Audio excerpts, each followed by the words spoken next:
developing markets would have factored in that over the months, would they have not? Well, Devin, it might seem cold-hearted, but I doubt that the financial markets would have looked at the state of Nelson Mandela as a reason to buy or sell. Profit is still the underlying motive for everything. And the other thing we need to bear in mind is that Nelson Mandela might have had influence in terms of his moral and ethical point of view and his presence in South Africa. But as far as policy was concerned, unfortunately, he's not had a say in that for some time already, and markets look at that rather than the emotional connection. What about the plans for the JSE to shut down or halt for at least 5 minutes to commemorate Nelson Mandela? Exactly what happened this morning at 11 o'clock, Gunther? Well, yes, I did an interview with the CEO of the JSE earlier on, which we will air a little bit later.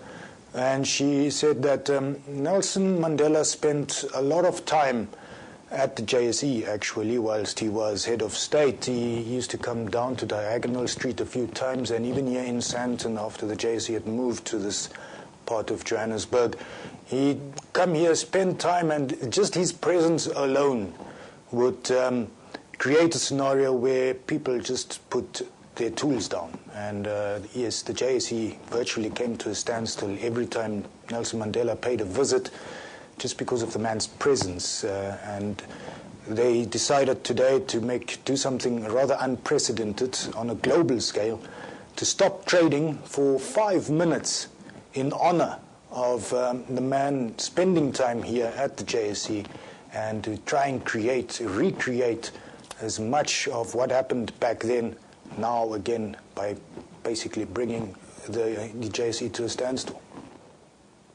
All right, thanks very much indeed. That's Gunther Deutsch there, reflecting on Nelson Mandela and its possible effects on the JSE. But as he pointed out, it's something that the markets, both internationally and locally, had taken into consideration. Mr. Mandela's health had been on a bit of a roller coaster this year, so the markets had digested that. All right, let's go to some messages now. As I said, tributes continue to pour in for Mandela, the late Mr. Nelson Mandela. Here's one from MS. Rest in peace, Nelson Mandela. Thank you for the service you have given to all of humanity and the inspiration that you have been to us. And then Dan Walker, some people inspire individuals, he says, some groups, tribes, even nations. There are very few who inspire generations. That's from Dan Walker. And then Vicencia Links, rest in peace, Nelson Mandela, a man who sacrificed everything for the love of his country. And now we are crossing to Yolisa Njamela. I believe she's in Houghton to bring us up to speed on what the responses, what the reactions have been there. Yolisa, what is the latest on your front?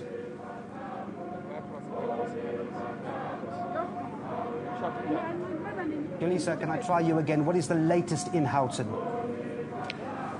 Devin, we can hardly hear you, but I heard you mentioning my name there. In fact, we're outside Nelson Mandela home in Houghton, and it's a flurry of activity. A whole lot of people coming in every other minute. The one thing that we noticed lately is that the international media is flocking in every other hour as well. We understand all around the world, people or media is trying to get here. Now, it's a lot of noise behind because a lot of people are telling us that they're here to rather celebrate Tatu Mandela's life rather than passing or rather than mourning the passing of this gentle giant. The other thing I can tell you, Devin, is that the political leaders are streaming in now. Each hour we see them coming inside the house. We just saw Utatu Andrew Mlange, and you'll remember, of course, that he's an ANC stalwart. He's a fellow Rivonia trialist to Tatu Mandela. We know Ubantu Olomisa, a UDM leader, has come in.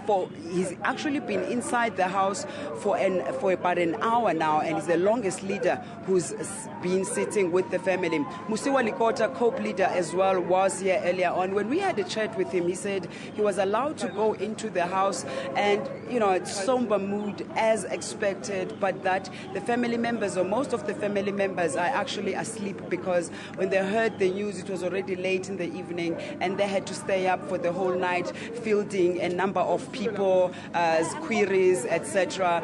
And also you would understand that friends and families are streaming in, wanting to find out what is going to happen, what are the preparations moving forward. But Devin, you know, this moment in life makes one remember, one's memory, especially if you've been fortunate enough to be able to meet this greatest son of this soil, Utatu Nelson Mandela. And I had this opportunity a couple of years later as a very impressionable young journalist in Cape Town, when he in fact had visited some shacks there and wanted to talk to some people. And I remember very well, he was actually canvassing for votes in Cape Town, and everyone wanted to speak to him, this towering man with such aura, and everyone was jostling around, especially the journalists and ordinary folk, of course. And I used the moment by using his language, and I remember specifically saying Molo Tatu Madiba, and he turned around. He couldn't even see me, of course, because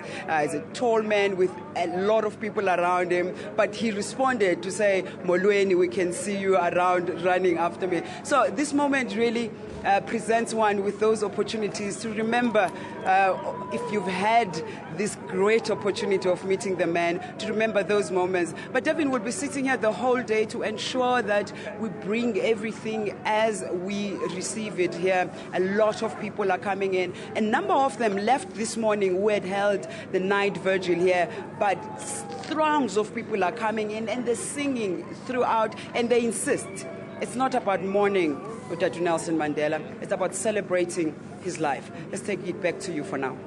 All right, it's exactly that, Yolisa. Thanks very much for that reflection as well. Well, British Prime Minister David Cameron expressed his country's condolences at number 10 Downing Street.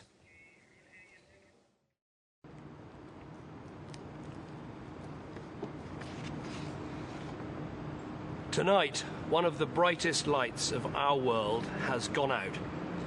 Nelson Mandela was not just a hero of our time, but a hero of all time.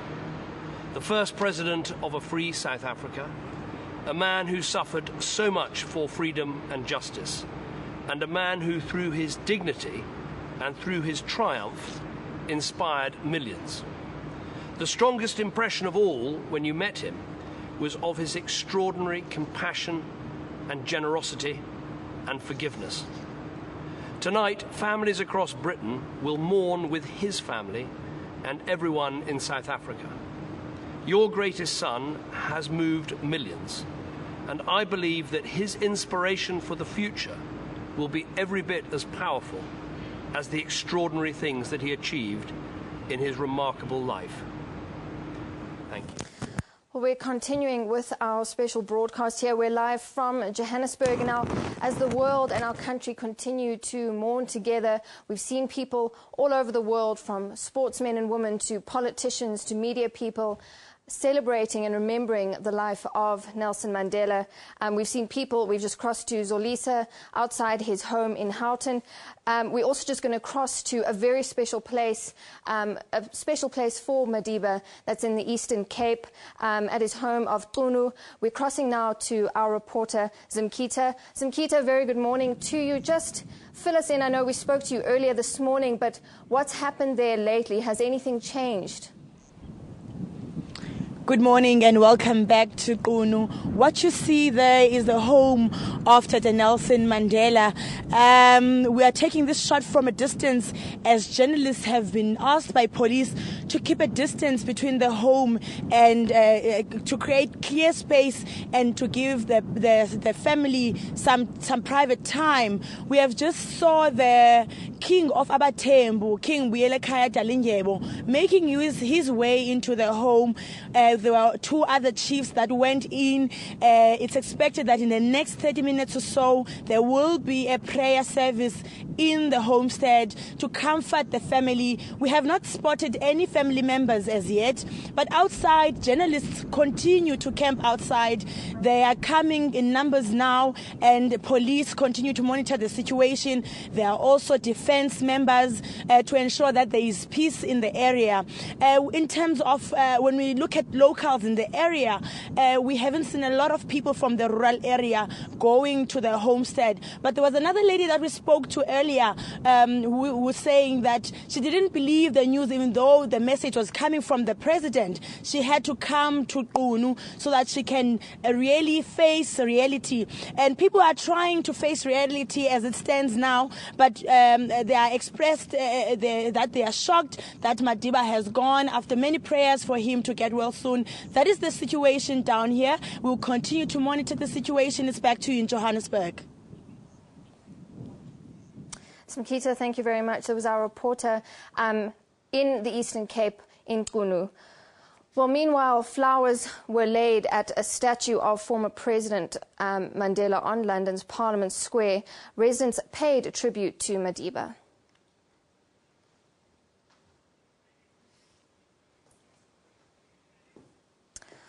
Well, we're going to Soweto now. Outside Madiba's home, songs of praise rang out as people celebrated the father of the nation's legacy.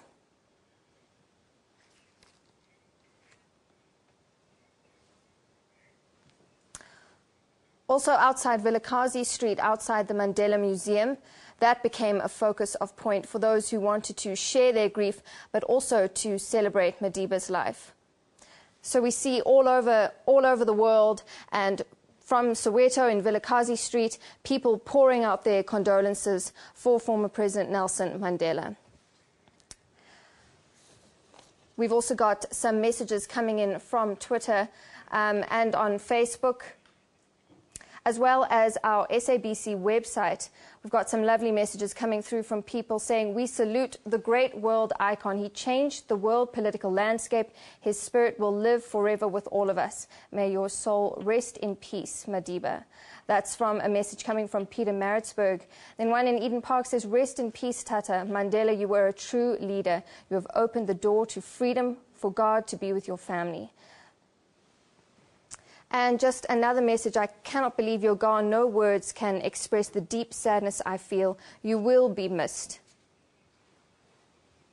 Well, condolences. Well, we're going to cross back to Devon now, as he has a guest for us. Devon, it's back to you. Oh, thanks very much indeed, Natasha. But before we get to that, guests, let me just remind viewers that condolences continue to be pouring in from individuals. We start with some of the world leaders following the death of Mr. Nelson Mandela last night. President Barack Obama of the United States has just made the following statement at the White House.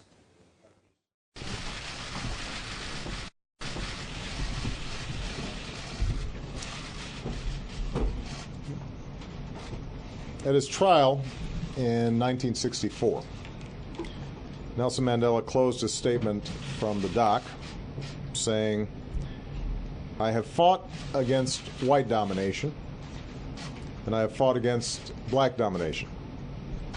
I have cherished the ideal of a democratic and free society in which all persons live together in harmony and with equal opportunities.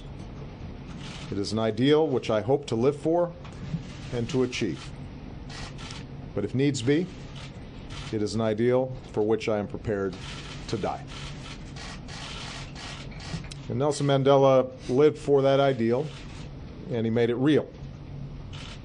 He achieved more than could be expected of any man. And today he's gone home.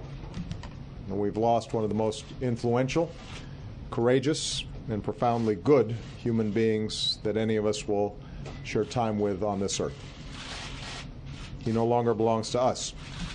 He belongs to the ages. Through his fierce dignity and unbending will to sacrifice his own freedom for the freedom of others, Madiba transformed South Africa and moved all of us. His journey from a prisoner to a president embodied the promise that human beings and countries can change for the better.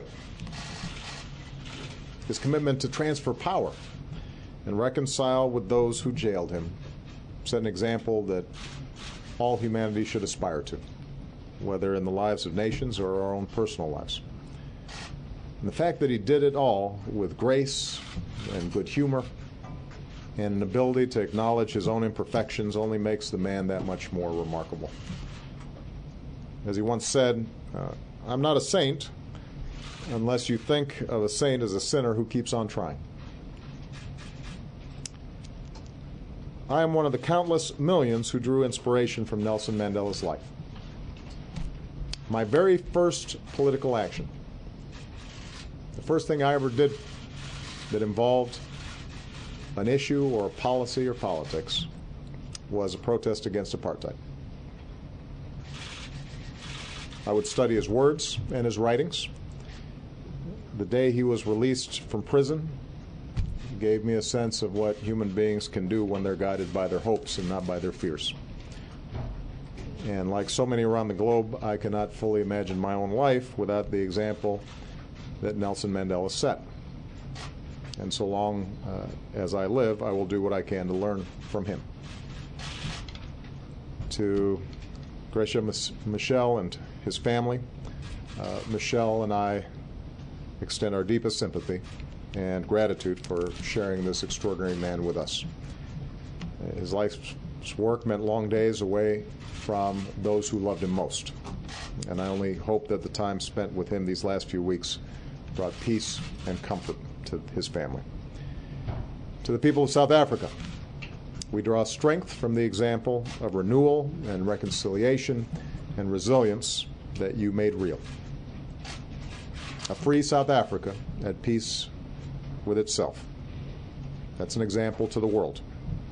And that's Madiba's legacy to the nation that he loved. We will not likely see the likes of Nelson Mandela again. So it falls to us, as best we can, to follow the example that he set. To make decisions guided not by hate, but by love. To never discount the difference that one person can make. To strive for a future that is worthy of his sacrifice. For now, let us pause and give thanks for the fact that Nelson Mandela lived. A man who took history in his hands and bent the arc of the moral universe towards justice. May God bless his memory and keep him in peace. Well, there you have it. U.S. President Barack Obama reacting to the death of President Nelson Mandela yesterday, saying he belongs to the ages. Well, he joins many world leaders who've also had their fair share of reactions to the death. French President Francois Hollande saying that Mandela helped write the history not only of his country but the entire world. UN Secretary General Ban Ki-moon this morning saying that Mandela was a giant for justice. And he told reporters that no one did more in our time to advance the values and aspirations of the United Nations. Also, the UN Security Council this morning interrupted their general meeting. Now, remember, this is a place where you would often find divisive views. You'd find mudslinging between different countries. But this morning, the UN Security Council stood for a minute of silence in tribute to the anti-apartheid icon. Well, let's get straight into our next interview. Sandile Zungu, Secretary General of the Black Business Council, joins me this morning. Sandile, thanks very much indeed for talking to us. A very sad day. Well, we received the news with deep shock and sadness. The old man is rested. He had suffered, he had paid his dues for the freedom of South Africa's people. Some of us didn't sleep. We received the news and we were tweeting, we were crossing across channels. 3 hours of sleep, here we are. It doesn't matter which fraternity you're from, which sector of society you're from, everyone has their special story about Mr. Nelson Mandela, whether they met him physically or whether it was an inspiration, a quote that they might have heard. Did this happen with the Black Business Council? Surely there might have been a value that lingered on when this council was born from Mandela. Well, when Mandela became president, he was inundated with many requests for meetings from all sort of formations in business. And he decided, actually, you're talking the same message from different lips. Why don't you forge ahead and emerge with a united body of organized business and talk with one voice? We'll listen to you better. And therefore, the emergence of Musa, for example, was straight from Madiba's mouth. He is a man that believed enormously and strongly on the unity of all sorts of society formations, including business.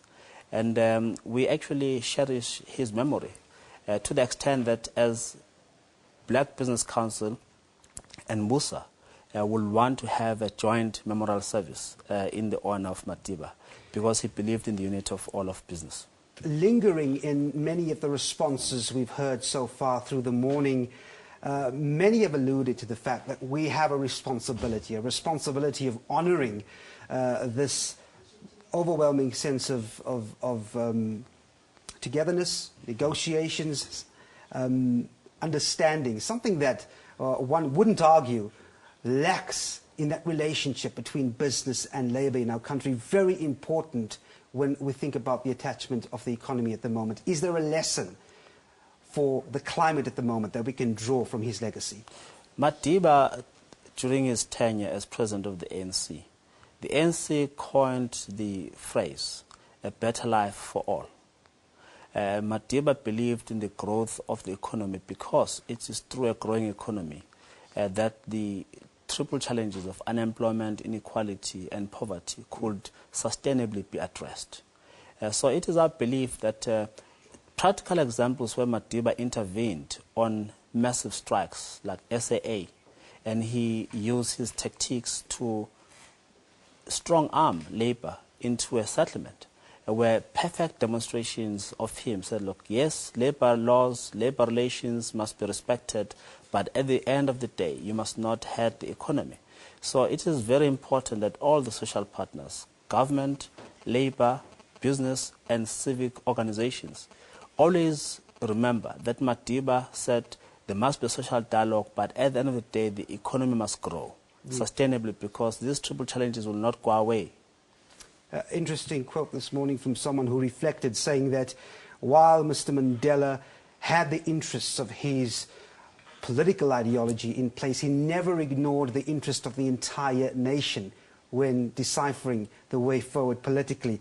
There's a lot of sense in that, isn't there? Well, Madiba belonged to all of us. Of course, his home, political home, from his mouth was the ANC. He even argued when he goes to heaven, the first thing he'll look for is a branch of the ANC. So let's not underplay that. But he belonged to all of us. Madiba rose above petty differences at a political level. He rose above petty differences at social partnership level. He forged ahead for unity of all of people. He protected the interests of children, whether they be white children, whether they be African children, whether they be petty children. He believed in the interests of children. And he argued very strongly for the rights of women in society. So he's a man that rightfully deserves to be elevated to the level where only angels belong. Oh, well, thank you very much indeed. Zandile Zungu, Secretary General of the Black Business Council, thanks very much indeed for your reflections. Thank you for having me. All right, and I believe that Natasha has more now, the latest coming from different areas. Natasha. Thank you, Gunther. Well, Devin, rather, and earlier Gunther at the JSE spoke to the Chief Executive Officer of JSE Limited, Nikki Newton-King. Let's cross now to that interview. Nikki, when you heard the news this morning, first reaction? Incredibly sad. I mean, you knew the day was going to come, but when it finally arrives, you reflect on what actually Madiba has meant to the country, to the world. You feel incredibly privileged to have lived in the time of Madiba, really. When you think back, there's much to rejoice. Is there anything you can think of specifically that you would like to shed light on? Well, I think he speaks to this issue of reconciliation and Ubuntu and thinking beyond yourself. That really is what South Africa is so regarded for internationally, and he led personally in that regard. If you think just for a moment on the stock exchange itself, there are a number of occasions when Madiba has visited the old JSE on the floor here in Sandton. Unfortunately, personally, I was never present at those occasions. occasions, but my colleagues who were talk about that magic that just spread through the building when he was there, and how things came to a grinding halt just because people were so excited to see the man in person. And it's with that in mind that today we are halting the market unprecedentedly for 5 minutes at 11 o'clock, just to remember the man and his legacy to the country. Do you think he's had much influence on the way business is done in South Africa? I think that what Madiba has done is just remind us that there is a world beyond oneself, that it's important that to do things, not necessarily business, but things, live one's life, recognizing that there are a whole lot of people one influences. And I think sometimes when the speed of business increases, we don't always remember that. But these are occasions like today where it is actually a wonderful opportunity to remind oneself about that.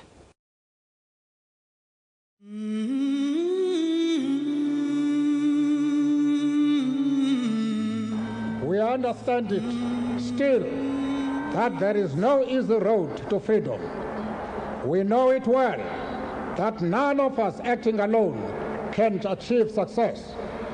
We must therefore act together as a united people for national reconciliation, for nation building, for the birth of a new world.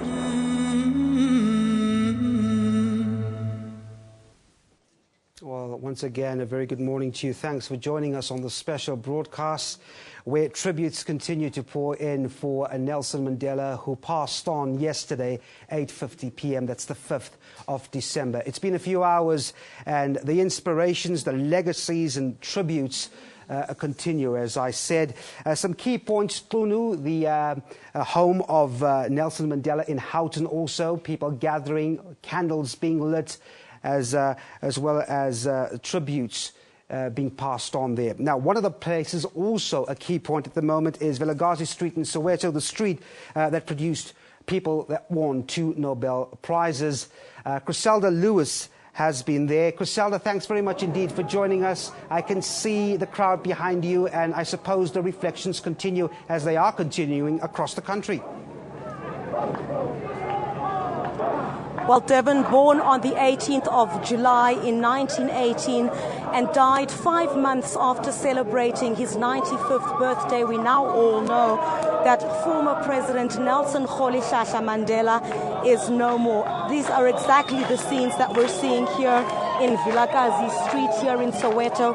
Such a celebration of a world icon, a great man who stood for peace and reconciliation. I tell you, they've been out since early this morning saying they're here to pay tribute to a man who fought for the liberation in this country, fought for them to be able to stand here today and celebrate as both young, old, black and white, a man who is revered around the world. Many that we've spoken to say they need to celebrate this man, Nelson Mandela. These are the scenes that we're seeing here in Vilakazi Street, and throughout, so many tourists. As you well know, that this was Nelson Mandela's home, not too far towards my left here, Nelson Mandela House, where Nelson Mandela's house was between 1946 and in the 1990s. You'd know that in 1997, he donated their home to the Soweto Trust to turn it into a heritage site, a site where many around the world now are able to come and learn about Mandela's life and the legacy of the Mandela family in the fight for the end of apartheid in this country. So much activity around here, so many journalists have come out from all around the world as expected.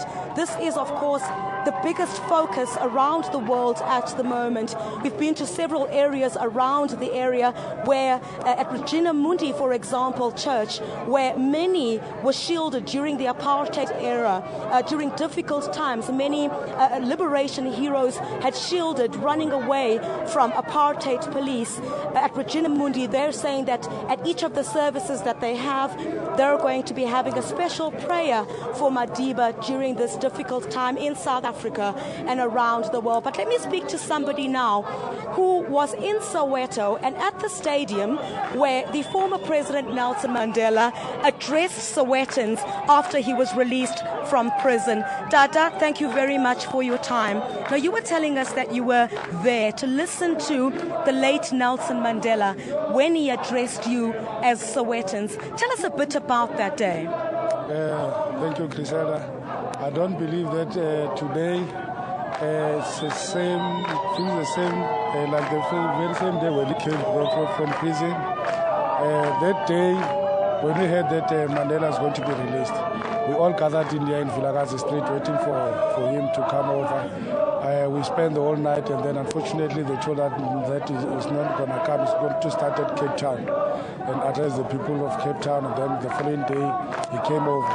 So we were supposed to meet him at the Orlando Stadium. I understand that the Orlando Stadium was too small for the people of Soweto to welcome him. So we were all informed to gather at FNB Stadium. I don't believe that it was so full to that capacity. What do you remember about that day, the words of Nelson Mandela?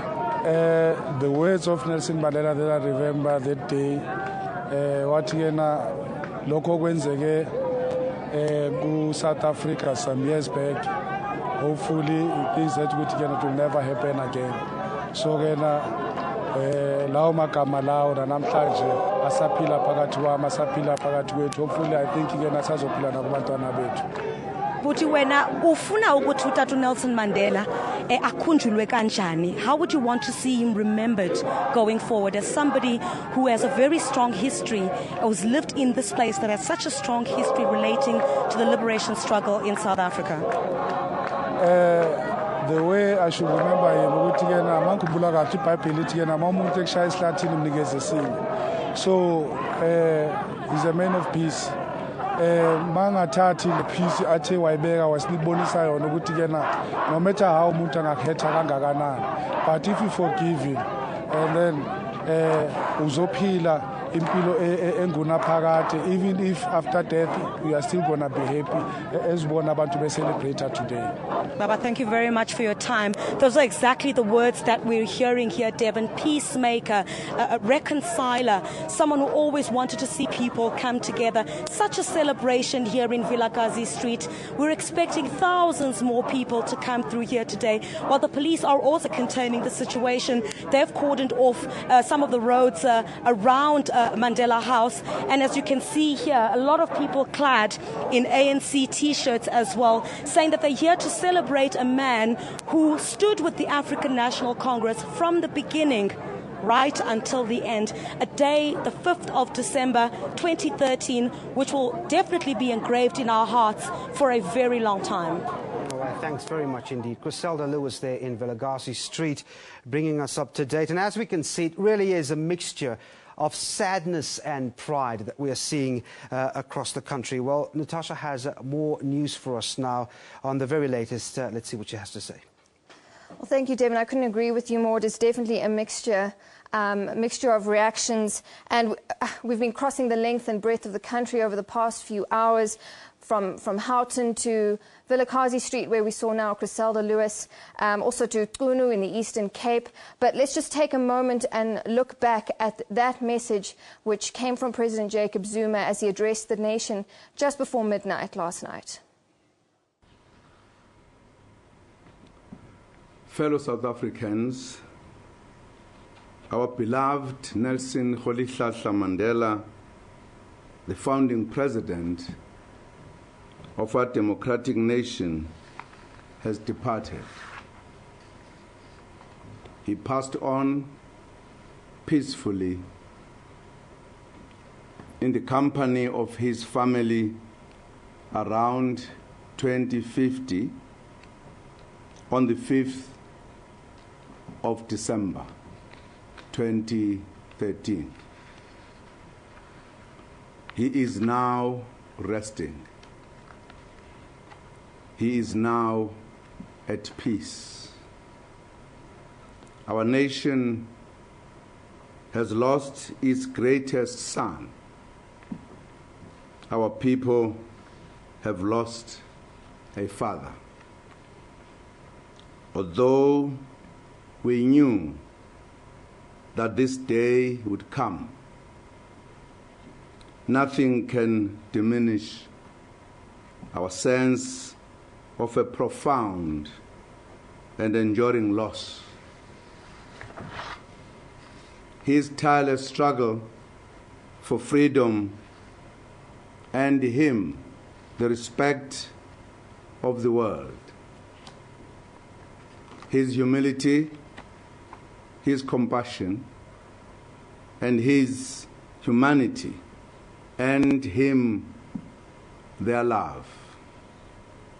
Our thoughts and prayers are with the Mandela family. To them we owe a debt of gratitude. They have sacrificed much and endured much so that our people could be free. Our thoughts are with his wife, Mrs. Graça Machel, his former wife, Miss Winnie Madikizela Mandela, with his children, his grandchildren, his great-grandchildren, and the entire family. Our thoughts are with his friends, comrades, and colleagues who fought alongside Madiba over the cause of a lifetime of struggle.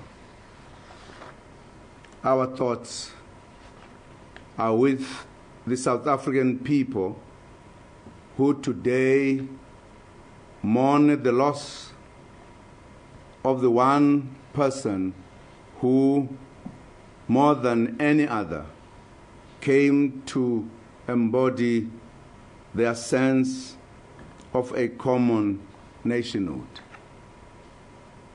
Our thoughts are with the millions of people across the world who embraced Madiba as their own and who saw his cause as their cause. This is the moment of our deepest sorrow. Our nation has lost its greatest son.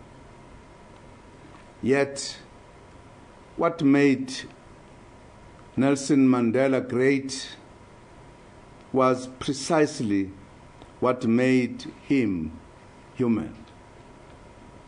We saw in him what we seek in ourselves. And in him, we saw so much of ourselves. Fellow South Africans, Nelson Mandela brought us together, and it is together that we will bid him farewell. Our beloved Madiba will be accorded a state funeral.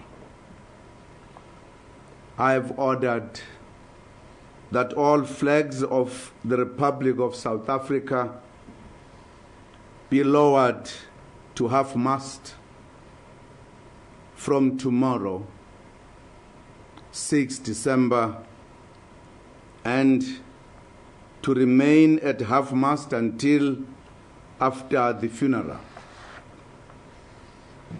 As we gather to pay our last respects, let us conduct ourselves with the dignity and respect that Madiba personified. Let us be mindful of his wishes and the wishes of his family. As we gather wherever we are in the country and wherever we are in the world. Let us recall the values for which Madiba fought. Let us reaffirm his vision of a society in which none is exploited, oppressed, or dispossessed by another. Let us commit ourselves to strive together, sparing neither strength nor courage, to build a united, non-racial, non-sexist, democratic, and prosperous South Africa. Let us express, each in our own way, the deep gratitude we feel for a life spent in service of the people of this country and in the cause of humanity. That is indeed the moment of our deepest sorrow. Yet it must also be the moment of our greatest determination. A determination to live as Madiba has lived, to strive as he has strived, and to not rest until we have realized his vision of a truly united South Africa, a peaceful and prosperous Africa, and a better world. We will always love you, Madiba. May your soul rest in peace. God bless Africa. Nkosi sikelele Africa. And that was the announcement last night that will indeed be remembered. President Jacob Zuma announcing the passing on of former President Nelson Mandela. Now, as we said, at key points across the country, there's a build-up of people continuing to pay tributes. We cross now back to Yolisa Jimena, who is at Nelson Mandela's home in Houghton. Yolisa, thanks very much indeed for talking to us once again. Just bring us up to speed, Yolisa. We understand that the build-up at the house was building up from the early hours of this morning. We've seen more and more people coming in and paying their respects. Bring us up to speed with regards to the activity at the house itself. Who have you seen coming through and visiting so far? We've seen George Bizos. You, of course, know that he was a lawyer of Tatu Nelson Mandela during the Rivonia trial. And also Tatu Andrew Mlangeni, who was also a fellow Rivonia trialist, are inside. We know that the COPE leader, Musiwa Likota, was inside and spoke to the family members, and he was describing to us how the mood is inside, which is quite somber. And he was telling us that when he spoke to family members inside, they were telling him that they had to sleep from morning, perhaps till now, because last night after they heard the news, they couldn't sleep at all. They were fielding some calls, and of course the shock, even though we knew that Tatu Nelson Mandela had been sick for a while, it nevertheless doesn't lessen the shock within the family members. Friends and family members are arriving every other minute. Leaders of political parties as well are arriving every other hour. International media is flocking in here. Throngs and throngs of South Africans, ordinary folk, are coming here from time to time. They belt out the national anthem, and at times they sing songs in praise of Tatu Nelson Mandela. It's a celebratory mood largely here outside Houghton, because they want to celebrate Tatu Nelson Mandela's life, but also, of course, a lot of sad faces, people crying, people very sad, because on this day, of course, the whole world has descended their eyes in South Africa to see rather directly from us what we will be doing and what we're beaming to the world. We're now joined by Musi rather Musi Maimane, who is a leader of the DA in Gauteng. Musi, thank you very much for joining us. A sad day indeed for all South Africans of all caliber. Absolutely. You know, when we got the news last night, we all, at the very core, it feels indeed as one that has lost the father of the nation, but equally so one that's lost someone who we all feel like we knew. We lived life and we had an incredible privilege of having lived in a democratic South Africa under his leadership, but equally so the hardness of knowing the fact that this is an incredible hero that has fallen. And it's an incredible sadness. It's also a deep sense of mourning. It's a deep sense of condolences to the family of the Mandelas, but equally so to the South Africans nation as a country. We mourn today, but we don't mourn as those without hope. We know that Nelson Mandela stood for something. So there's much that is to be celebrated. Now, a moment in history, of course, many, many years later, people will be asking, when you heard the news, where were you? What did you do in reaction to that? Can you take us through that moment first? You know, I'd just gotten home after a function, and obviously when we got the news, we immediately tried to find out what was happening and immediately made our way through, because we always felt that Nelson Mandela it is even hard to describe just the icon that he is and what he means to South Africans like myself, who today can stand and know we enjoy freedom thanks to a life of one such Nelson Mandela. You cannot ever repay or be grateful enough. You can only ask yourself, may I live a life that at least honors that sacrifice. Musi, you were telling me earlier on that you never actually met Utatu Madiba, but now that he's passed on, what can you say about what you remember the most? It's with great sadness that is so. Having been at events where he was there, just never had that privilege. But I remember one of my greatest moments of Nelson Mandela was in fact at the gunning down of Chris Hani.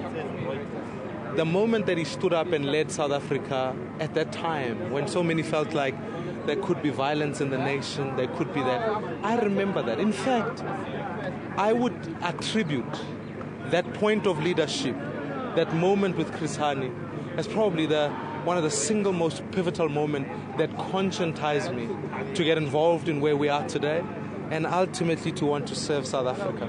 Those moments reminded me that leaders, when they understand their hopes, when they understand their ambition, can guide a nation through an incredible time. And that moment is seared in my mind. It will be something that will live with me for as long as I live. And I would hope, whatever we do, that it would be, I take incredible courage and strength from that moment. And many years later, if you were to tell your children, because you lived during the time of Utatu Nelson Mandela when he walked out of prison, and that with his fist up high, and everyone in the country at that point felt this is the moment of political freedom, if you like, what would you tell your children many years later? I would tell them that if a man can be in prison, can suffer the worst form of oppression, come out, forgive, and lead us into a peaceful society, I don't have an excuse. They don't have an excuse. We can stand up and remind ourselves that good will always triumph ahead of evil, that the ideals of Nelson Mandela are ideals that we should strive to, if not anything, just try and emulate, to remind ourselves that, in fact, I would tell my kids that the forces of good will always defeat the forces of evil, and we should never try and repay evil with evil, that in fact our pursuit must always be to build good. Musi Maimane, thank you very much for joining us. That was Musi Maimane from outside Dr. Nelson Mandela's home in Houghton, Devon. We'll bring them as they come through to the house to lay flowers, to put in some cards, to leave messages, and the ordinary folk, of course, that keep coming here to pay homage to Dr. Mandela and celebrate his life, as I keep mentioning. Back to you in the studio, Devon. All right, Yolisa and Jemena in Houghton, thanks very much indeed for those interviews and reflections outside Nelson Mandela's home. Natasha. Well, we just saw Yolisa and Jamela there talking to the DA's Musi Maimane, just saying what a privilege it's been to live in a democratic South Africa under the great leadership of Nelson Mandela. And Yolisa, again, just saying, you know, celebrating his life. People gathered outside his home, just celebrating his life. And the SABC has also just set up a website. It's www.sabc.co.za/Mandela, where you can send your messages. And we're just going to take a look at some of those messages that have come through. Gone but not forgotten. You changed our lives in many ways. Today we are proudly South African because of you. Rest in peace. That's from somebody in Port St. John's. And another message coming through from Cape Town saying, "Our warrior, you have fallen. Personally, I've never had an opportunity to meet you, but I felt closer than a friend. You have done your good and great deeds, my friend. Thanks to you, I now walk on a strong foundation that you laid for me and my children until we meet." Some lovely messages there coming through. Just a lot of people so grateful for the legacy that Nelson Mandela has left for this country. Well, we're going to cross now to our reporter Janine Lee, who's in Qunu in the Eastern Cape.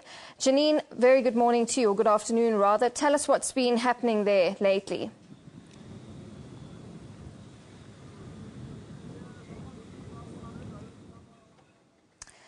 Well, we seem to have lost Janine, so we're going to come back to Johannesburg, where we've been crossing from Houghton and now to another great Joburg icon in the city centre, where tributes to the former statesman continue to pour in at the Joburg Bridge. Let's take a look.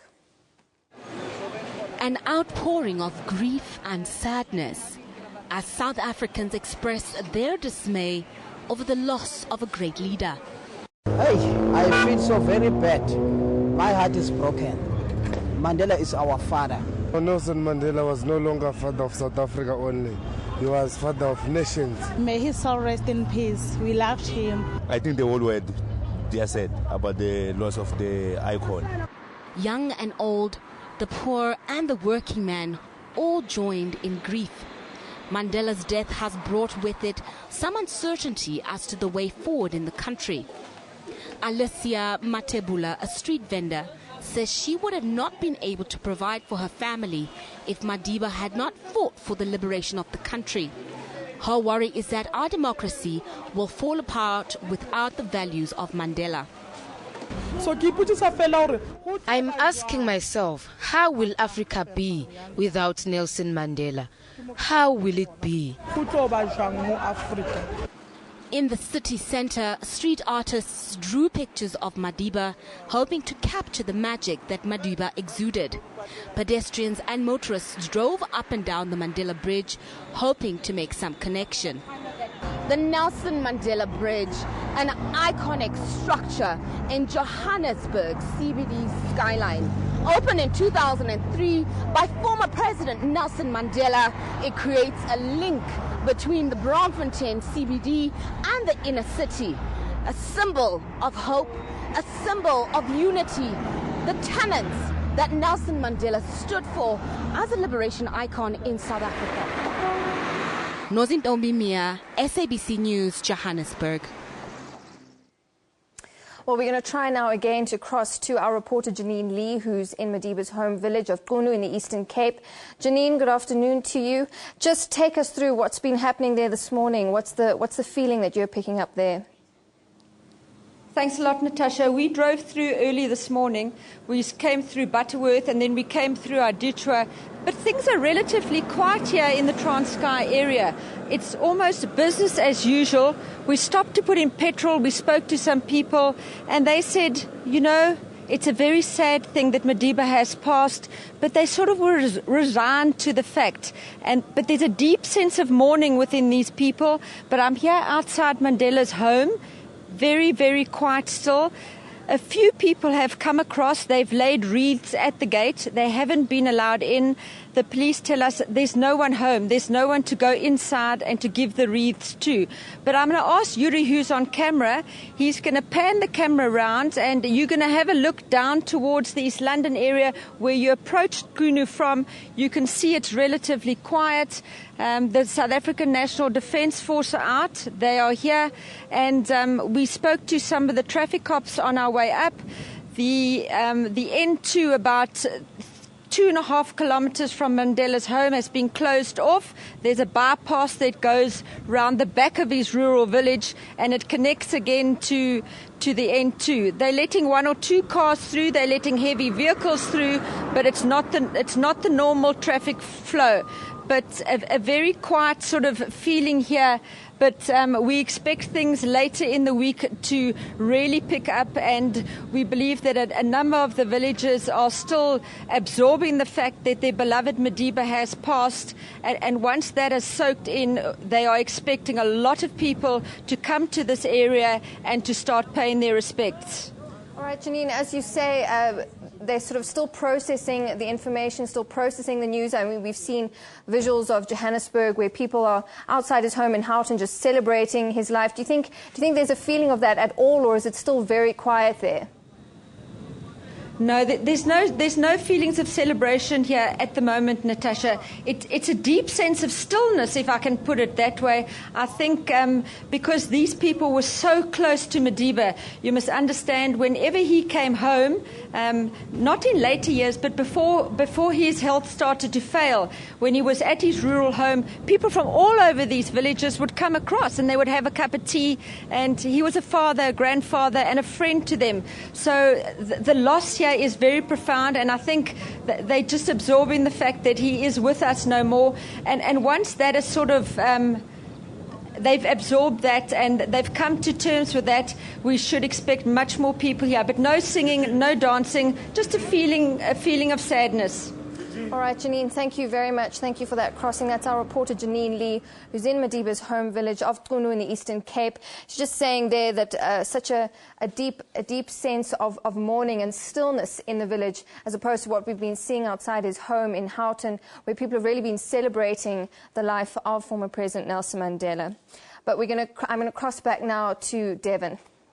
Well, thank you very much, Natasha. Well, it's all over the airwaves. It's on your television. It's on radio, newspapers. Now catching up, some of them that made it before print have those pictures of Nelson Mandela on their front pages.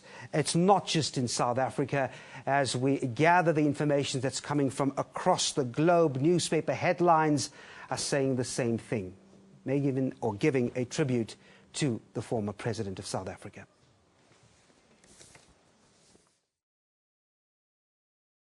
I think it's just a life to be celebrated. I think we shouldn't, we shouldn't have any sadness. He wouldn't want us to have any sadness at all. He just led the most extraordinary life, and I think he hopes that that his legacy will continue with, through organisations like the Elders that he set up to carry on his good work. And so I think it's a day to be celebrated, not a day to be sad.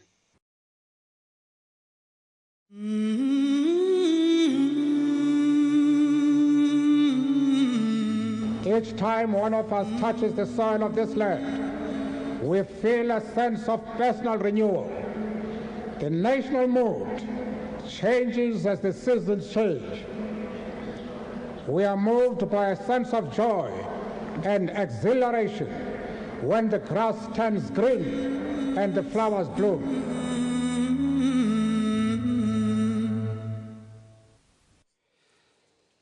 Well, thanks again for joining us. A special broadcast from the SABC as we reflect on the life of Nelson Mandela, the former president, passing away last night, 8:50 p.m. on the 5th of December 2013. And incidentally, the insert that you saw just before that snippet was actually of billionaire Richard Branson reflecting on his ideas and his experiences with Nelson Mandela. Well, let's move on now. We've got reaction from across the landscape in South Africa. Dr. Iraj Abedian, Chief Economist at Pan-African Advisories, joins me now in studio to continue on those reflections. It must have been very sad for you, Iraj, like it is for everyone else. You've spent time with Nelson Mandela. A sad day. Absolutely. We all have heavy hearts. It's time to both offer condolences to the family of Tata Madiba, to our fellow South Africans, but also for each one of us reflect on our own experiences and the joy of having met the personality of Madiba. What was Nelson Mandela's role in the South African economy after 1994? Could we sum that up? Well, in brief, Devon, is about rescuing breathing life through his leadership in an economy that was tortured by the dying days of apartheid, completely gripped by uncertainty, by chaos, by lack of confidence in an economy. And as we all know, when an economy, meaning investors, consumers, citizens, lose confidence, the economy cannot function. It's paralyzed. The economy was almost at close to zero growth, no prospects, investment dried up, a government, a fiscal conditions that was literally bankrupt, a society and an economy that had no foreign reserves. So it was very, very unusual, almost unique. And had it not been for the leadership of Madiba, the economy would not have recovered the way and the speed with which it recovered. Many have said, who reflect on Mandela's role of the economy, said the defining moment was when sanctions were lifted, chiefly because of Nelson Mandela, and we had an influx of the JSE just sort of swelling, and a very big distinction between pre-1994 and after 1994. And that was a very big turning point in terms of investor confidence, wasn't it? Absolutely. For over 15 years, the country was sanctioned. Nobody would lend to the country. The government had no credibility, the government of South Africa at the moment. And it was really a visit by Madiba to London that first secured the first lending, although for a 3-year term, nonetheless, the breaking of the ice and the dawn of a new dispensation, economically speaking.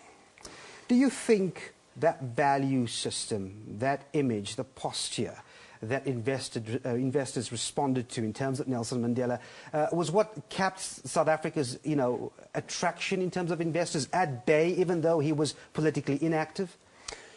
There's no question that his persona was bigger than life, bigger than being a president, being the head of a party. It just transcended all of that. For us in South Africa, it meant something else. For the global investment community, it was even bigger, but far more important. His posture, his reconciliatory position that he took, and very importantly, very key pronouncements that he made about the direction of policy going forward. All of that meant that not only foreign investors, but more importantly, local investors began to regain their confidence, and that changed the direction of economic growth and performance since 1994. We're a couple of hours after that announcement, Iraj, 8:50 p.m. last night. There's been this certain sense of fear. Some quarters had uncertainty, and a lot of that uncertainty was washed away by logical, legitimate thought by experts like yourself. Do you expect any form of market reaction, of economic change as a result of what happened last night? Not really, for a variety of reasons. First and foremost, thanks to Madiba's leadership, since 1997, we have consistently put in place institutions of economic governance on the financial side, on the economic side, on every aspect of our economy. That was the big modernization of the South African economy, and that is the anchor of stability which depersonalizes the investment arena, economic policy arena. So investors locally and internationally know that South Africa is not a one-person show. The institutions are put in place, and those institutions are grounded in our constitution, which again was bedded down under the leadership of Madiba. So that gives investors confidence that no matter what happens, those institutions are here to hold the anchor for the South African economy. The second one is the fact that government has been and continues to be very stable in terms of its economic policy directions, in terms of assurances. Differences exist, but those differences are part of our democratic dispensation. As far as investors are concerned, property rights, assets, all of them are safe. And so much so that JSE today, for the foreign investors, is possibly one of the best run stock exchanges globally. Not because I say so, it's because in the global ranking it has been established so.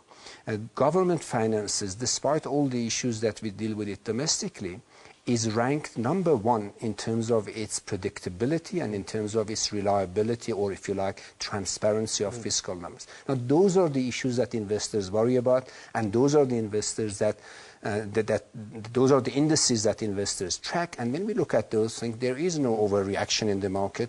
Obviously there is short-term instability, but those have much less to do with the passing of Madiba and much more to do with the global financial factors. Having said that, admittedly, we are in an environment, as far as economic policy is concerned, that is somewhat polarized. Do you think the resonance of what Madiba stood for, stands for, will filter down at some point to many of the key stakeholders, the role players who appear to be polarized economically in this country? Can the resonance affect economic thinking? We hope so, and we hope that it will do for the positive. South Africa since 1994 has had 3 key defining moments. One was the inauguration of Madiba, for obvious reasons. The second one, and that at that moment put South Africa on every screen, every corner of the globe. If you like, South Africa was the focus of global attention, not just for political reasons, but also for social, for emotional and investor reasons. The second moment that South Africa was put on the map was when we hosted 2010 soccer games. And that again brought South Africa to the limelight. Today is the 3rd time, and very, very emotionally so. And that's a moment that we all, in business, in academia, in every corner of the globe, and most importantly in politics, across the shades and grades, we need to focus on values that Madiba fought for and values that he did his best to impart to all of us.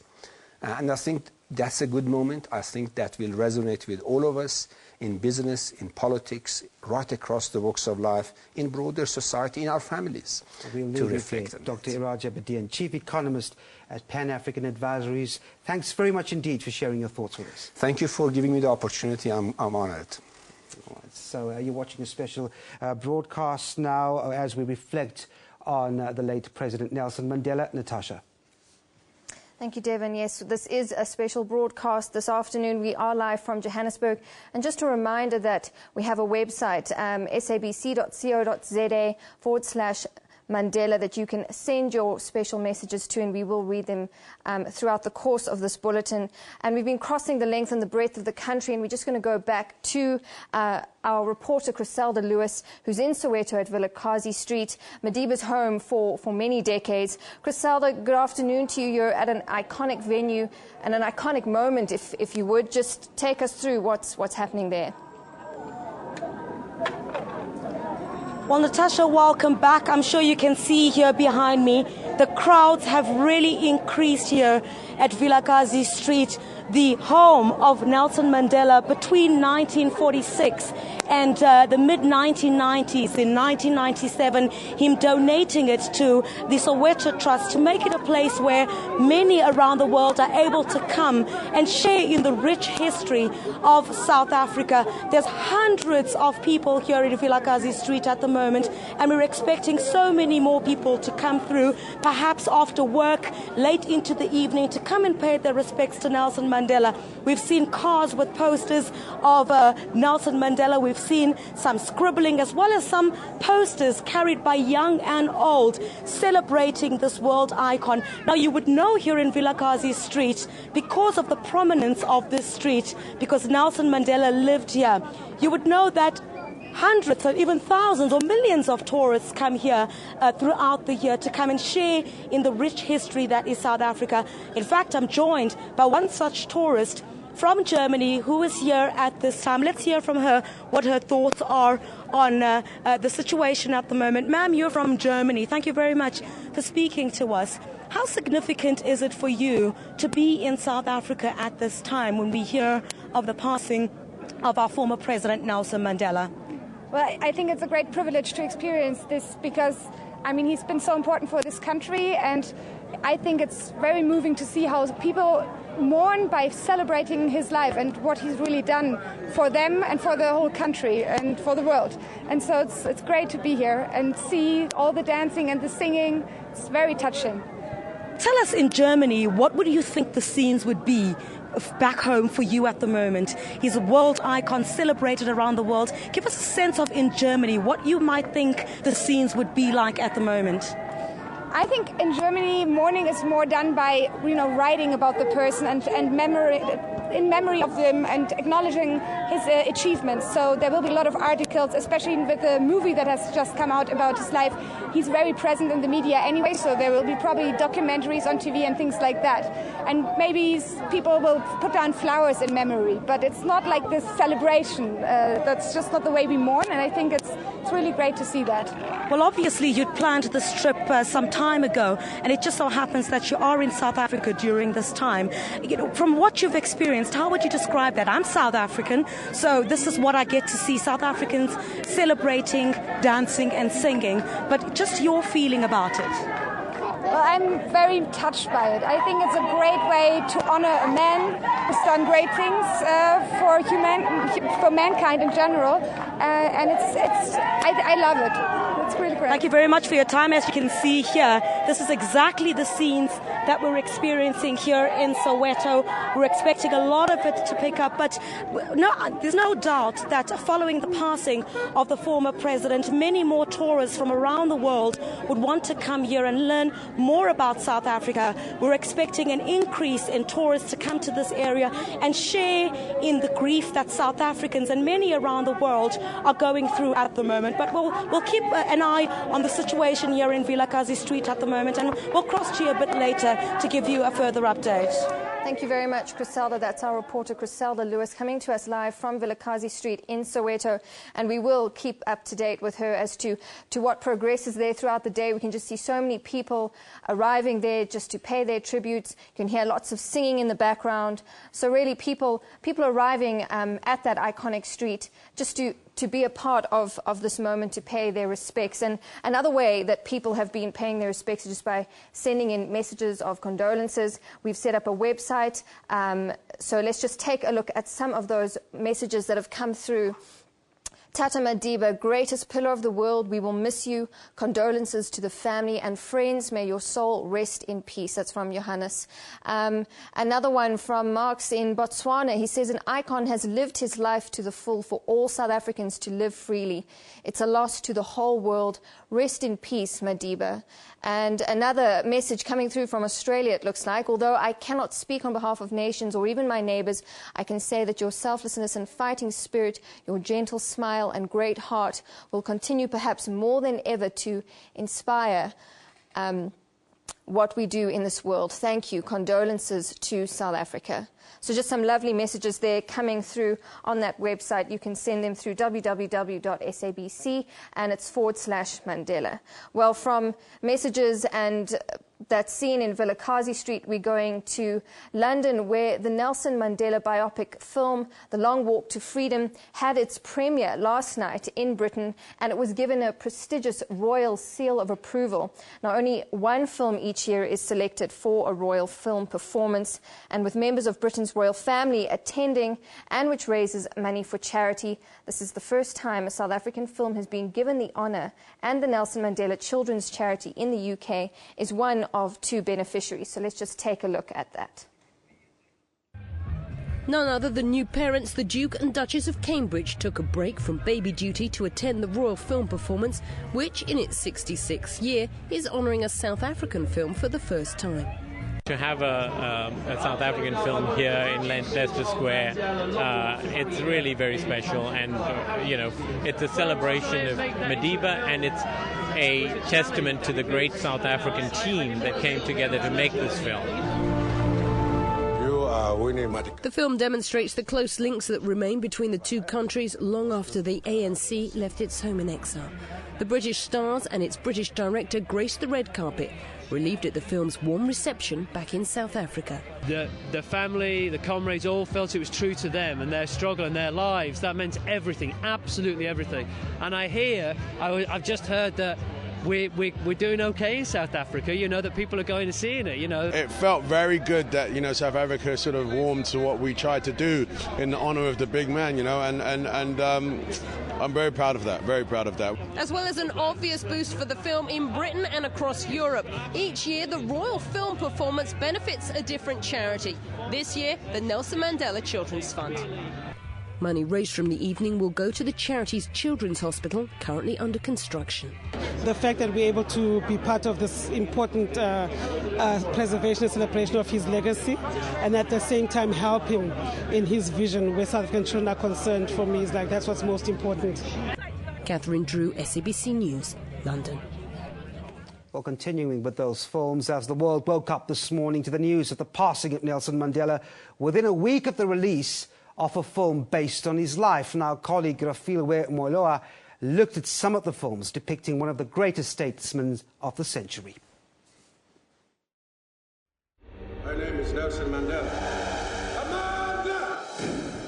Since showing at the prestigious Toronto International Film Festival in September, the hype on Mandela, Long Walk to Freedom, has not died. Many have hailed Anat Singh's film as the best cinematic representation of Mandela.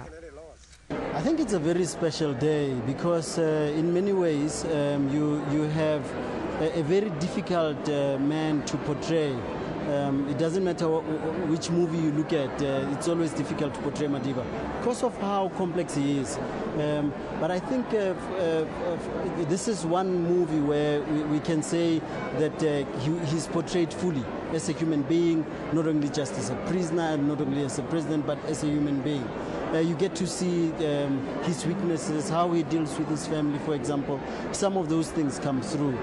Since ascending to South Africa's presidency, the much-loved struggle icon who heralded the end of apartheid has been depicted on film a number of times, the most notable being Clint Eastwood's 2009 film Invictus. Here he is played by American actor Morgan Freeman. Tell me, Francois, how do we inspire ourselves to greatness when nothing less will do? How do we inspire everyone around us? Based on the book The Human Factor, the movie Invictus explores how the political prisoner turned president used the 1995 Rugby World Cup in South Africa to bring blacks and whites together after decades of violence and mistrust. That Mandela has not been played by a South African, at least until Mandela's Gun, that is currently being filmed, has not gone down well with many South Africans. Since I became a Minister of Arts and Culture, I've been undated with these concerns that whenever we do great movies in South Africa, the lead actors are not South Africans. Because, in the world, there are these stories about box office, where they'll make money. So I had to make a decision. Actor and TV presenter Dumisho Masha is proud of the fact that he will be the first South African to play the former president in this take on Mandela's early years, setting up structures following the armed struggle in the early 1960s. It's a great honor and a privilege, and it's not lost on me that there are many great South African actors who could have done this role, and to be chosen to play this role is very exciting as well as incredibly daunting because there's a lot of pressure to deliver. Yes, I agree. Following Invictus, the 1997 film Mandela and Klerk starred Sidney Poitier and Michael Caine and has been lauded as a polished production, with Poitier especially commended for his dedication to diction. On the downside, its entertainment value is suspect, with one critic suggesting that it's far more likely to attract educators than moviegoers. That's it. A decade after Mandela and de Klerk, Dennis Haysbert starred as Madiba in Goodbye Bafana, Billy August's inspirational docudrama exploring the unlikely friendship Nelson Mandela developed with his jailer. Performances notwithstanding, South African filmmakers have been less than complimentary about the tendency to go abroad for castings.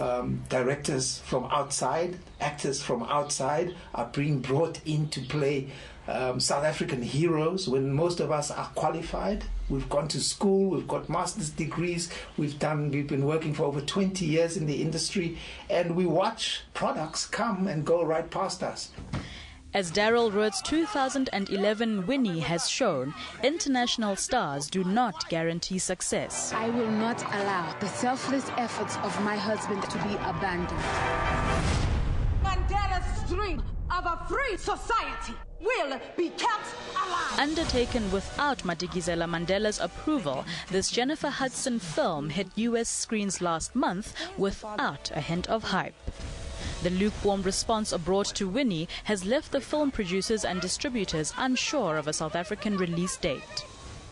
Whether or not other future Nelson Mandela projects will feature South Africans in the lead remains to be seen, but what is certain is that the slowly transforming industry needs to decide how to balance the cultural imperative with the return on investment.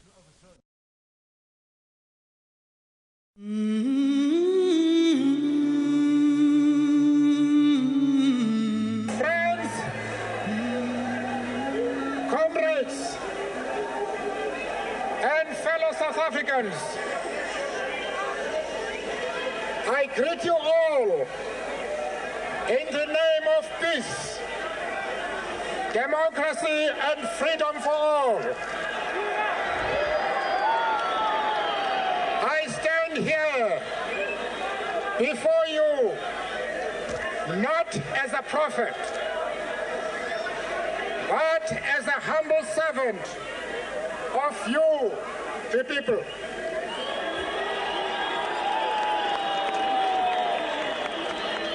Your tireless and heroic sacrifices have made it possible for me to be here today.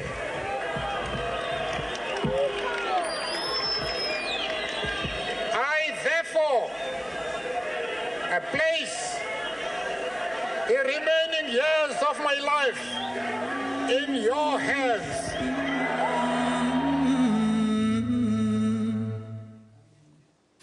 Just a look there at one of Madiba's famous quotes that came through on February the 11th, 1990, addressing a crowd there after he'd been released from prison. And certainly his legacy has been immortalized. We watched there clips of all the various films. His legacy certainly immortalized on the silver screen.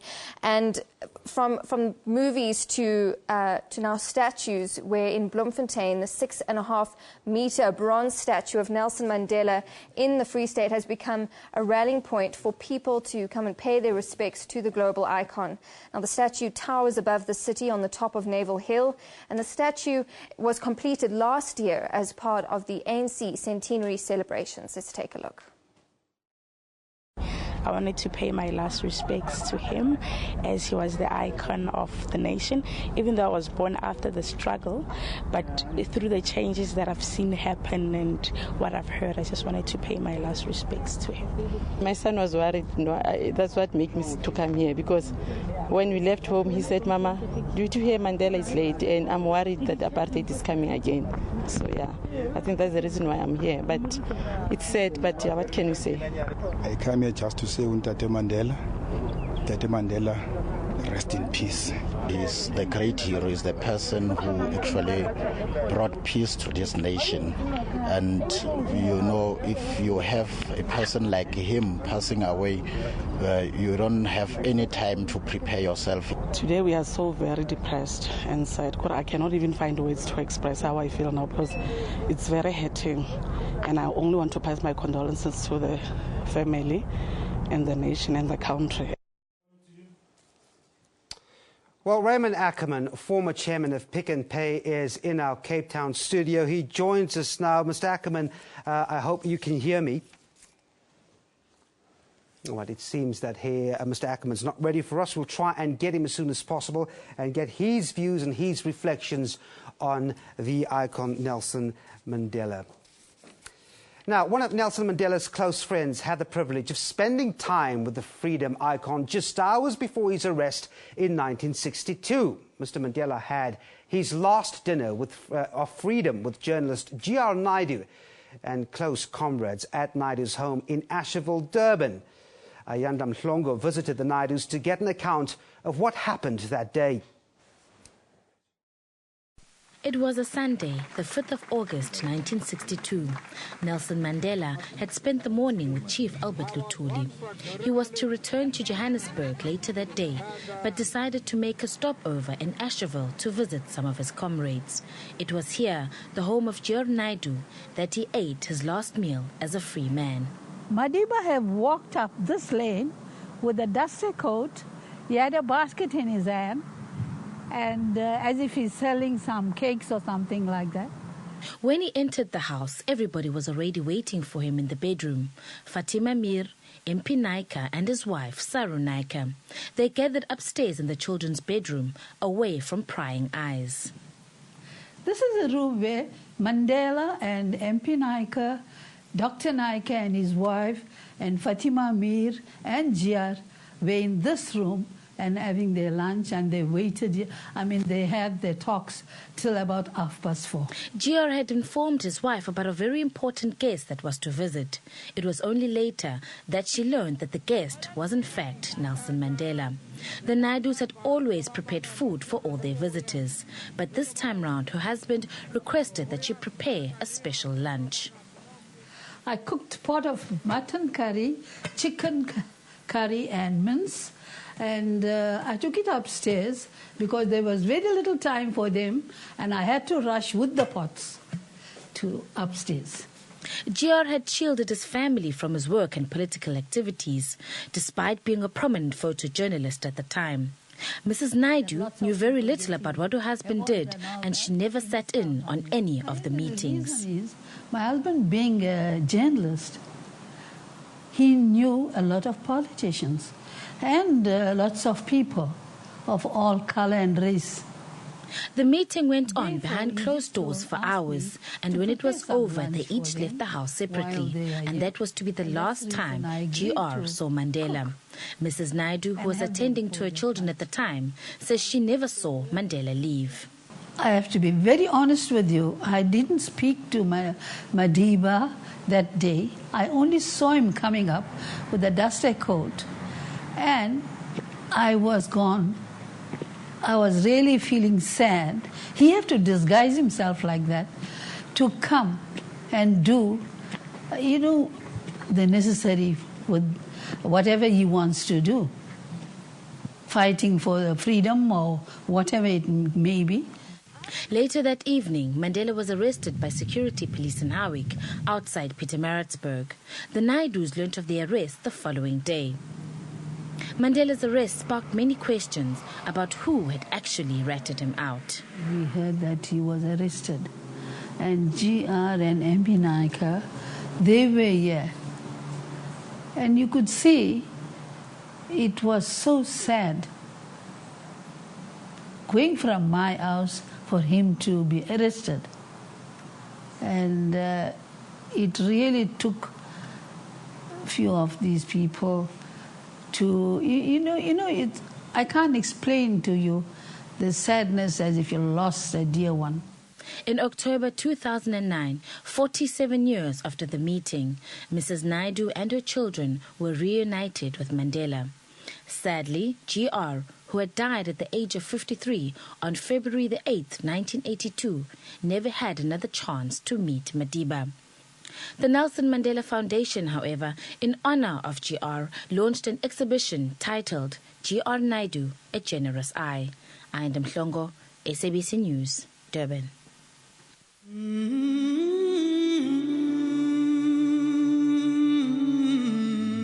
I, Nelson Mandela, do hereby swear to be faithful to the Republic of South Africa, and do solemnly and sincerely promise at all times to promote that may harm the Republic, to obey, observe, uphold and maintain the Constitution and all other laws of the Republic, to discharge my duties with all my strength and talents to the best of my knowledge and ability, and true to the dictates of my conscience, do to justice to all, and to devote myself to the well-being of the Republic and all its people.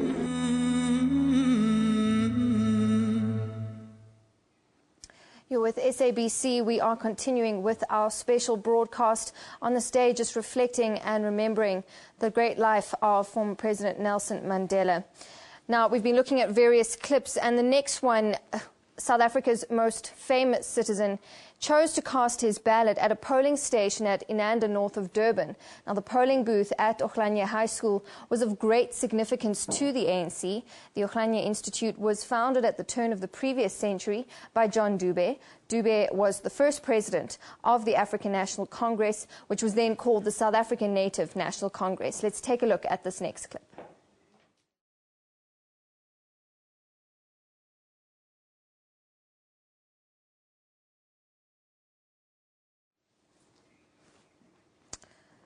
Okay, we're going to have to go to our next clip. There's nothing there playing for the moment. So let's just have a look now at the reactions that are coming in following the news of Nelson Mandela's passing. We've heard from all over the country. We've been reading messages from all over the world. So our next clip is that from the Limpopo Premier, Stan Matabate. We'd have expected to see him live even longer, even though that we know that he was 95 years old. You know, a person of that stature is somebody that you would not want to lose in your lifetime. We would want to see him living forever in any event. But unfortunately, things and nature just doesn't apply in that particular form. But we are gaining solace. We are actually consoling ourselves, or perhaps comforting ourselves, by virtue of saying that in any event, Nelson Mandela passed on, but his legacy will live with us forever. And as a result, we'll live for peace. We'll always have hope in the future. We'll always live in the sense that says we as the leaders, we as people in this province always will have to be selfless and serve our people with dedication, commitment, and resolute uprightness. Well, that was Stan Matabane just talking there, the Premier of Limpopo. And before that, we wanted to show you a clip of when Madiba chose to cast his ballot at a polling station at Inanda, north of Durban. Now, this polling booth at Okhlanya High School was of great significance to the ANC. The Okhlanya Institute was founded at the turn of the previous century by John Dube, who was the first president of the African National Congress, or then, as it was known, the South African Native National Congress. Later continued to build on that dream when he became the first president of a democratic South Africa. Mandela, who could have claimed the limelight for himself, in typical fashion, displayed his humility and first paid his respects to the former leaders of the movement. In a few solemn moments, Mandela laid a wreath at the grave of Dube on the school premises. His message to Dube: South Africa is finally free. Our message is that the basic needs of the masses of the people must be addressed. The creation of jobs, of houses, the introduction of electricity, building of schools and hospitals, providing free, compulsory quality education, running water, paved roads. These are our priorities. As was expected, Mandela's vote became an event which grabbed the headlines not only here in South Africa, but all over the world. Journalists, photographers and camera operators jostled for position to capture the momentous occasion. Mandela, in high spirits, made his way to the polling booth, greeting members of the police force and other voters. And he patiently responded to questions from the media. Is it a secret who you're going to vote for? Well, when I decide, you see, it will be a secret. I'm just trying to say now, you see, to decide who I should vote for. It was also a special moment for the South Africans who came to vote at the same polling station. Witnessing the event were also prominent ANC leaders from the province, including President Jacob Zuma, then regional ANC chair, and Jeff Radebe, then a national executive member. The sight of Mandela casting his ballot can be regarded as one of the most memorable moments in world politics. After fulfilling his lifelong ambition, a beaming Mandela expressed his commitment to a united, prosperous South Africa, a message he would repeat time and time again. This is for all South Africans an unforgettable occasion. It is the realization of hopes and dreams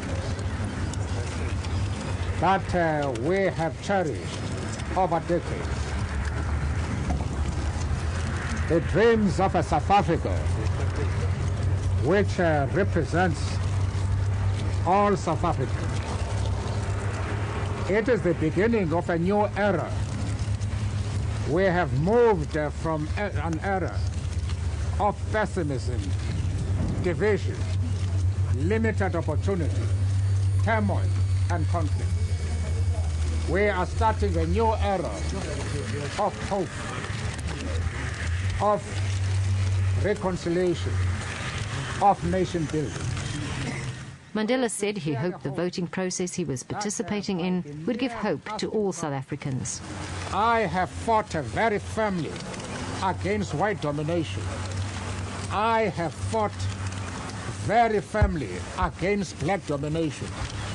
I cherish the ideal of a new South Africa where all South Africans are equal, where all South Africans work together in order to bring about security, peace, and democracy in our country.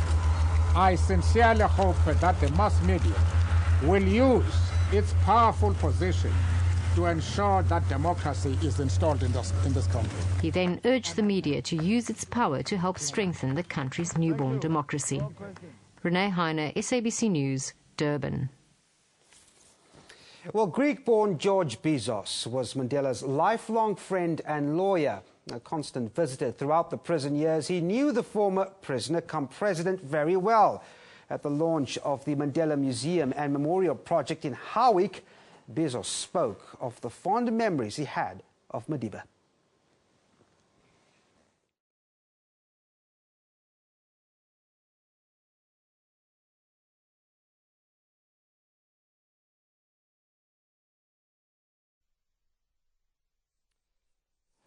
All right, we seem to be having a problem with that clip, but our journalists are out at the key points as we've been crossing through them throughout the entire morning. Let's go back to Houghton now, at the site of Nelson Mandela's house, where reporter Yolisa Njema is still standing. Yolisa, what can you tell us?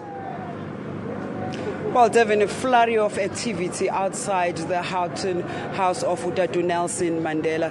You know, one has to literally go and grab politicians by hand to make sure that they come through and talk to us, because there's a lot of international media and local media who want to ensure that they pass on that message from everyone who matters, from ordinary South African political leaders, civil society at large. Now we're joined by Kenneth Meshwe, the leader of ACDP. Dr. Meshwe, like I'm saying, this is testament to what Utatu Mandela personified, that I had to grab your hand literally, and we walked all the way to the camera. Actually, it looked so beautiful. We formed a human chain. You were leading us, and it was a long chain of people who loved Tata Mandela, who are convinced that the legacy that he left for us will continue. We have to encourage all our people to continue building on the foundation that Tata Mandela laid for us. Some say they're celebrating his life, some say they're mourning his life. Why are you here? It is both.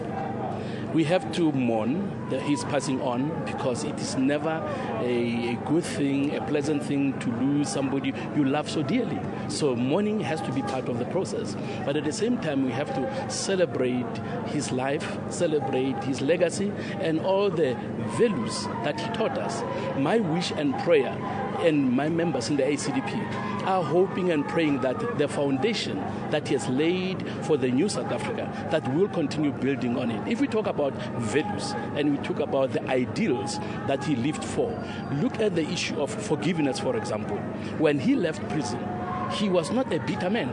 Some people expected that he would say, I want to pay revenge for those Boers who did to me was totally unacceptable. I'm going to revenge. He didn't do that. When other comrades felt we now have an opportunity to hit back, he said, no, let us build the nation, let us go follow reconciliation. Because the man was a visionary. He knew that if there was conflict, there would be people who would lose.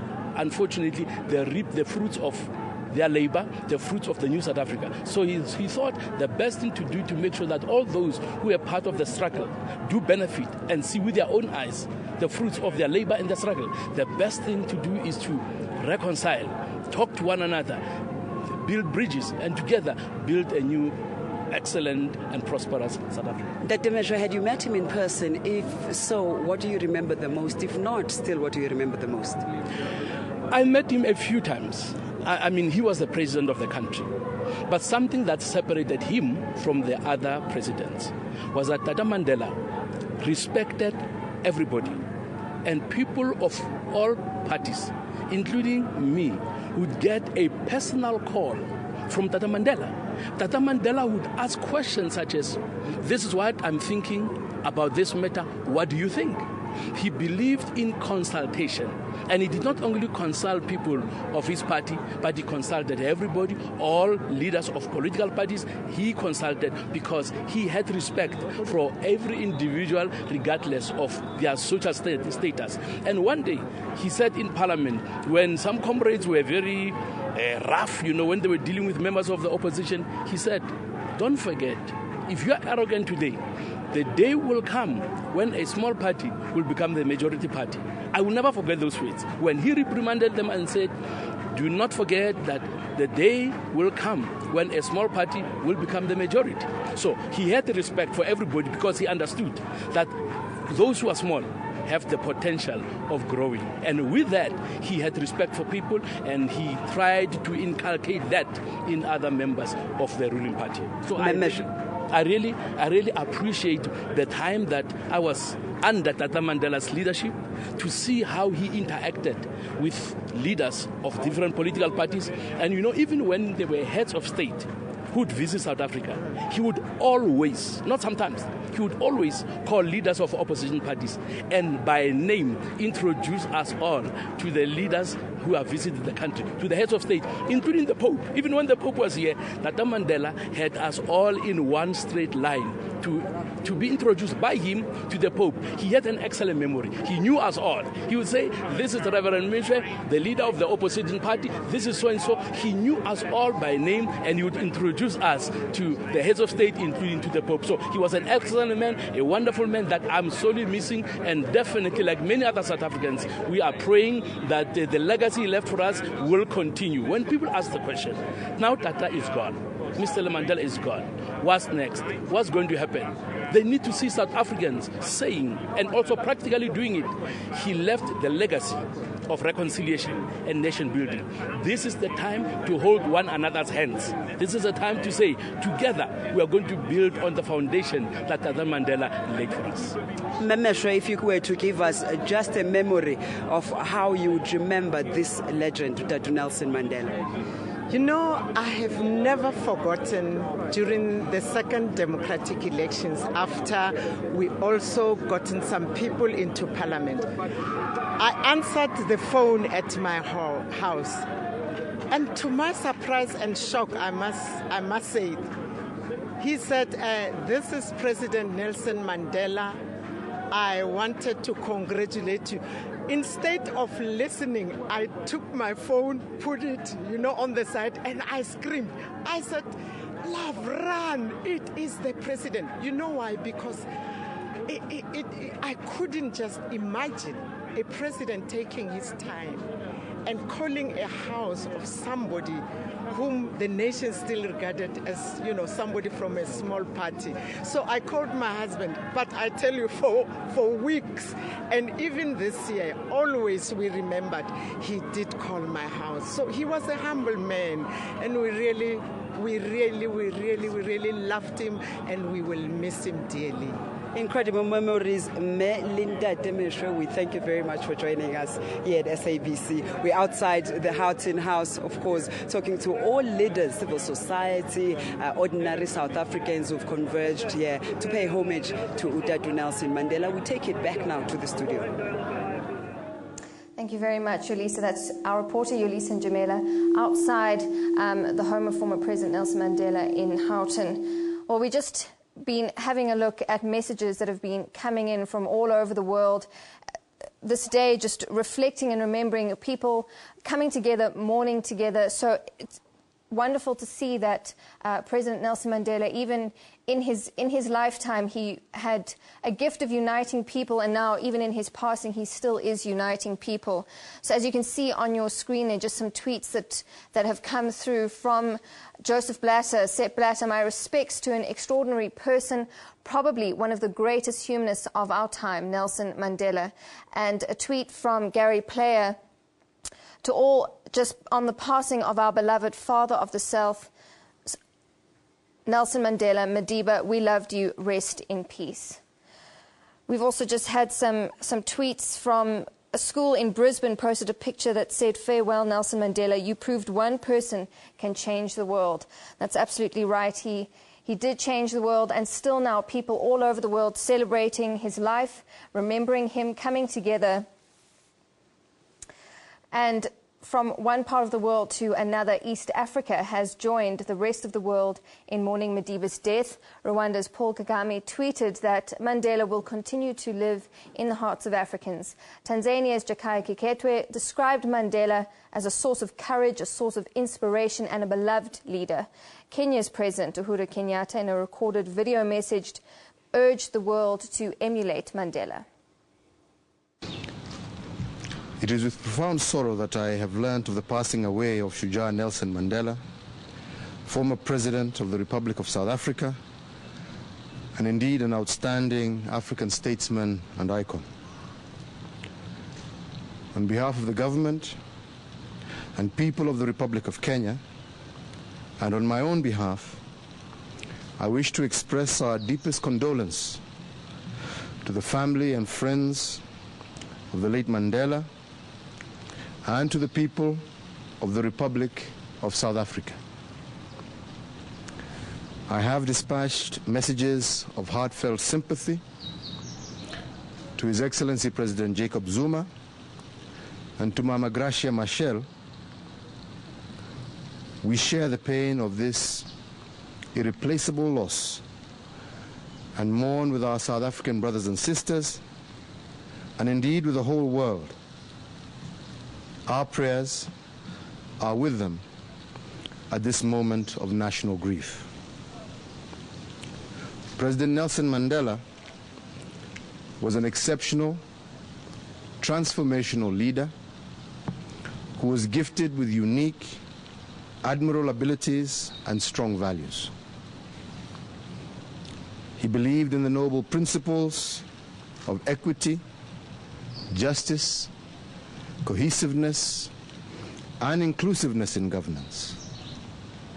He had faith and confidence in the ability of his people to realize the dream of a free, united, and prosperous South Africa.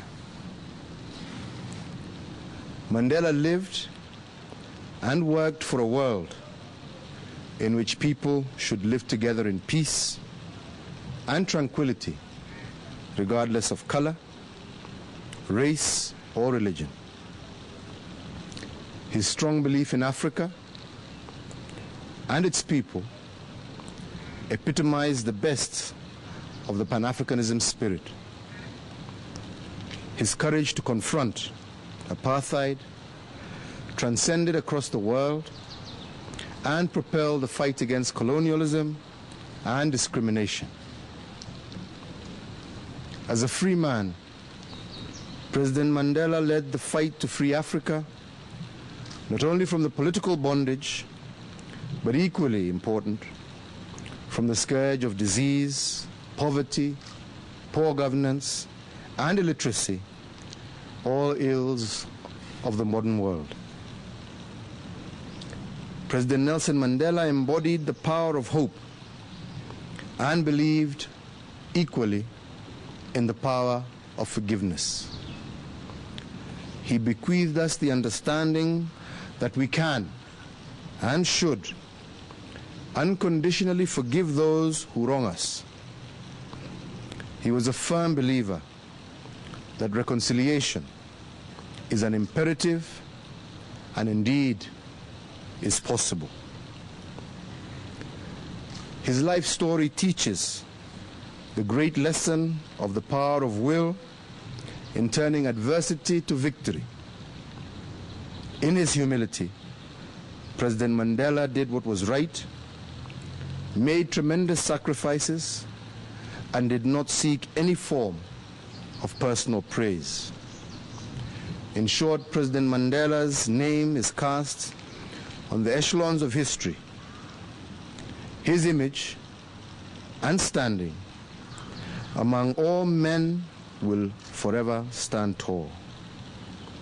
Madiba's story defined and reflected the history and struggles of our continent.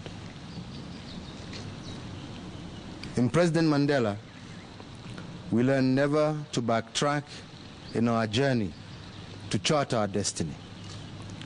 We have the responsibility of living by the ideals he stood for. Only the truly exceptional people leave their mark in the world, and Nelson Mandela was one of those. Madiba was a child of a traditional chief of the Transkei, and indeed a leader of the world. We will all miss the most cherished of Africa's sons and a true African hero. President Nelson Mandela lived an extraordinary life in a very ordinary way. His legacy encrypts the story of humanity now and tomorrow. South Africa, and indeed the whole world, is witness of Madiba's goodwill. Fare thee well, Tata Mandela. I thank you very much. Well, there you go. The Kenyan leader, Uhuru Kenyatta, there giving his tribute, paying respects to the late Nelson Mandela. Now, messages have been streaming in, messages of condolences and respects paid to Nelson Mandela. Here's one from the cricketer, Sachin Tendulkar. I met Nelson Mandela when it was one of the most memorable days of my life, a truly inspirational human being. He says, José Manuel Barroso of the European Union, Mandela changed course of history for his people, the country and the continent, the world over. My thoughts are with his family and the people, he says. Right now, Sam, well, Kanisha Funderburg, rest in peace. Nelson Mandela, you led an inspiring life and changed the world in the process.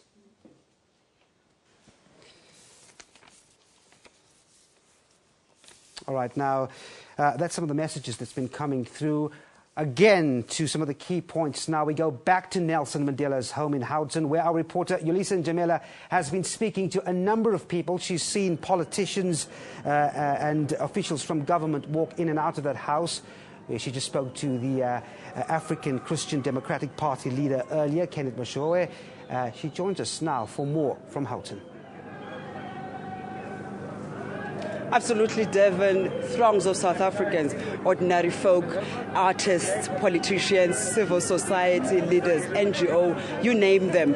From time to time, they belt out the national anthem, and also they sing songs in praise of Utadu Nelson Mandela. It's all about honoring the legend, the greatest son of the soil. We're now joined by Simphiwe Dana, one of the international artists who fortunately come from our own shores. Simphiwe, thank you so much for joining us here at SABC Television News. First and foremost, some people are here to celebrate Utadu Mandela, others are here to mourn him. What did you say you're here for? Well, there's much of both that we have to do. We have to mourn him, as a son of the soil has fallen, a father, our father, a father of the nation, a saint to the world over, globally, has fallen. And we have to celebrate that we actually had the honor and the privilege to have had such a great man live amongst us and teach us what he taught us, tolerance and love. So people, you were telling me earlier on that you have actually had the fortune of meeting the legend himself. Tell us about that moment and what you remember the most. Oh, that was a long time ago. I was not even in the industry as yet. It was, I believe, on his 87th birthday. I had the honor of singing for him at the Baragwanath Hospital. They threw a birthday party there for him, and I was the artist that was chosen to perform for him. As an artist who has now gone international, would you attribute any of that success to Utadu Mandela, and if so, why? Well, we are Madiba's people, unapologetically, and it's a fact of life. The moment that we're living in right now, we are living in Madiba's dream. He made it happen. We cannot say he did it alone, but everything we have been living through right now, it was in his name and through him. So we are living vicariously through Madiba, and we're living Madiba's dream. As people, you and I and many other South Africans, and of course the world at large, we've been fortunate enough to live in the time where he has lived and been released in prison. What will you leave to tell your children about Utadu Mandela? Well, the good thing is that my children got to experience living under Madiba's shade. I will not say shadow, but they are born in freedom, and they speak of him highly, and they sing his praises, and they know his name, and they know what he stood for, and they will tell their children what they know and what he did for them. Unfortunately, we have one of your children right here next to us. Do you have a message that you'd like to tell perhaps the family, or anything you'd like to say? Well, Madiba is special to all of us. We love him, and we would not live like this without him.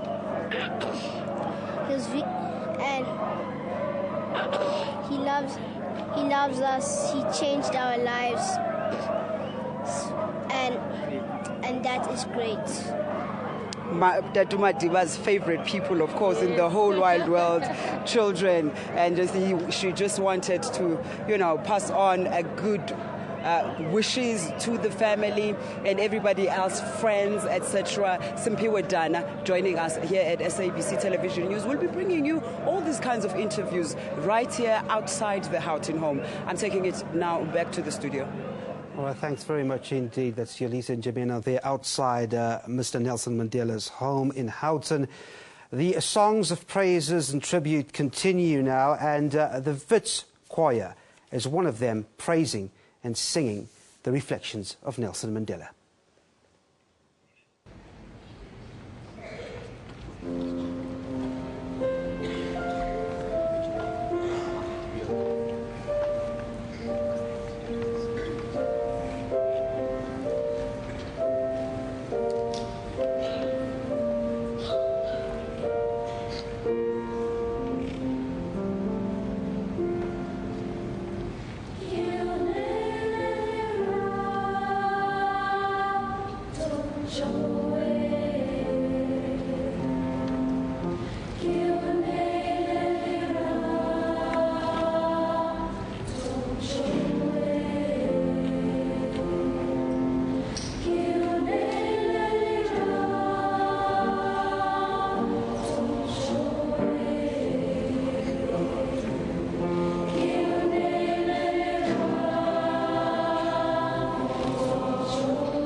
Well, good afternoon. Welcome to the special broadcast of the News at 1. Tributes and messages continued to pour in this morning through most of the afternoon as well, following the passing of former President Nelson Mandela. Madiba's death has dominated the world's front pages, triggered non-stop TV coverage, and also generated an outpouring of grief across Twitter and other social media. Now, this demonstrates a fitting sense of global unity in praise of the anti-apartheid hero whose struggle for equality in South Africa inspired billions. So we'll bring you some up-to-date news on the front of interviews. We'll also be speaking to a few economists as well on the show, so stay tuned for that. But the news of the passing away of former President Nelson Mandela has been greeted with shock in Bali, Indonesia. Now, that's where ministers of trade from 159 World Trade Organization member countries are meeting.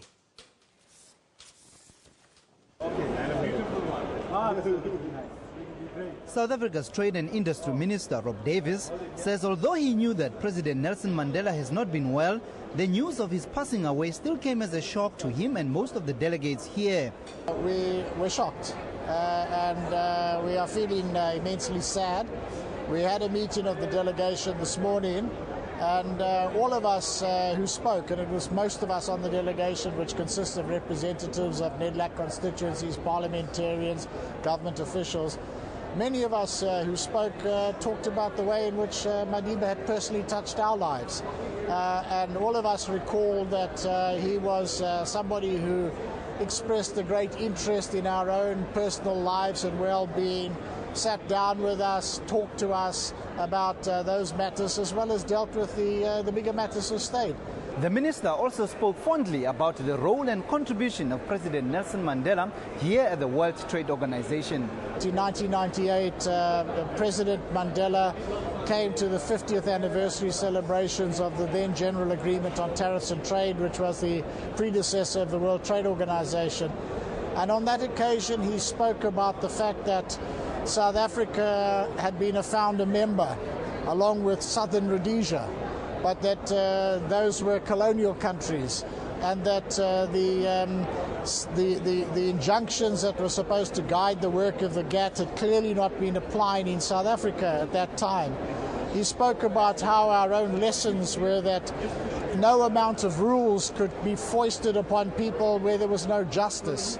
He spoke about the need for there to be an outcome in multilateral trade negotiations that led to the poorest people in the world benefiting from the international trading system. The World Trade Organization has agreed to dedicate a special slot during its closing ceremony of this Bali summit to pay a special tribute to President Nelson Mandela.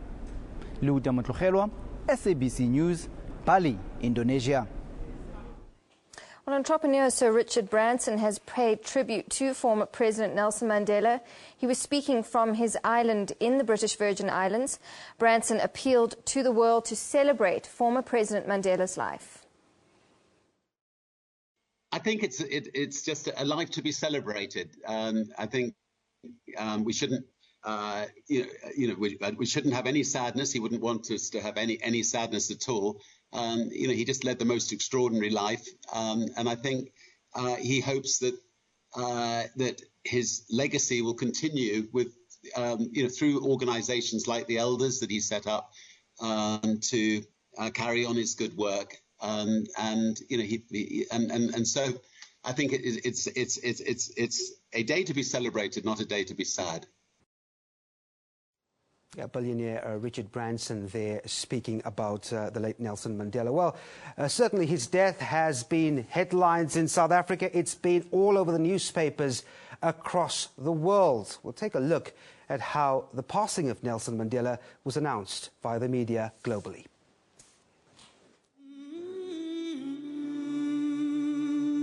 As the world comes to terms with former President Nelson Mandela's death, British newspaper headlines are dominated by tributes to honour the anti-apartheid hero.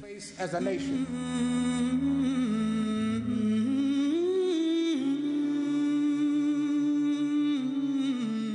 We slaughter one another. Former President Mandela's life and last years also topped the running orders in news bulletins around the world. In the stereotypes Well, just taking a look at how people have been expressing their condolences all around the world, and to Nigeria now, where they've expressed their sadness over the death of former President Nelson Mandela. President Goodluck Jonathan has dubbed Mandela as one of mankind's greatest liberators. He said Mandela will always be remembered as a wise, courageous and compassionate leader and an icon of true democracy.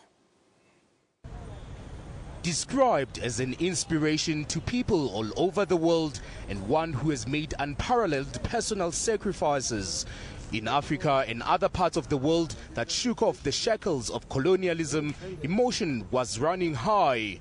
So many things we miss from him, so many things. He's a leader, He fought for the right of his people. He go in for it. He paid his supreme price. And at the end of the day, he came out of it in a good health. And at the end of the day, he go as far as ruling his people without even sitting down. Only one tenor. Only for him to stay one tenor alone. Show how leadership he is. He did a lot for the whole world, not in Africa alone, sir, for the whole world. But the man is, just a great man.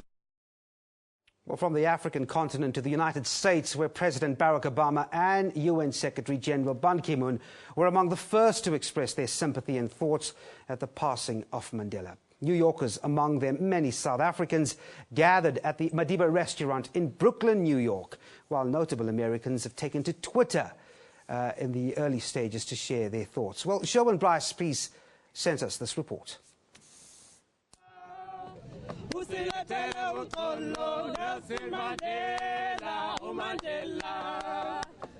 It was this impromptu gathering outside the now famous Madiba restaurant that became a meeting point for the like-minded, as lanterns were sent into the night sky in memory of a fallen icon. South Africans and Americans alike sharing the sad moment.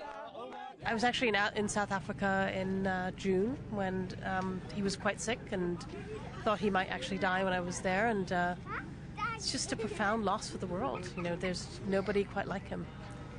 He's I think somebody said he's a transformative figure, and I think those of us in Brooklyn, who is a very diverse community, profoundly feel his loss. I think many of us do across the world. I was at home and I got a text, and then my friend called me and my sister called me, and it was shocking. We knew it was going to happen. However, I think you're just never prepared when it actually does. So many South Africans ask me how Americans feel about Nelson Mandela. Maybe you can give us an idea. He was our Madiba as well. Nelson meant everything to us, particularly for our generation. A lot of us coalesced around the anti-apartheid movement, and a lot of our growing up was around supporting Nelson Mandela and supporting the people of South Africa in their fight and their struggle. So he's like a papa to us as well. Sibongile Buthelezi is from Soweto. What was your reaction when you heard? Before I heard that he passed away, I was just thinking about him, thinking, am I being selfish of him to stay? He has done his part. Why do I want him to stay? But then everybody's holding on to his legacy and then not realize that his legacy will live with us forever. And I think about an hour after that, I had the news. But he lived his life. We have to let him go. My thinking is, I wonder what kind of a conversation he's having with God right now, because the man left so much legacy. Probably he's now in a very different state of mind, looking back and being proud of himself, and we are all very proud of him. Well, I don't think there's any question that Nelson Mandela today is probably breathing a lot easier. He is definitely at peace, not in pain. Tsepo Lekalake grew up in Klerksdorp. I guess the freedom of being, within everything that happened in South Africa, and all he did to inspire the rest of the world. I think you can't explain it. Pinky Masemola is from Diepkloof, Soweto. And I saw the president came on, and just when he confirmed it, you cry. There's nothing that you can do, and it is the worst thing about being away from home is that you are in another country and you feel these emotions that you don't know how to share, because as South Africans, we have our own culture. There's things that we do when we mourn, when we grieve.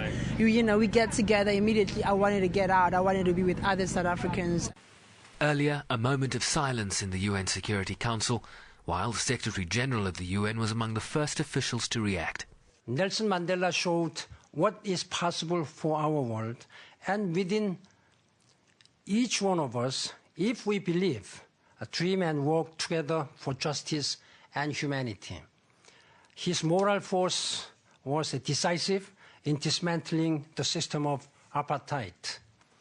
Remarkably, he emerged from 27 years of detention without rancor, determined to build a new South Africa based on dialogue and reconciliation. I was privileged to meet Nelson Mandela in February 2009. When I thanked him for his life's work, he insisted the credit belonged to others. I will never forget his selflessness and deep sense of shared purpose. On behalf of the United Nations, I extend my deepest condolences to Nelson Mandela's family, the people of South Africa, and indeed our global family. President Barack Obama paid tribute from the White House. I am one of the countless millions who drew inspiration from Nelson Mandela's life. My very first political action, the first thing I ever did that involved an issue or a policy or politics, was a protest against apartheid. I would study his words and his writings. The day he was released from prison gave me a sense of what human beings can do when they're guided by their hopes and not by their fears. And like so many around the globe, I cannot fully imagine my own life without the example that Nelson Mandela set. And so long as I live, I will do what I can to learn from him. South Africa's former deputy president. Even though it was expected, when I saw the news, it really was painful. And I was sitting, chairing a meeting with ambassadors and ministers when someone from my office brought the message. And that was the end of the meeting, because everybody just needed a moment, and people needed to go back to their embassies as well. Former President and close Madiba friend Bill Clinton tweeted this picture of the two of them together, saying he'll never forget his friend. His wife, the former Secretary of State Hillary Clinton, called Nelson Mandela a champion of justice and human dignity, with unmatched grace, a truly unconquerable soul. From the prepared statements we had earlier today from the likes of President Barack Obama and the UN Secretary General Ban Ki-moon to the impromptu outpouring of support you see from individuals on the street here tonight, expect reaction to the death of this icon to continue across these United States in the days and weeks ahead. Shervin Bricebees, SABC News, Brooklyn, New York. Well, back home now to the Eastern Cape, Qunu was quiet this morning as residents absorbed the news of Madiba's death. Our reporter Janine Lee is there for us. Janine, good afternoon to you again. I know we spoke earlier and you said there was just a feeling of stillness, that perhaps the news hadn't quite sunk in. Tell us, have things changed, or what are we expecting to see, especially over the next few days? Obviously, things will change there. Yes, Natasha, definitely over the next few days we expect a lot of people to be here. Since I spoke to you a short while ago, the presence of the South African National Defence Force has increased, probably 8, 9, 10 Caspers parked on the lawn opposite here, an increase from the number when we spoke last. And a number of tourists have come past and stopped outside the gate, had a look at the house, just stood in silence looking at the house of the late President Nelson Mandela. But it's not only foreigners. I spoke to a foreign tourist a short while ago. He said he was holidaying at Coffee Bay. He heard the news and he just wanted to come up here to Qunu and look at the house of our former Madiba and get a better feeling for him. But it's not only foreigners. I'm joined by a local Nandipi. You came here today. Why did you come? The reason for my visit here is to show some respect and also to celebrate Nelson Mandela's lives. Because to me, he was the father of the nation. The minute I heard about the news, I couldn't sleep. we watched TV with my husband up until 3 a.m. It's sad news, but then we must remember him for his loveness, kindness, and his generosity. Thank you. Nandipha, thanks very much. Now, it's the young that Nelson Mandela also inspired. Now, I'm joined also by a very young man. He's come all the way from East London, and he saw the news of Nelson Mandela's death on television. Tell us how you heard about the death of Nelson Mandela. I heard about it on TV, and suddenly my dad told me when we went to check on SABC2 and other channels. So now we felt like sad, and then suddenly it wasn't feeling nice. Thank you so much for coming out here today. Although it's still very quiet here, the mood is still, there's a feeling of mourning. We expect in the next couple of days that a large number of people are expected to converge here in Qunu, the rural home of the late Nelson Mandela. From us, it's back to you in Johannesburg. Thank you very much, Janine. That's our reporter, Janine Lee, coming to us live from Qunu in the Eastern Cape. And I'm just going to cross back to Devon because I know he's got something. We've got our reporters lined up across all parts of the country, and Devon has got something for us coming in from Cape Town. Devon, over to you.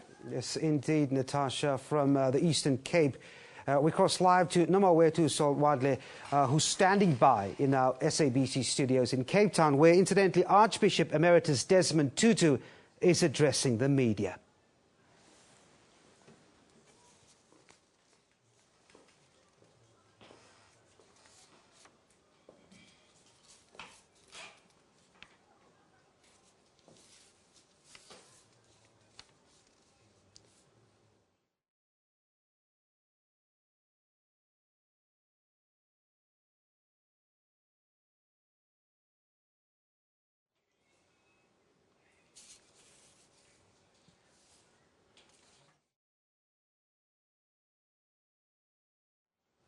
All right, we seem to be having some sound issues from Cape Town. Well, the JSE halted all trade at 11 this morning for 5 minutes in honour of former President Nelson Mandela. We were expecting to cross to our markets reporter, which is Gunter Dodge. He's standing by the JSE. We'll try and get hold of him a little later, try and give you that usual update from the JSE, but of course, with some sorrow this afternoon, events largely changing following the death of Nelson Mandela. So let's take a look at some messages now. You know, those key messages still trickling in via our SABC website as well as Twitter. We have one from Tabu, thanking Tata Mandela, the king, he says. We love and care enough about the person. We will always love you, Nelson Mandela, and we salute you. Rest in peace. Yes, another message all the way from Maputo, Mozambique, giving their condolences to Madiba, saying, we're going to miss you. The world is shocked and sad on this day, Friday the 6th, 2013, Friday the 6th of December. Tata Madiba, go well, and God will bless you and all your family. Now, Dibasani Tsakane says, deepest condolences to the family of Madiba. He let freedom in this country. He made people's life free for all. He was a people's person. He helped grandparents and children by providing pension. Rest in peace, Tata. We will always remember you. So that's the sort of stuff that's coming in via our website and Twitter. As we said earlier, we will cross to Gunter Deutsch at the JSE to give us some sense now on how the JSE has been panning out today, this very sad day when we're digesting the news of Nelson Mandela passing away. Gunter at the JSE. Thank you, Devon. Well, yeah, the market this morning woke up to the news that Nelson Mandela had passed away. And here at the JSE, they decided, well, in honor of the atmosphere that the man used to create when he used to visit the JSE, which created a scenario where everyone literally put their pens down and went around the building just to make sure they could catch a glimpse of the man in person. So literally we had days where market would be open, but nothing would be happening at the JSE because everyone is out of the office after Nelson Mandela, just to see the man. And so in honor of that, and the spirit that that created, they decided today at 11 o'clock that they would close the market for 5 minutes. And yes, trading has resumed since.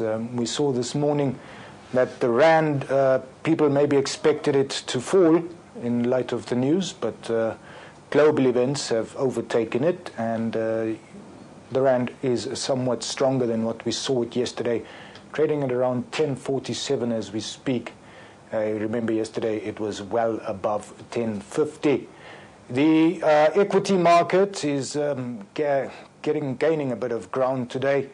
We have U.S. non-farm payrolls data coming out this afternoon, and it looks as if with the losses that equities have experienced over the last 5 days or so, that people are picking up bargains and hope that the non-farm payrolls number might disappoint. And by that I mean that it would give a sign that at least the U.S. stimulus is going to remain in place for some time. But of course, if it's a very good number, people are going to start fretting about stimulus being taken away. The oil share index at the moment is higher by 0.5%. Industrial is doing just about the same. See, the rand has gained about 0.6% against the dollar. The gold price just below 1,230, and the Brent North Sea crude price remaining stable at $111.40. Back to studio now. Well, thanks very much. Thanks very much indeed, Gunter.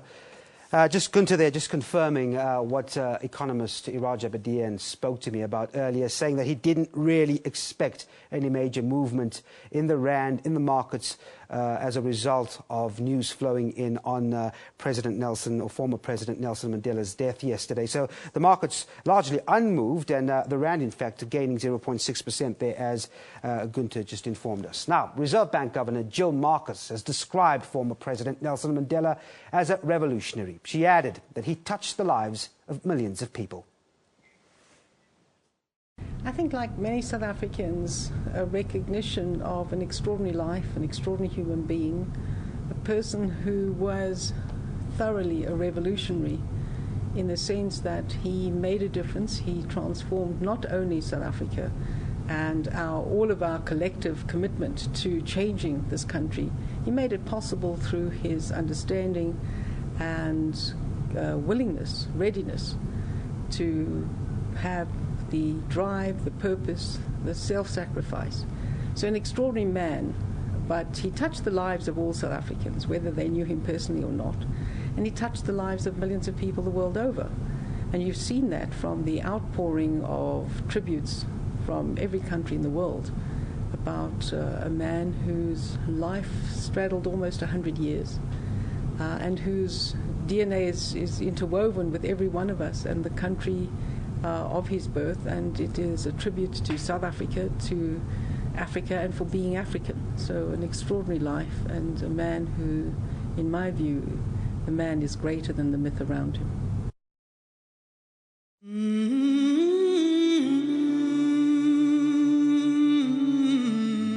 Our democracy must bring its material fruits to all, particularly the poor, marginalized, and vulnerable. Our belief in the common good ultimately translates into a deep concern for those that suffer want and deprivation of any kind.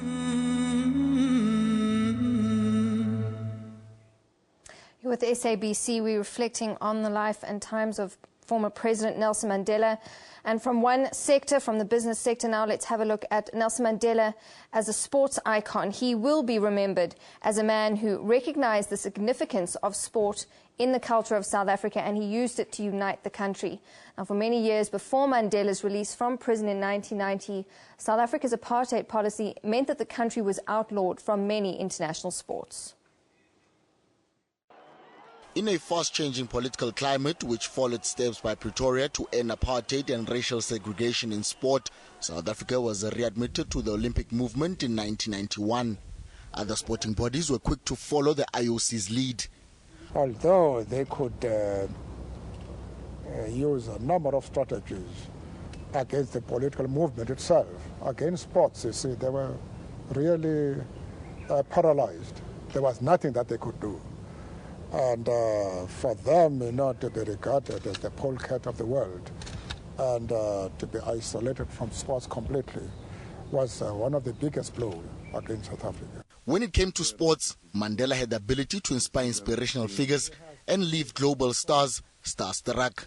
I formed a bit of a relationship with him. He even phoned me on my wedding day. So, yeah, it was a special bond that we had, and he was a special man. He did wonderful things for our country, and understand that we're a very passionate sporting nation, and that he could use that as a tool to unite the country and bring it together. So, very astute in his thinking, and very involved, and just it showed the true nature of a wonderful human being.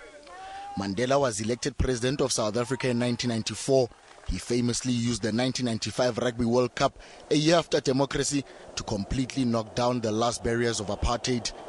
He quickly saw the value of using sport to unite the country by encouraging... All right, we're cutting out of that sports clip there quite urgently. Just to cross over to Cape Town now, where Nomawethu Sodwana, he's standing by in Cape Town. Apparently there's a press conference underway. Archbishop Emeritus Desmond Tutu is addressing the media. With all our grief, we ask God to bless South Africa. God bless South Africa. Guard our children. Guide our leaders and give us peace. Amen.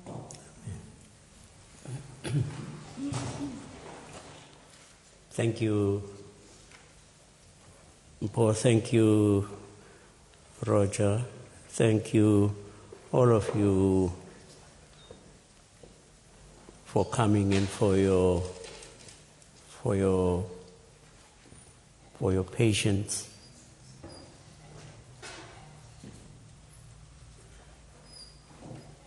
We offer our deep condolences to Madiba's beloved wife, Graça Marcel, embodying her name, gracious as ever. To his former wife, Winnie Matigizela,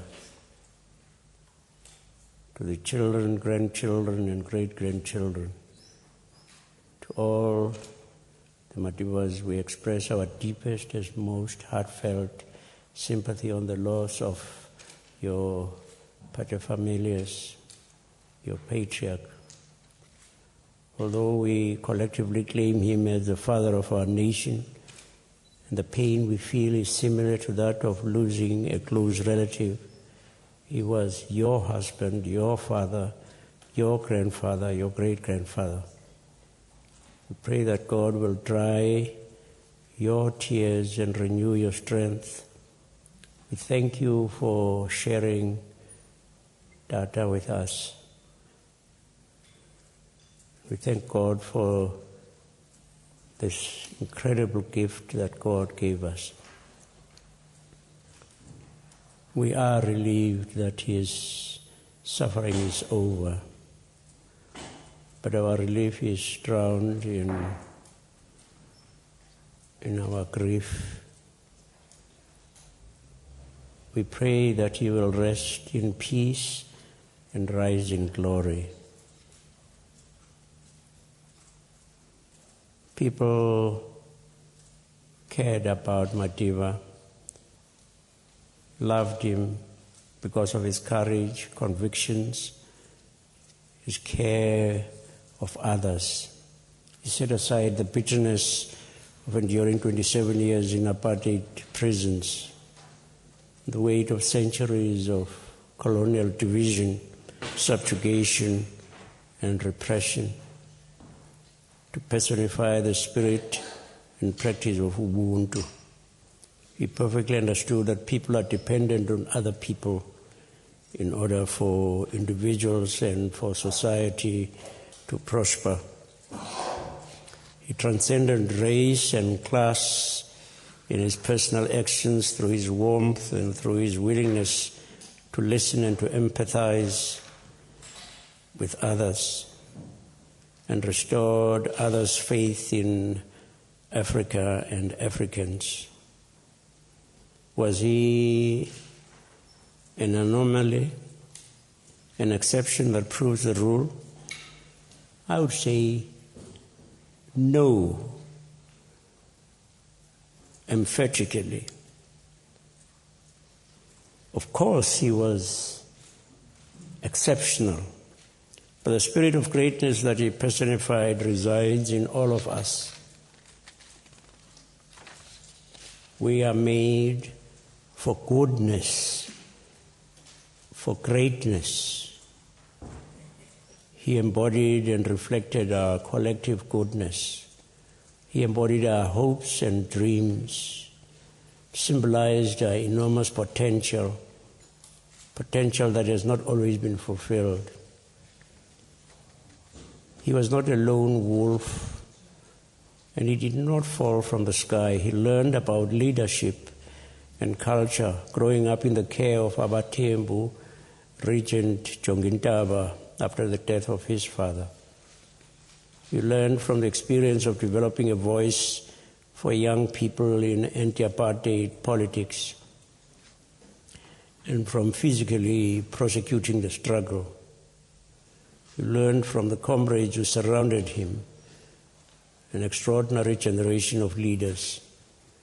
To all of this, the crucible of prison seemed to add a deep understanding of the human condition and a profound ability to empathize with others. He came to understand the Afrikaner from his interaction with his prison warders. Like a most precious diamond honed deep beneath the surface of the earth, the Madiba who emerged from prison in January 1990 was virtually flawless. When you think that he went to prison an angry, relatively young man, and emerged as this incredible icon of magnanimity and compassion. Like a most precious diamond, he was virtually flawless. Did he have weaknesses? Of course he did. Among them, his steadfast loyalty to his organization and to some of his colleagues who ultimately let him down. He retained in his cabinet underperforming, frankly incompetent ministers. This tolerance of mediocrity arguably laid the seeds for greater levels of mediocrity and corruptibility that were to come. Was he a saint? Not if a saint is entirely flawless. But I believe he was saintly because he inspired others powerfully and revealed in his character transparently many of God's attributes of goodness, compassion, concern for others, desire for peace, forgiveness, reconciliation. He was consistent.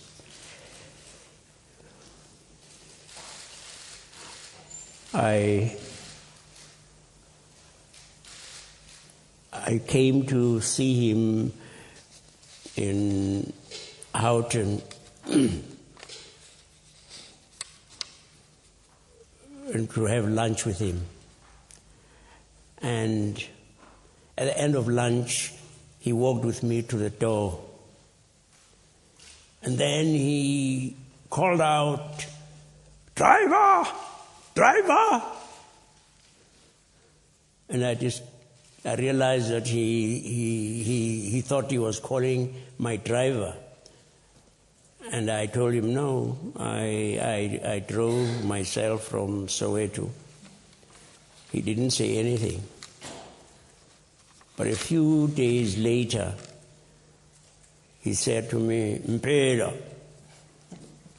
I have found somebody who is prepared to give you 5,000 rand a month so that you can get a driver.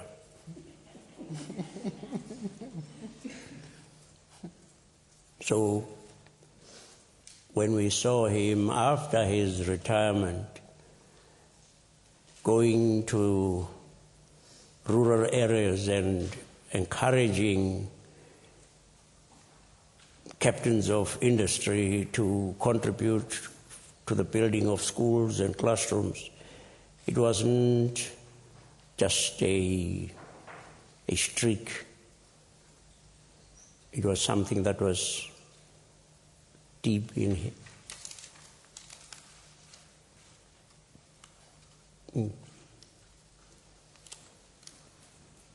He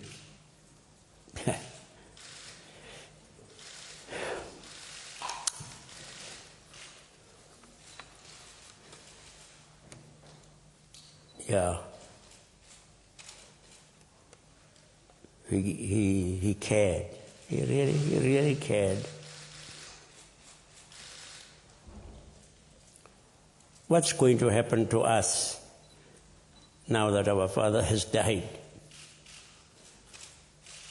Does it spell doomsday and disaster for us?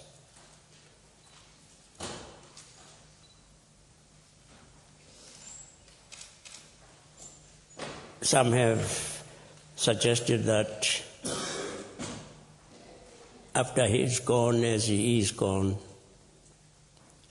our country is going to go up in flames. This is, I think, to discredit us, South Africans, to discredit his legacy. The sun will rise tomorrow, and the next day, and the next. It may not appear as bright as yesterday, but life will carry on. As we enter the mourning period as a nation, we do so with the greatest dignity and respect, because that is what we owe to Madiba and to ourselves. My message to my fellow South Africans: over the past 24 years, Madiba taught us how to come together and to believe in ourselves and each other. A unifier from the moment he walked out of prison.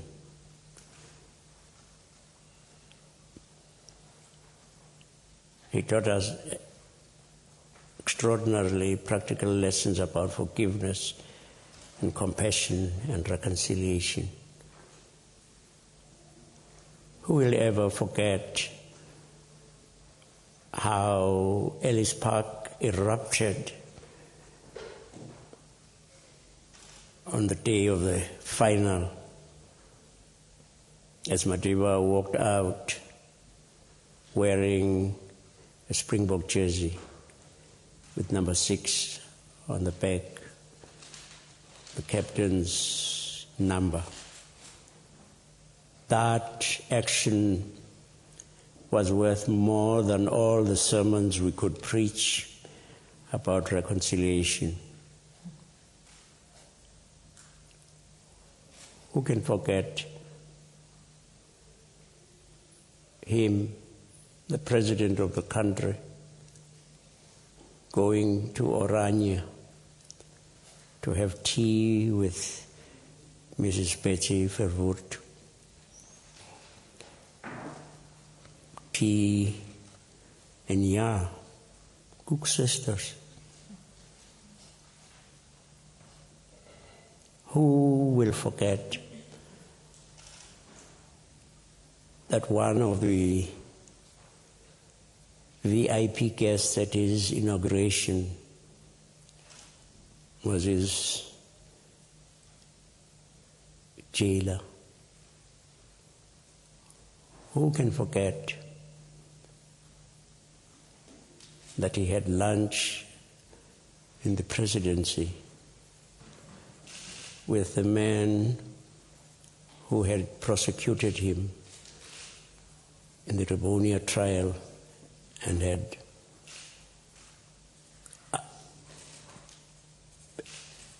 asked for the death penalty to be imposed.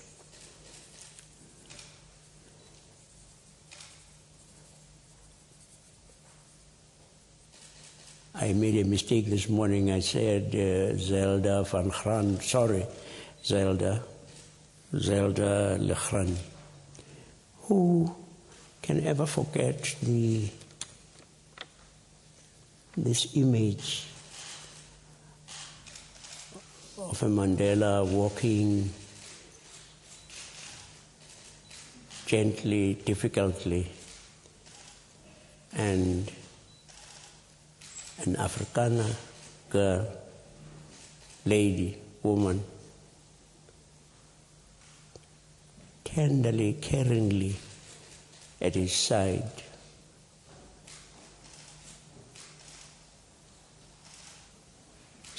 We could see in front of our eyes. We could see the image of the reconciliation he wanted for his country. You know what? When we, in the TRC, demanded to have P.W. Porter appear, and he believed that we were seeking to embarrass him, discredit him. He wouldn't. I don't know that many of the people know that Madiba came to me and said, go and tell him I am prepared to attend the sessions when he will appear before the TRC, and I will sit side by side with him.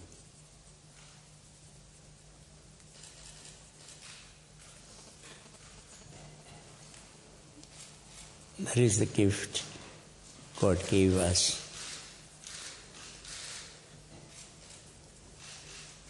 He has taught us how to come together and to believe in ourselves and each other. The unifier from the moment he stepped out of prison.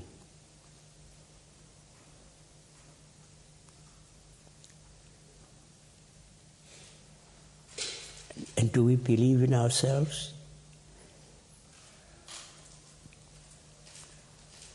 Can we remember 2010 for 2 months what our land was like? 2 months when there was no crime. No crime. And people were walking at night, white people, at night in Soweto.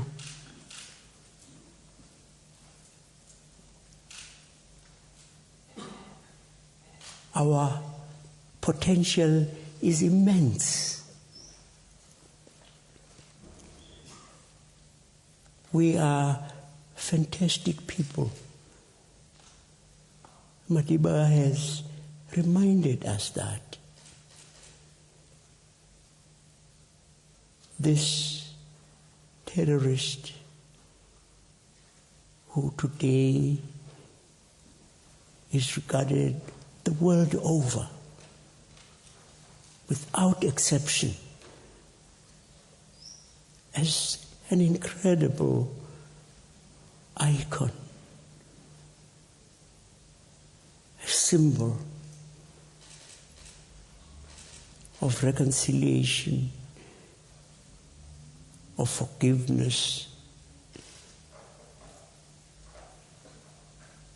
of magnanimity. We have an incredible capacity. And you know, God is asking us, South Africans, please become what you are. Show the world that yes, indeed, we are members one of another, that we are members of one family. Not as a figure of speech, but it is for real. You and you and you and you. You are my sister, you are my daughter, you are my child. We belong together.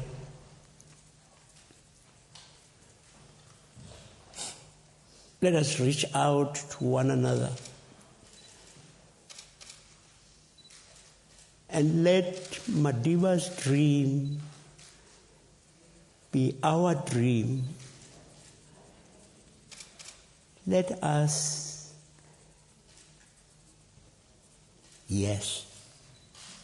let us vindicate God. Let us vindicate God who says, you are members one of another. God gave us this incredible symbol, warm,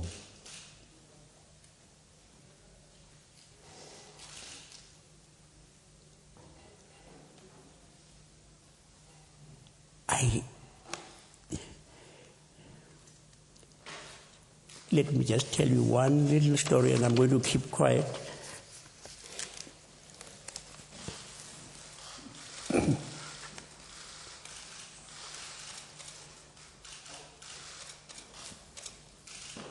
The TRC experienced a very serious crisis because one of our commissioners was alleged to have been involved in a crime that someone was confessing to, that when he or they went to commit a particular political crime, the vehicle they used belonged to this commissioner. I picked up the phone and immediately I said, Madiba, appoint, as a matter of extreme urgency, a judicial commission that must look into this quickly, because the credibility of the commission is at stake. And as almost always happened, he appointed Judge Richard Goldstone. And then I received a call from the President's office. They want to know how they can get in touch with this particular commissioner who was supposedly involved. And I realized that the report had come and Madiba wanted to set this person at rest by letting him know the findings of the judge. And I said to the person who was speaking to me, tell the President, I am the chair of this commission. anything relating to this commission, I must know about it first. A few seconds later, the phone rings. It is Madiba on the other side. The president of the country says, Mpilo, you are quite right. I am sorry.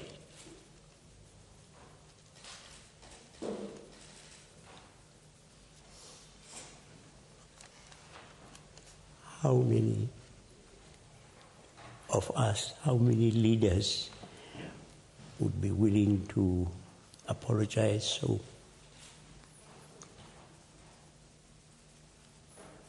God, you have given us an incredible gift. Help us to emulate him. Help us, this fantastic country, to be the best memorial we can ever erect. A South Africa where all of us flourish.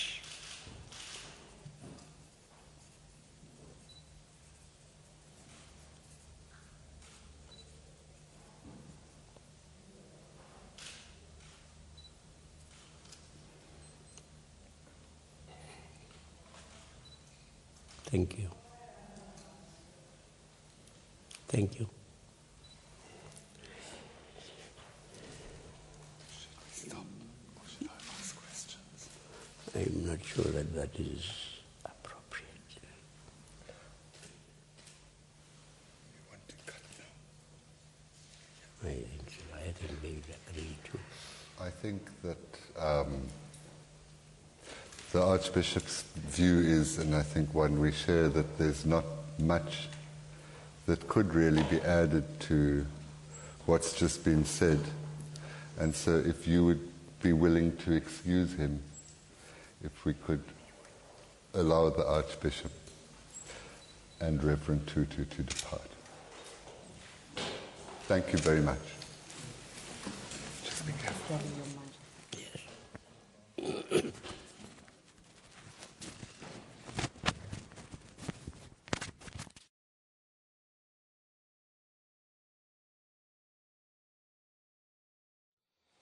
Well, there you go then, Archbishop Desmond Tutu there, live from Cape Town, reflecting on Nelson Mandela and dismissing doomsday, dismissing a disaster forecast that some had put forward, saying that the sun will rise in South Africa, over South Africa tomorrow.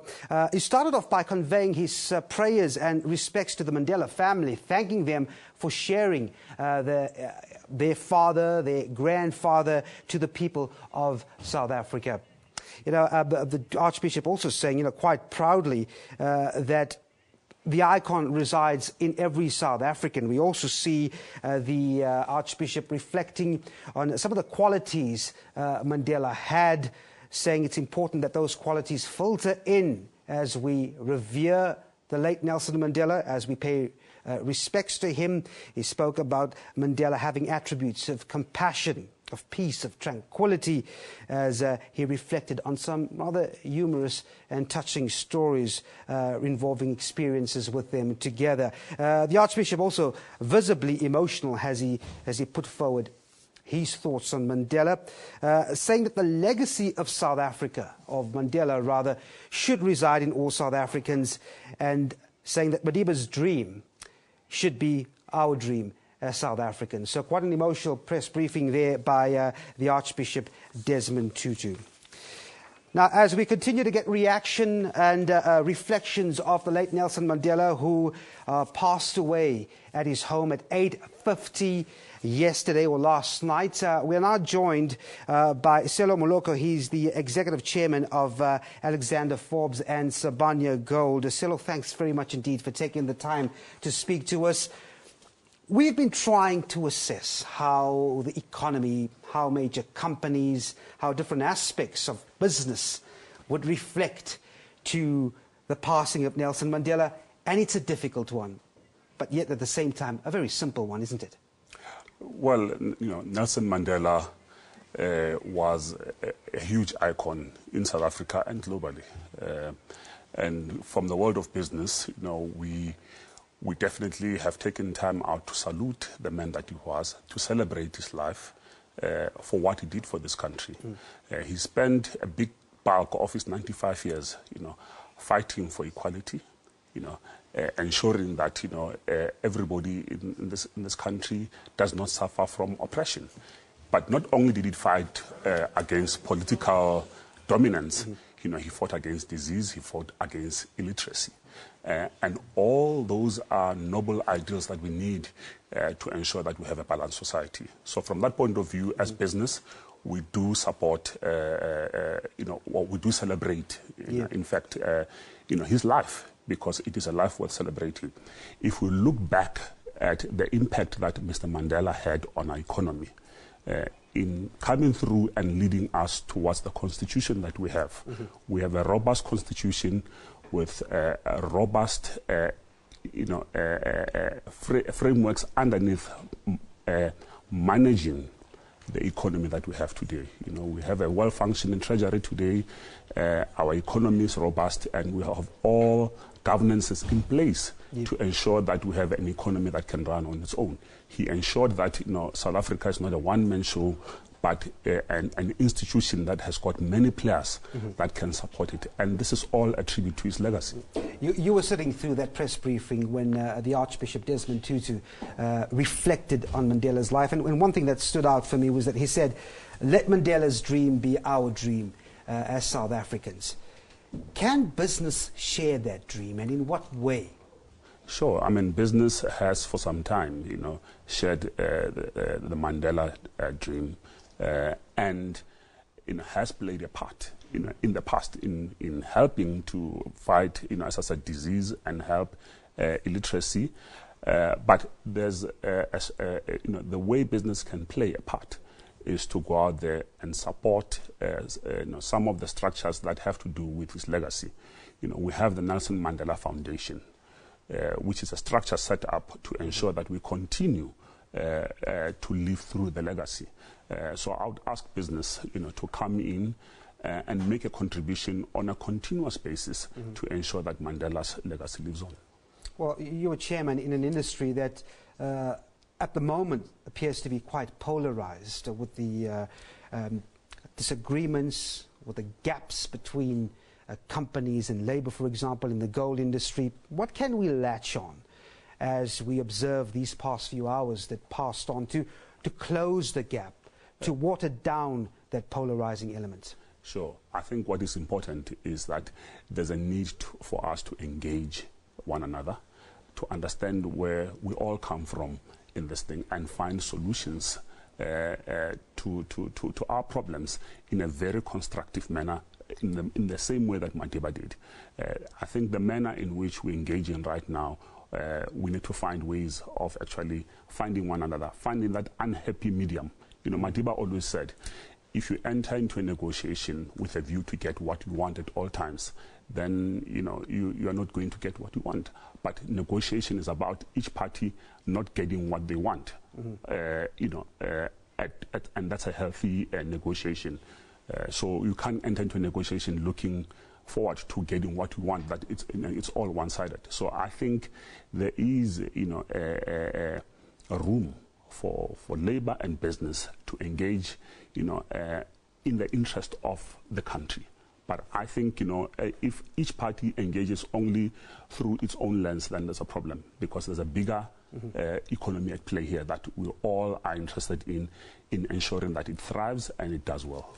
All right. The Archbishop also pointing out very eloquently that the sun will rise on South Africa tomorrow, but so much of that depends on people feeling economically equal to the people around them. And it's admittedly, that's just not the case in the country at the moment. In fact, we're so far from that realization, something Nelson Mandela always wanted to eliminate, to bring to some sort of equilibrium. Are we far from that? That's a dream, isn't it? it is an ideal that we should certainly aim for as a country. We have a high unemployment rate in this country, and we do need to do something to facilitate or create an environment that will lead to job growth, and through improved economic activity. So can we see every individual in this country prosper. So we do need to think about our policies that we introduce, that we need to find investor-friendly policies and implement those policies in the interest of every South African. All right, we're going to have to leave it there.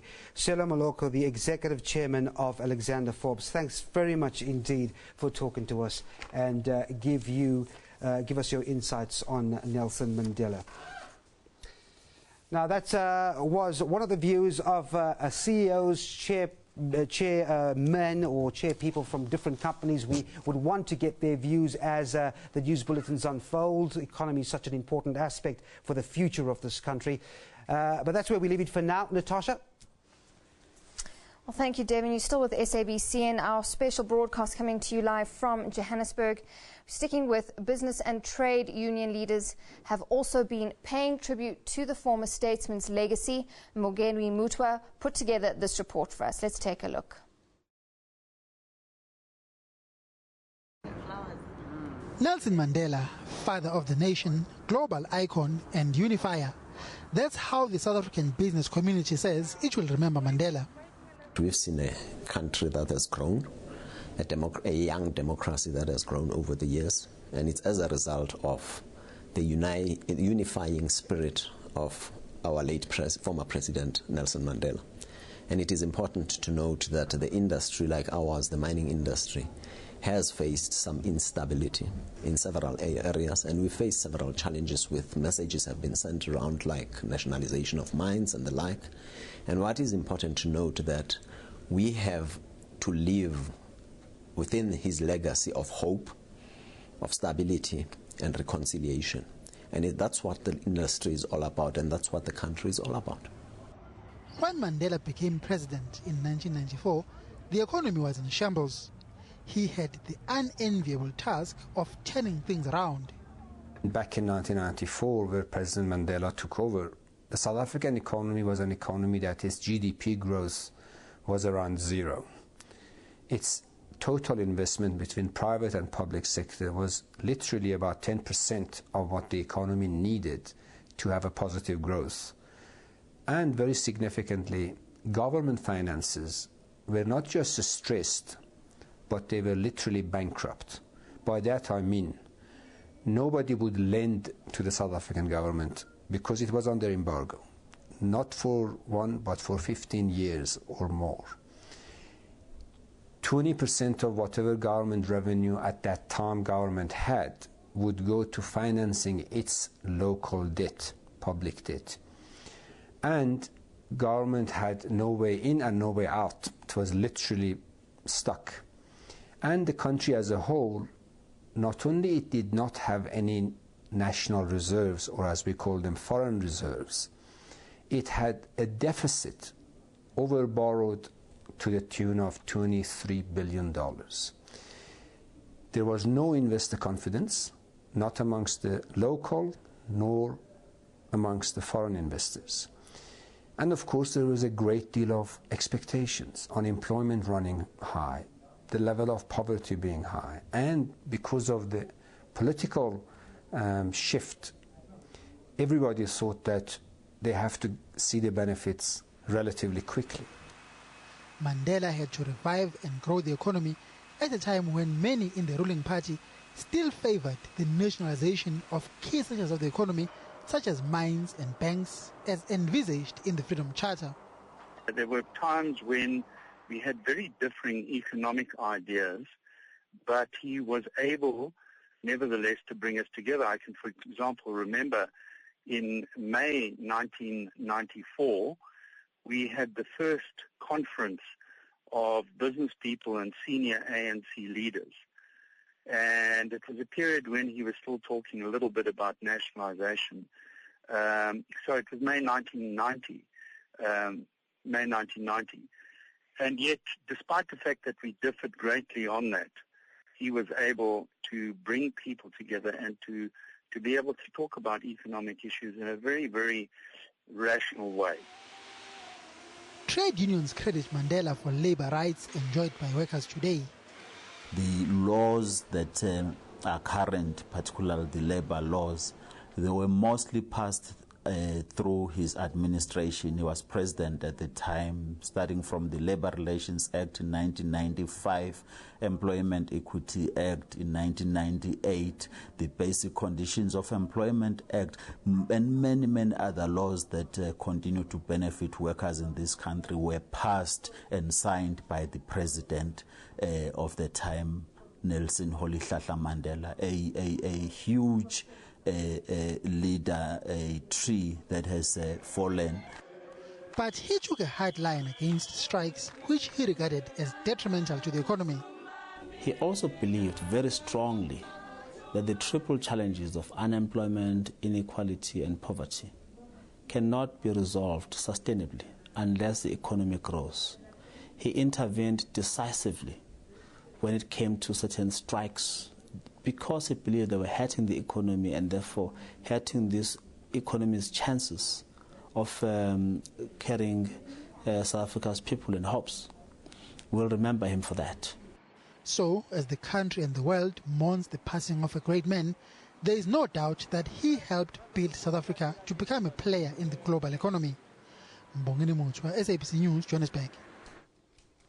Well, we've been going through many of your messages and tweets throughout the day, just giving us such a good sense of just the outpouring of compassion and people's coming together in this time. So let's just take a look at some more of those tweets that we've seen coming through. A tweet from Barack Obama. President Obama remembers Nelson Mandela, a man who took history in his hands and bent the arc of the moral universe towards justice. That's very, very well put. From David Cameron, a great light has gone out in the world. Nelson Mandela was a hero of our time. I've asked for the flag at number 10 to be flown at half-mast, as so many flags all around the world are flying at half-mast today. And Uhuru Kenyatta, it is with profound sorrow that I have learnt of the passing away of Nelson Mandela, an outstanding African statesman and icon. And finally, from Bill Gates, every time Melinda and I met Nelson Mandela, we left more inspired than ever. His grace and courage changed the world. This is a sad day. Just some of the tweets coming through there from world icons just on the passing of former President Nelson Mandela. Well, I'm going to pass back to Devin now, as he's joined by Dennis George, the General Secretary of Trade Union FEDUSA. Indeed, I am Dennis George, General Secretary of FEDUSA. Thanks very much indeed for coming in and talking to us. Let me get straight into it with regards to Nelson Mandela. I was quite intrigued to hear about the way in which the late former president contacted you. He actually phoned FEDUSA and said, I want to meet with you. Yes. Yeah, the president, when he was in office, he called us and said, look, he would really like to meet, with FEDUSA's leadership. And it was quite frantic because, we thought, it's the first time it's a new democratic president that's been elected, and so we were making all sorts of arrangements to go to the union buildings, and when we started to talk, he says, no, I don't want you to come to the union buildings. I want to come to your offices. And that is just in the nature of Madiba, that he wanted to reach out to the people on the ground.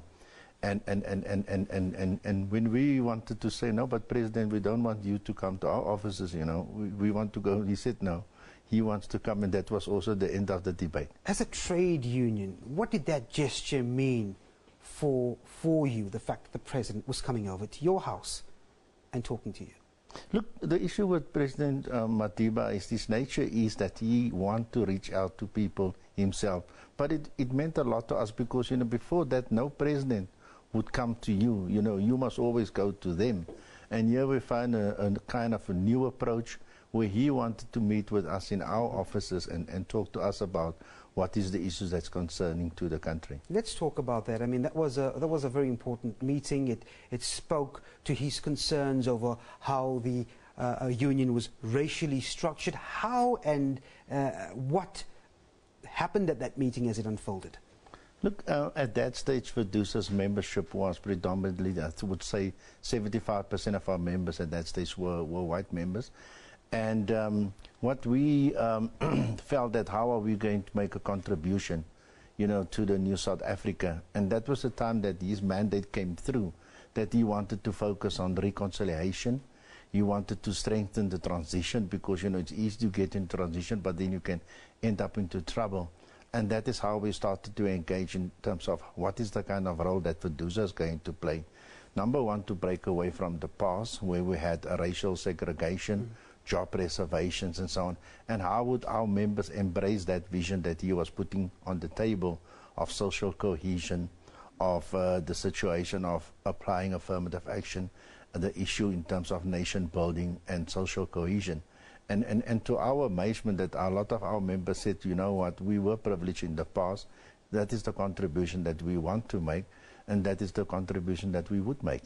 And after engagements and so on, you know, Madiba is a person that, you know, really get to people and so on. And since that day, you know, the kind of first meeting that we had with him, and we had many meetings after that with him, you know, we started to start at that stage, strike a balance with him, and we were able to work together after that. There must have been some philosophy, some resonance from Nelson Mandela that informed the ideologies of Fedusa members in a broad sense.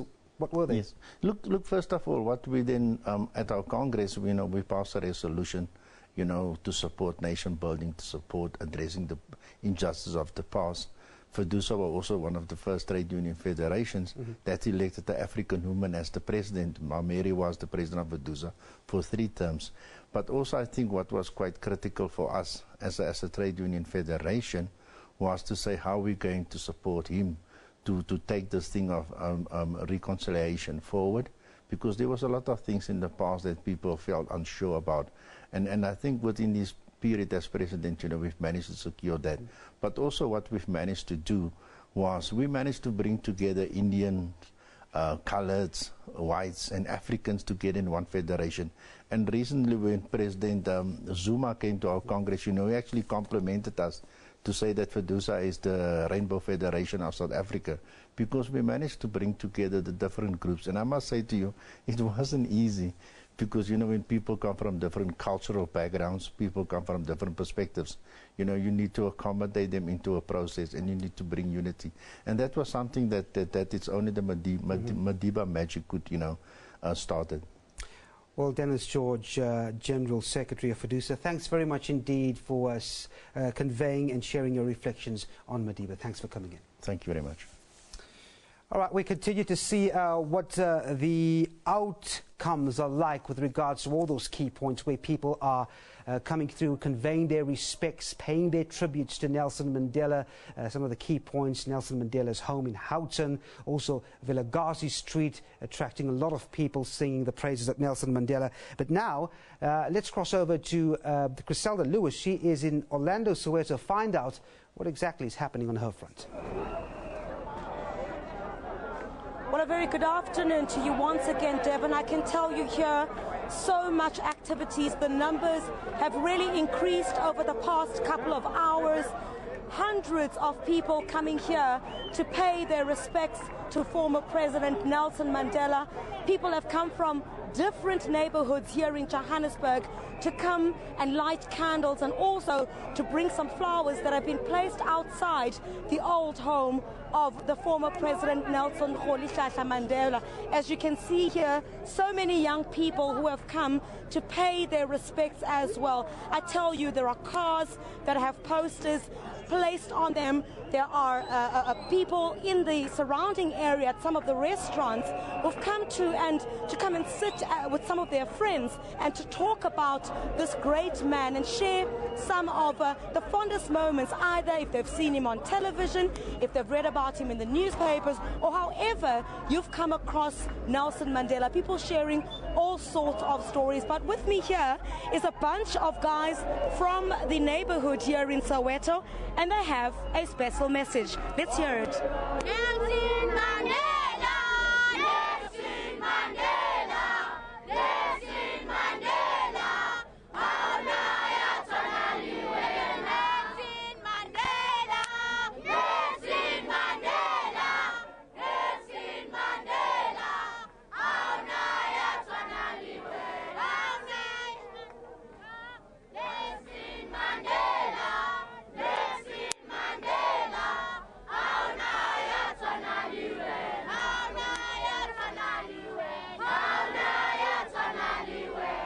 can tell you, Devon, they've been here for hours.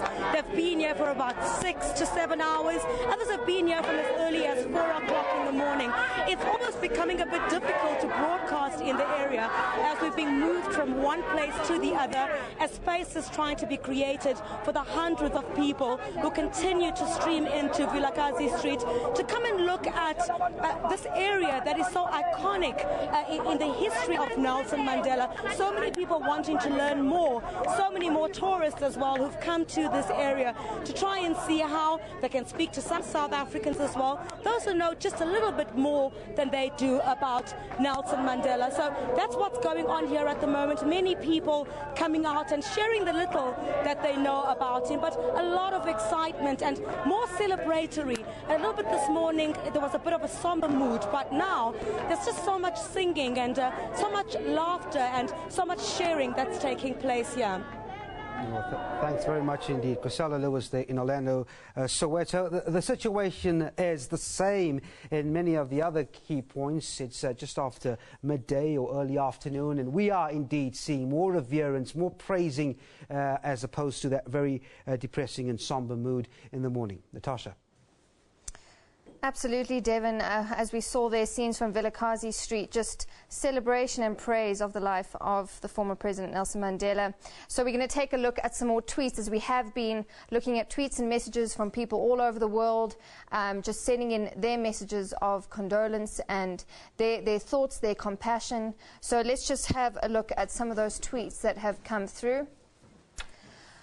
Fellow South Africans, let us all stand together as one family, love each other as we have all lost our father. One love, SA. And just a message coming through, Archbishop Tutu's words were so painful to a human's heart. Thank you, thank you, thank you. That's in reference to the Archbishop Desmond Tutu's conference earlier in Cape Town. And then also with regards to that, Archbishop Desmond Tutu is making me cry. I can't help it. Really, tears are just pouring, really hurting. This country is in pain. So just different views coming through here in response to that conference that we crossed to in Cape Town. And an interesting one, it's raining in Gauteng, sign that Tata is resting. That's a lovely tweet coming through about the rain. And finally, I have just somebody quoting here Nelson Mandela, I have fought against white domination and I fought against black domination. A true gentleman and an ethical man has gone. Rest in peace, Tata, you have done your job as you were the servant of the people of RSA and the entire world.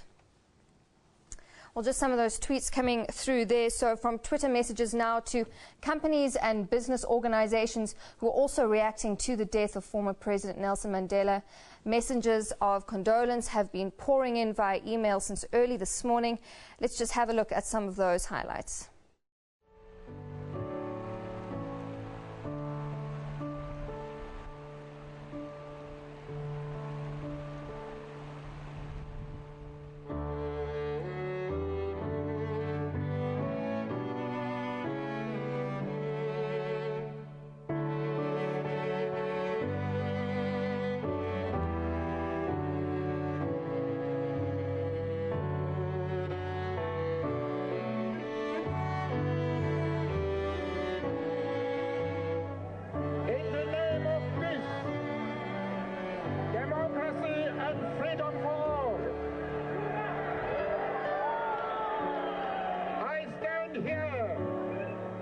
Before you, not as a prophet, but as a humble servant of you, the people.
Mandela, do hereby swear to be faithful to the Republic of South Africa and to devote myself to the well-being of the Republic and all its people.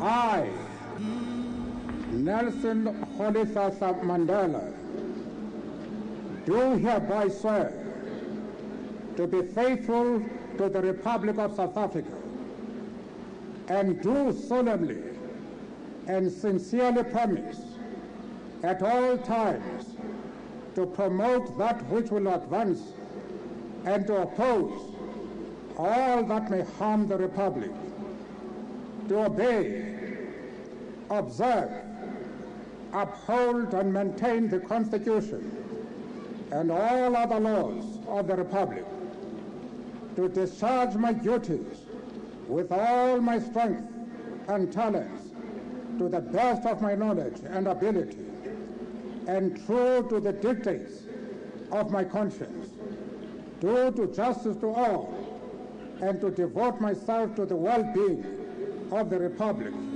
and all its people.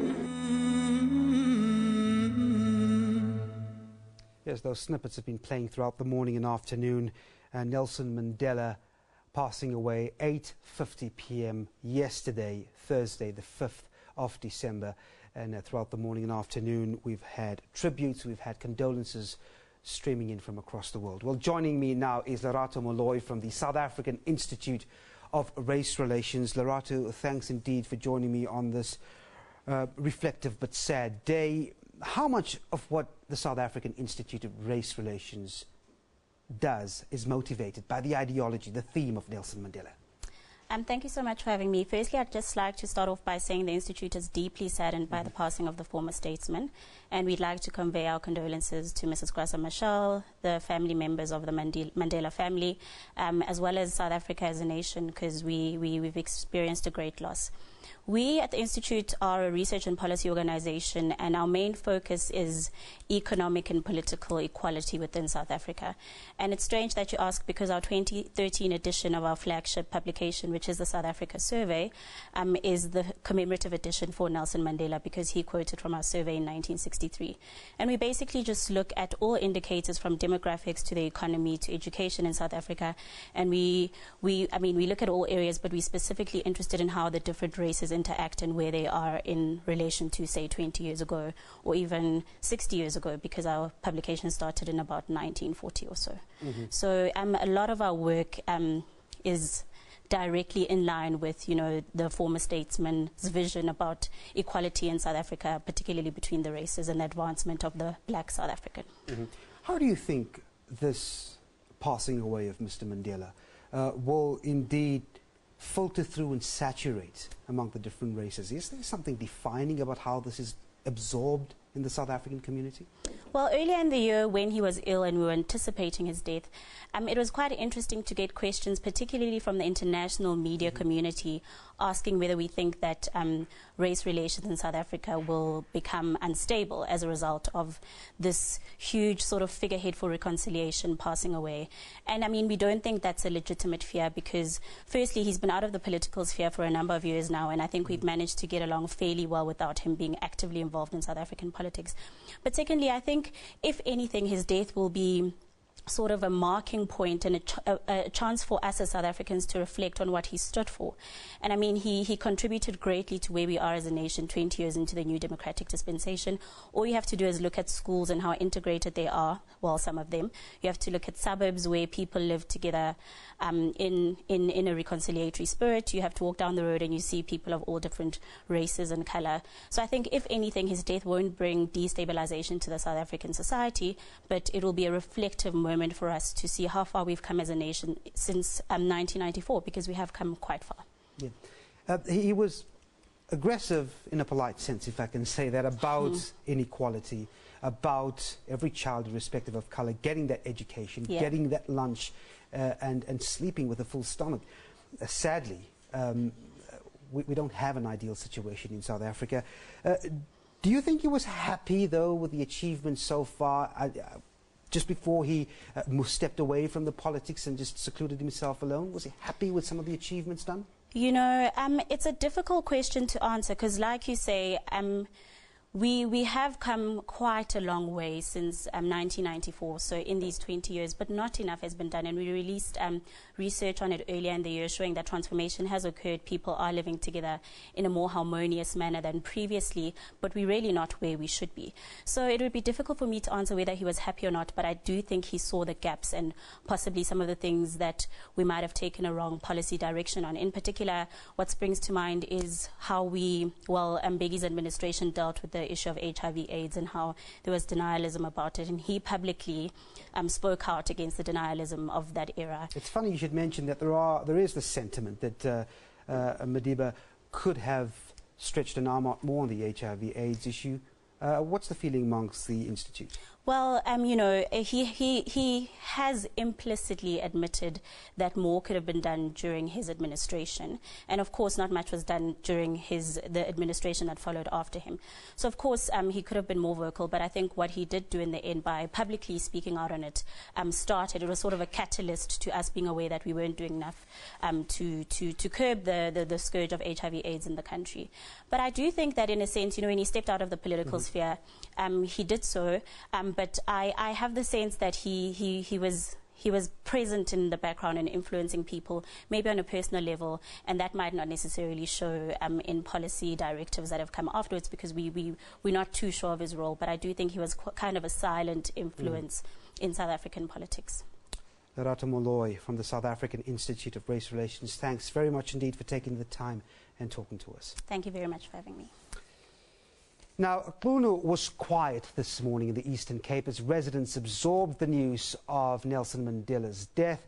Janine Lee is there, and we cross to her now in Qunu. Very interesting point you mentioned, Janine, that while people were revering here in Gauteng, in Houghton, in Vilagasi Street, we had a very different mood in Qunu. Has that changed? Not at all. It's actually quite strange. As I'm standing here, a few people have turned up. Locals have been here. They've been around. But there's no celebration. It's still that incredible stillness, that incredible silence, and a community that is in mourning, and a community that held Nelson Mandela extremely close to their hearts, given the fact that his home is right behind me, as you can see. So still very quiet here. Also, one of the reasons might be the fact just a few cars, the heavy vehicles, are only being let through on the N2 behind me. Traffic authorities have closed the N2 off to my left and to my right. And as I look over the rolling hills of Qunu, there's a bypass, and I can see many cars traveling the bypass, which is taking them out of the loop that actually runs past Nelson Mandela's house. But somebody who did find their way through, he's a tourist from Holland, Johannes de Klerk. I hope I said that right, sir. But how did you find your way to Nelson Mandela, the late Nelson Mandela's former home? Well, I was listening to your broadcast all day on the radio in the car, and I knew that it was somewhere around this area, so I stopped at the traffic police and I asked them, and they told me it was up here, and I asked them if I could go up, and they let me drive up, so that's how I got there. And how do you feel being in South Africa on this very sad and momentous day? Well, it's a very strange thing to be here at the time, because when you go to South Africa, one of the things that crosses your mind that this is the country of Nelson Mandela, who is like a global icon, a massive figure, and you know that he wasn't, in good health. So you expect something like this to happen, but when it actually happens, and when it happens when you're there, it's a very strange situation, and it's quite interesting to see how this. I don't know if it unites the country, but it has conquered everybody's mind at this point in time. Nobody's talking about anything else. Everything is about this at this point in time. Johannes, how do you feel standing in an area that you knew where the late Nelson Mandela spent many years of his childhood? How does that make you feel inside? Yeah, it makes you go back to that time in your mind and try to figure how it must have been like living here, and how such a very ordinary place, not like I'm from a very small village, different from this one, but in size not that different, and how such a small, normal, ordinary place can produce such a massive figure. That's amazing. Yeah. Johannes, when you think of the late Nelson Mandela, if you had to think of just a few words that come into your mind about him, what would they be? Well, he's a source of inspiration for everybody and for times to come, and the combination of strength and kindness, that's something that has amazed me always about him. The combination of being courageous, being determined, and at the same time being very gentle and kind to everybody. That's something that comes to my mind. Johannes, thanks for your time today.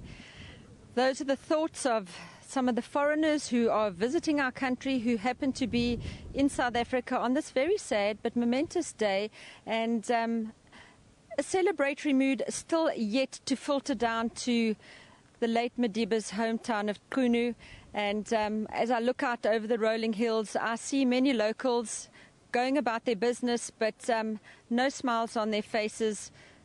The South African Defence Force is here in full force, many of their vehicles parked on the lawns behind me, and in the days to come we expect a large number of people to start converging on Qunu. But for the moment, still very quiet, very still, and a community in mourning. Thank you, Janine. That was our reporter, Janine Lee, coming to us live from Qunu in the Eastern Cape, just saying to us that still the shock and processing of what is yet to happen still needs to reach that small village. She says still very, very quiet there, as opposed to what we've seen elsewhere when we've crossed to Vilakazi, when we've crossed to Houghton. And on that, we are actually going to cross now to Yolisa, who's live outside the house at Houghton. Yolisa, very good afternoon to you again. We know you've been speaking to people all over. You've been speaking to Musi Maimani. You've been speaking to Simpiwe Dana, just to give us a sense of what's been going on there and just the reaction from people.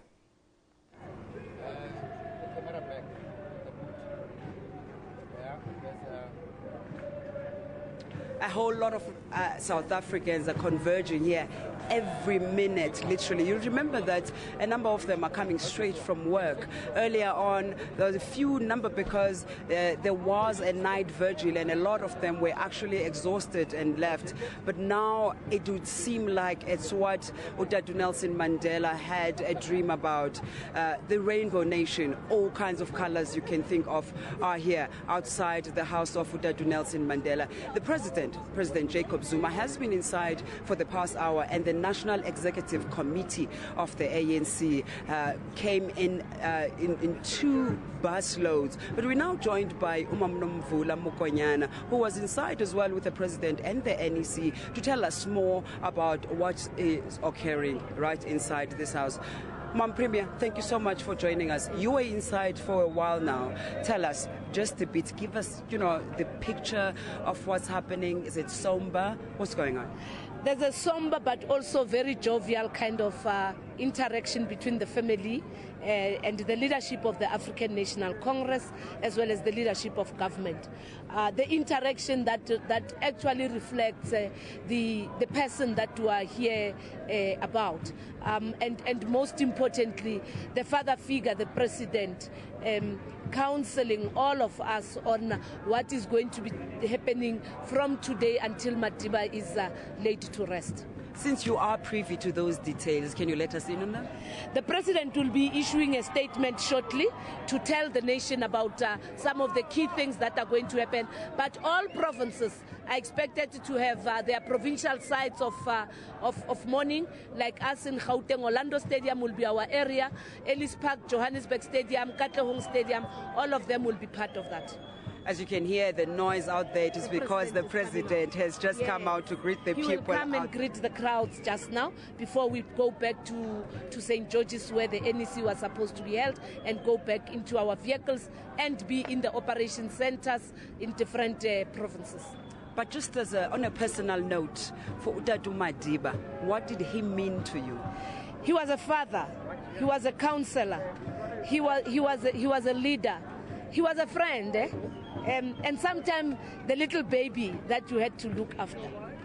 And what do you remember about him? Because you're one of the fortunate ones who met him a couple of times. I've worked with him And what has been quite heartening is that Madiba can be a charmer, Madiba can be a disciplinarian, Madiba could be a teacher and educator, but most importantly, somebody who will make you to appreciate the importance and the relevance of the ANC in your life. Just one last thing, because I know you have to go and attend to the president.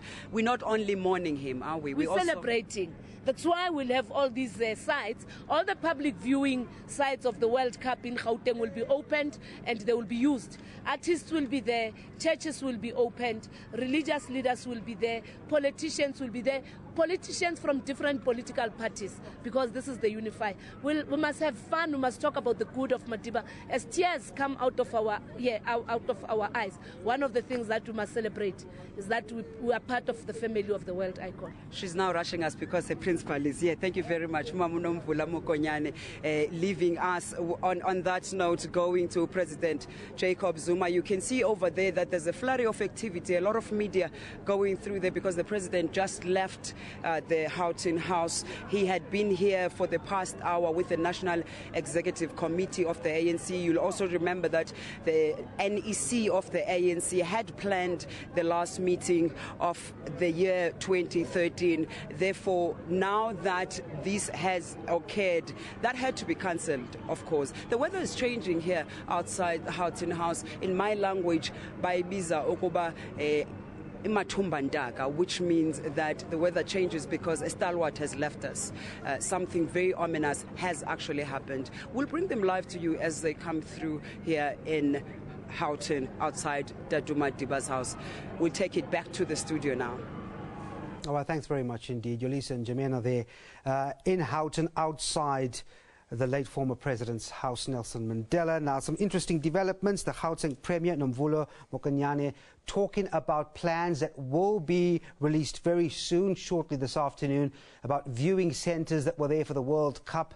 She talks about sites where people could gather in and around Gauteng to revere, to pay respects to the late former president. Details of that will emerge in a few moments' time, I would imagine. Also, the president leaving the house in Houghton. He visited the family of Nelson Mandela, it looks like it, and the National Executive Committee with him as well. So it will be interesting to see what comes out of it. I understand that the president will be giving a press conference as well, but we're yet to confirm that. Now, joining me in the studio is SACI CEO Dhiren Rao. Dhiren, thanks very much indeed for coming in. We were talking about business confidence yesterday, and can you imagine, just a few hours later, it's a sad day. Absolutely, and this is going to have a consequence for business confidence. Although our business confidence index looks at 13 technical factors, at the underpinning of those 13 factors is human behavior and human response. And this is going to have a broad-based impact on our economy. We hope, though, that our economy is able to rally, recover from this sad day, and able to pursue 2014 with more vigor than we did 2013. Give us some recollection of what Nelson Mandela did in terms of experience with an organization like SACI and its members. How did he view business? Well, I think his relationship with business was a fairly strong one. He saw business as a partner in terms of the objectives that he wanted to achieve for our nation. Certainly, in many respects, we have not been successful in achieving those. I just want to stop you for a second. We just got our cameras on visuals there. President Jacob Zuma talking to some journalists outside Nelson Mandela's home in Houghton. Not quite sure if we can get some audio on that to reflect.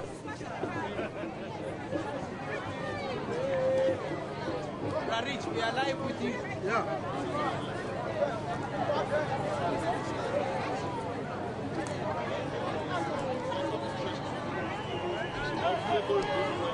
So there we go. President Jacob Zuma there leaving the Houghton home of Nelson Mandela, hoarded by journalists, of course. I'm not quite sure whether or not he's got any words out for those journalists. But of course, many of those media people hungry to find out what is the next move regarding the mourning of the late president or former president Nelson Mandela. Apologies for that, Dhiren, but let's get straight back into it. I was asking you about the relationship of Nelson Mandela and business. How do you reflect back on it? I think that the relationship under President Mandela's leadership was fairly strong with business. He realized that business was an essential partner to achieve the transformation and other objectives that we had for our nation. I believe that if he'd been around longer in terms of leading the nation, we may have progressed a bit further. However, we have, with subsequent presidents, built different types of relationships over time. There's a lot for us jointly to do still in order to live up to his legacy. However, I think what's often underestimated when one looks at particularly his recent years, where he was out of the public eye and not able to contribute very much, it's often asked, but if he was out of the public eye, what difference does it make? And I believe that having him around did make a huge difference. I believe that for many leaders, having him around, even though he was inactive, provided comfort, particularly in the difficult times when we had to face enormous economic and other challenges in our country. And not having him there is now going to leave a gap on that front. I also hope that when we reflect on his legacy, we take forward as business and political leaders and even as union leaders a stronger vision in terms of what we want to achieve, a unified vision. We haven't been successful in rallying around a common vision, and I hope that if nothing else comes of this sad day, that rallying vision comes about, a vision that all South Africans can unify behind. Well, he spoke to business quite politely, but you always had a sense that when he requested for something, it was an order, but a very polite one. He didn't mince his words, though, when he felt that business had to play a major role in development, did he? Quite right. And I think that in certain respects, he would have been disappointed that we haven't transformed on a more substantial basis. But one has to look at the economic background to that. In order to transform the economy, you need enterprises that are churning ahead, that are performing at a very strong level. And when there isn't those additional resources available to support other initiatives like transformation, because those enterprises aren't performing at that level, then you suffer setbacks. So this crisis that we've experienced, these low levels of business confidence and consumer confidence, the other economic variables that aren't supporting us right now, all of them point to setbacks that we have realized, and I'm certain he appreciated this. But nonetheless, from this day forward, we need to rally. There is no sympathy for countries who don't have vision, who don't have focus, and who don't have unity towards a common competitive purpose. And we need to be more aggressive on that front as South Africans. And if this day leaves us with nothing else but that, I think we would have taken a lot out of today. One single thing that business should take from today and the past few hours about this icon that passed away, what would it be? Well, it's introspection. Introspection in terms of what we have done, introspection in terms of how we have related to his legacy, and more important, commitment to doing more, to doing better.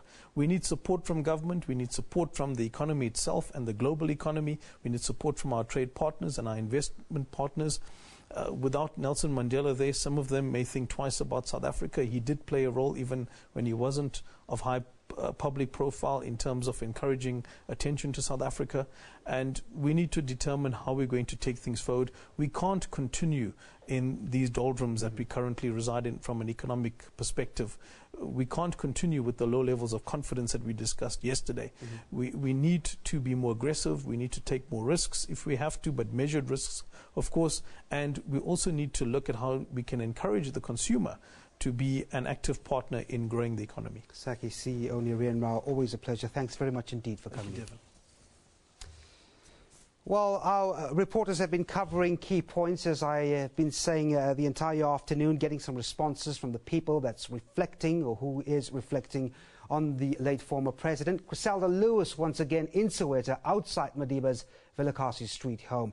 Griselda, what can you tell us? Well, Devin, as you can hear, there's already struggle songs that are blurring from these speakers here behind me. What's expected to take place here in the next hour, 2 hours to 3 hours?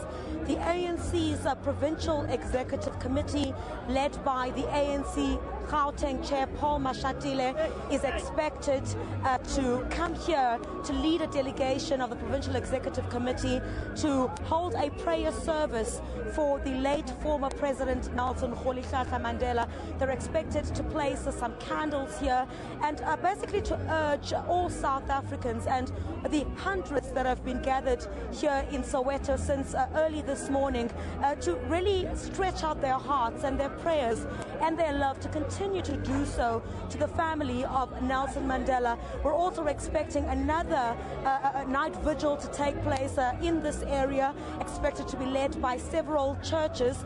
They're expected to come here at about 5 o'clock, so all of that is expected to take place here.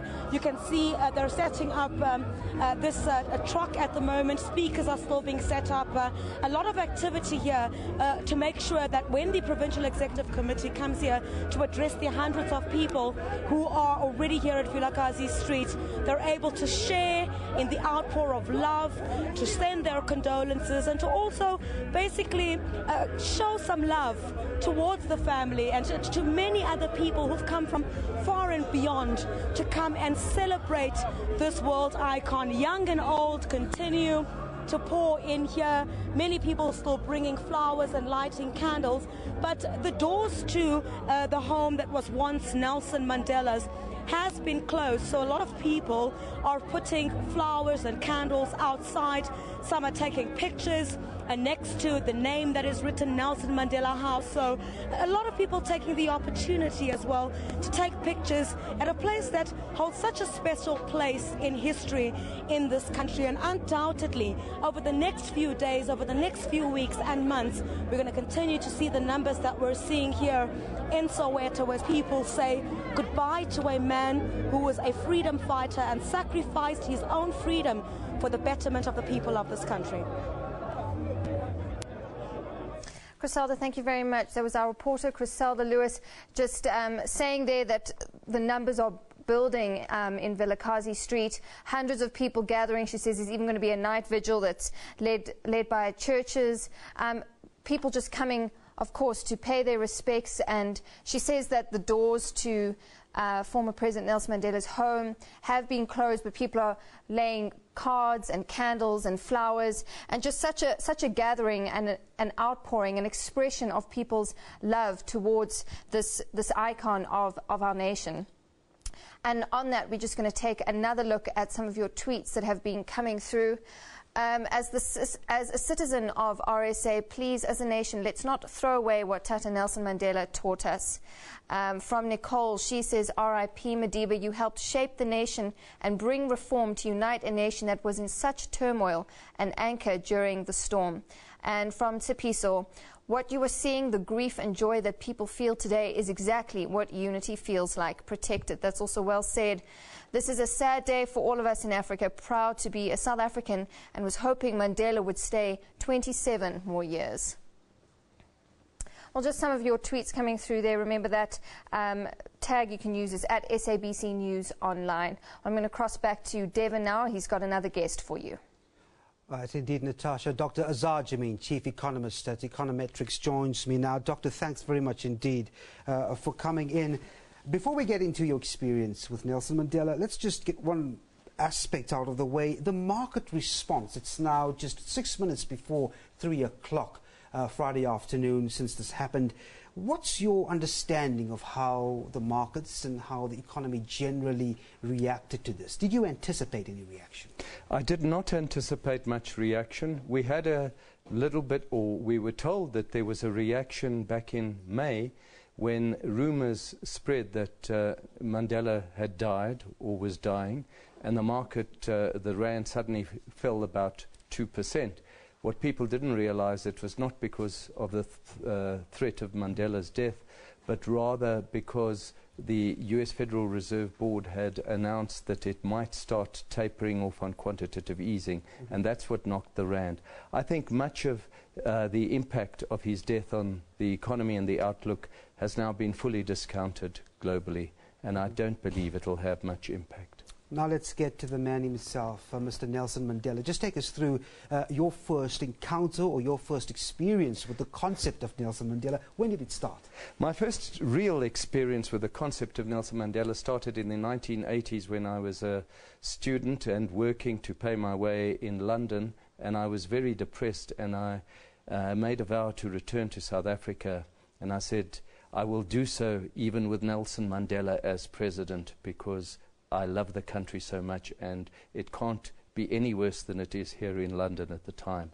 The next very important event was just before Mandela was freed up. My first child, a baby daughter, was born, and when I heard that Mandela was going to be freed, I said, this gives her a chance in this country. And the irony is that she gave birth to a baby daughter last night, my first grandchild, on the night that Mandela himself died. An amazing set of coincidences. Let's just talk about 1994 and the economy, Dr. Zaj. I mean, we saw this exponential, this accelerated growth when South Africa was freed up into the world, and we saw this economic and investor interest. How much of that had to do with the man Nelson Mandela? I think quite a lot had to do with Mandela himself. I think a lot had to do with the result of what Mandela had done in terms of a peaceful transition.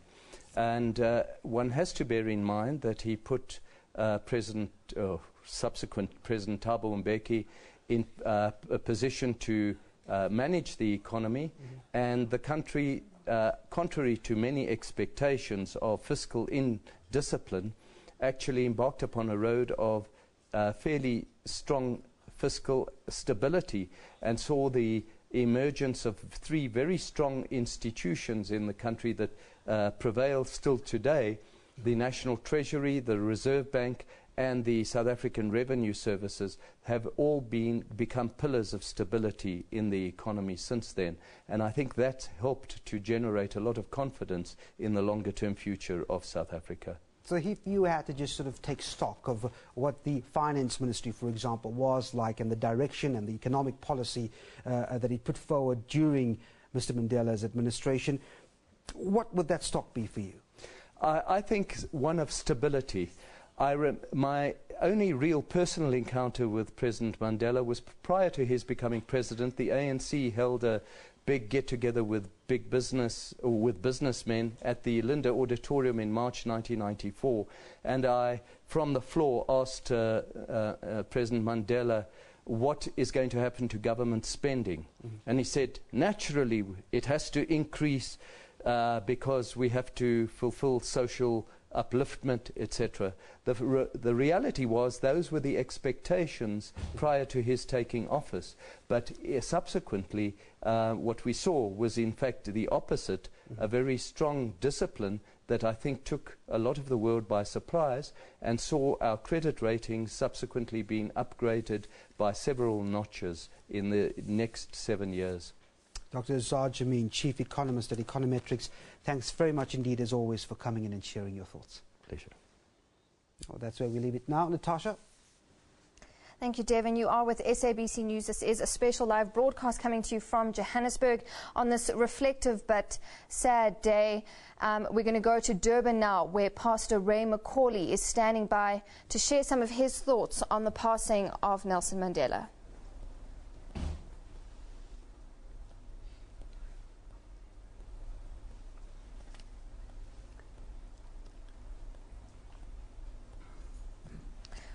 We're going to go back now, try again, to Durban, where Pastor Ray Macaulay is standing by, just to share some of his thoughts on the passing of Nelson Mandela. Pastor Ray Macaulay, are you there? Yes, I'm there. Thank you. Yes, good afternoon. Good afternoon. Very good for you to be with us this afternoon. Just share some of your thoughts on this day. Well, I think it's one of the most historical days of our life, and for the nation, and that I really believe that it's time for reflection. It's a time for taking to heart what he taught us, what an example he was, and the things that he accomplished, and that particularly our young people, that they don't look very lightly at his sacrifice that he made for our nation and for the peace and reconciliation that he produced.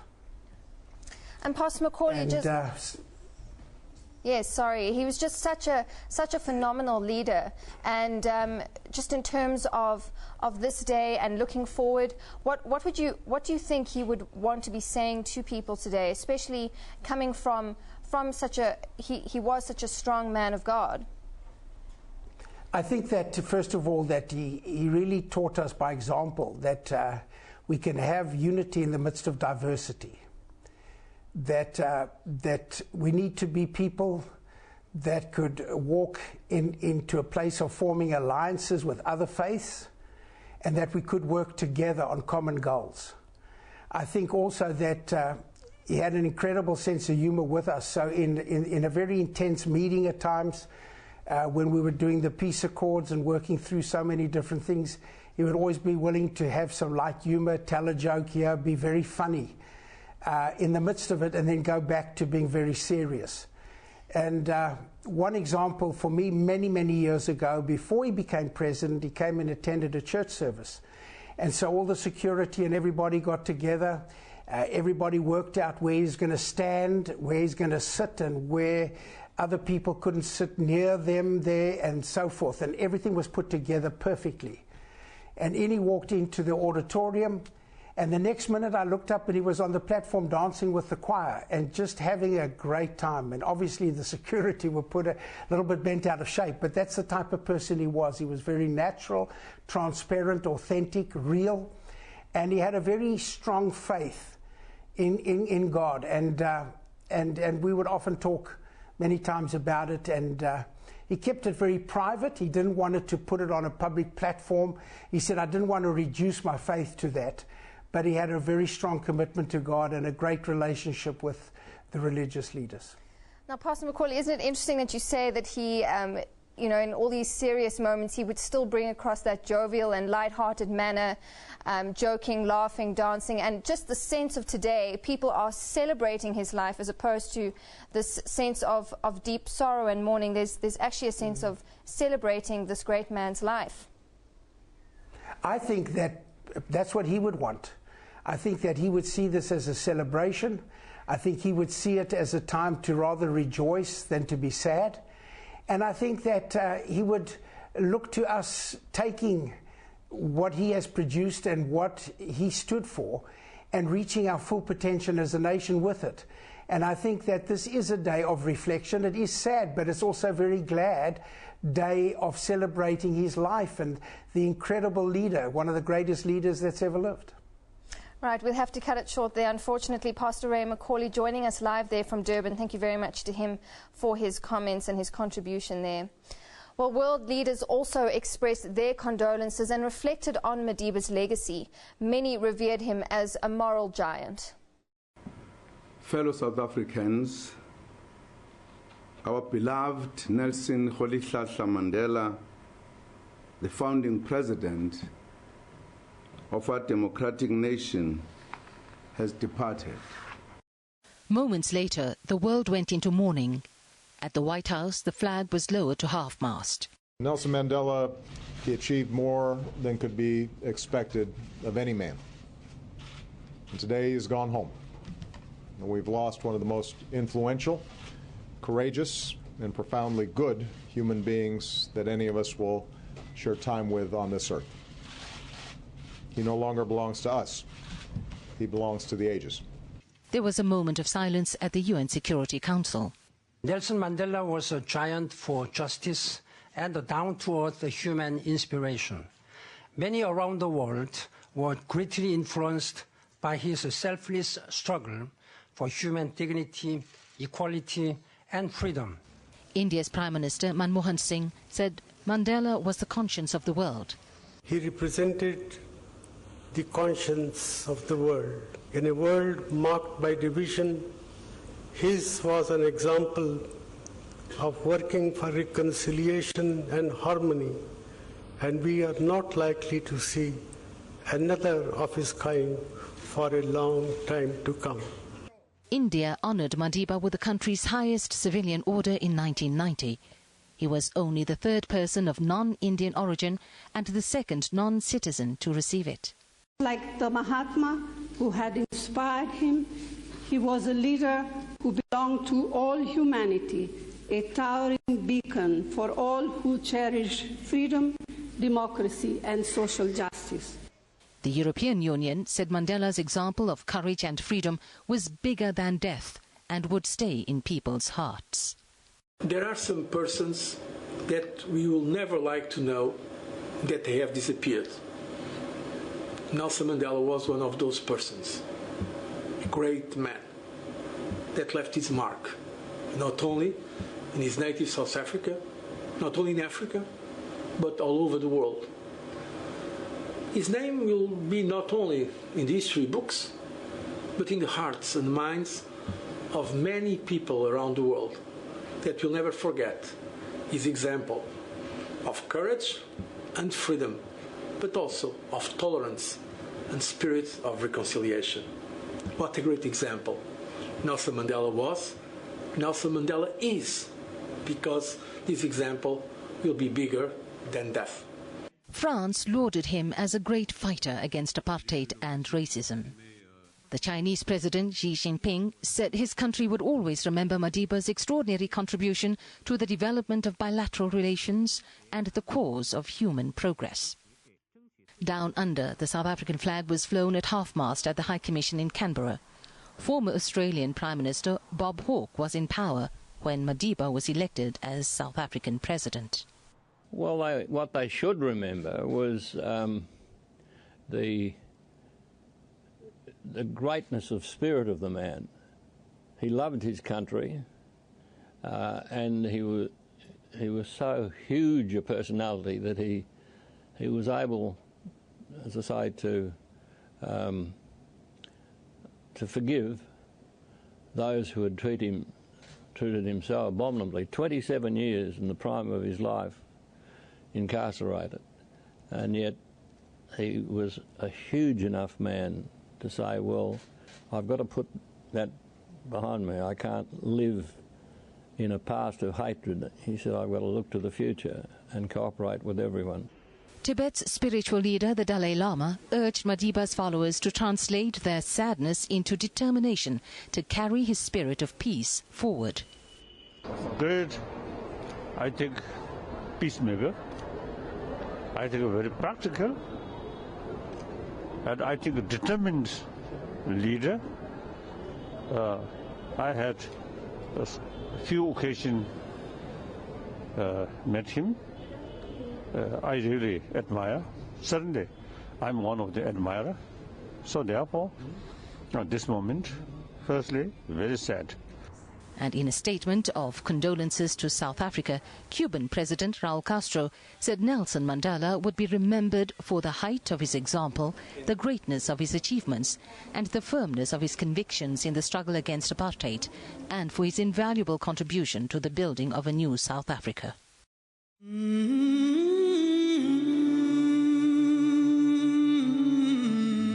That spiritual and physical oneness we all share with this common homeland explains that the depth of the pain we all carried in our hearts as we saw our country tear itself apart in terrible conflict, and as we saw it spent, outlawed, and isolated by the peoples of the world, precisely because it had become the universal base of the pernicious ideology and practice of racism and racial oppression.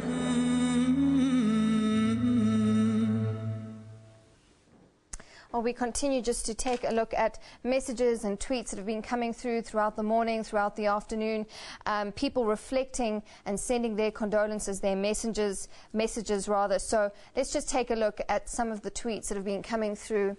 R.I.P. Tata, our father, man of the nation, rest in peace, Tata Madiba. You've done so much for our country. And may the soul of Tata Rolihlahla Nelson Mandela rest in peace. We will remember him always. Dr. Mandela taught us love, Ubuntu, forgiveness and unity. May we take his teachings and apply them in our lives. And another tweet coming through saying, let Nelson Mandela rest in peace, but his dream rise in passion. That's also well said. And finally, the weather today describes the pain and sorrow we as a country feel. Madiba, thank you for the legacy that you left behind. Just some of your tweets coming through there. Remember, you can send those tweets through. That handle is at SABC News Online.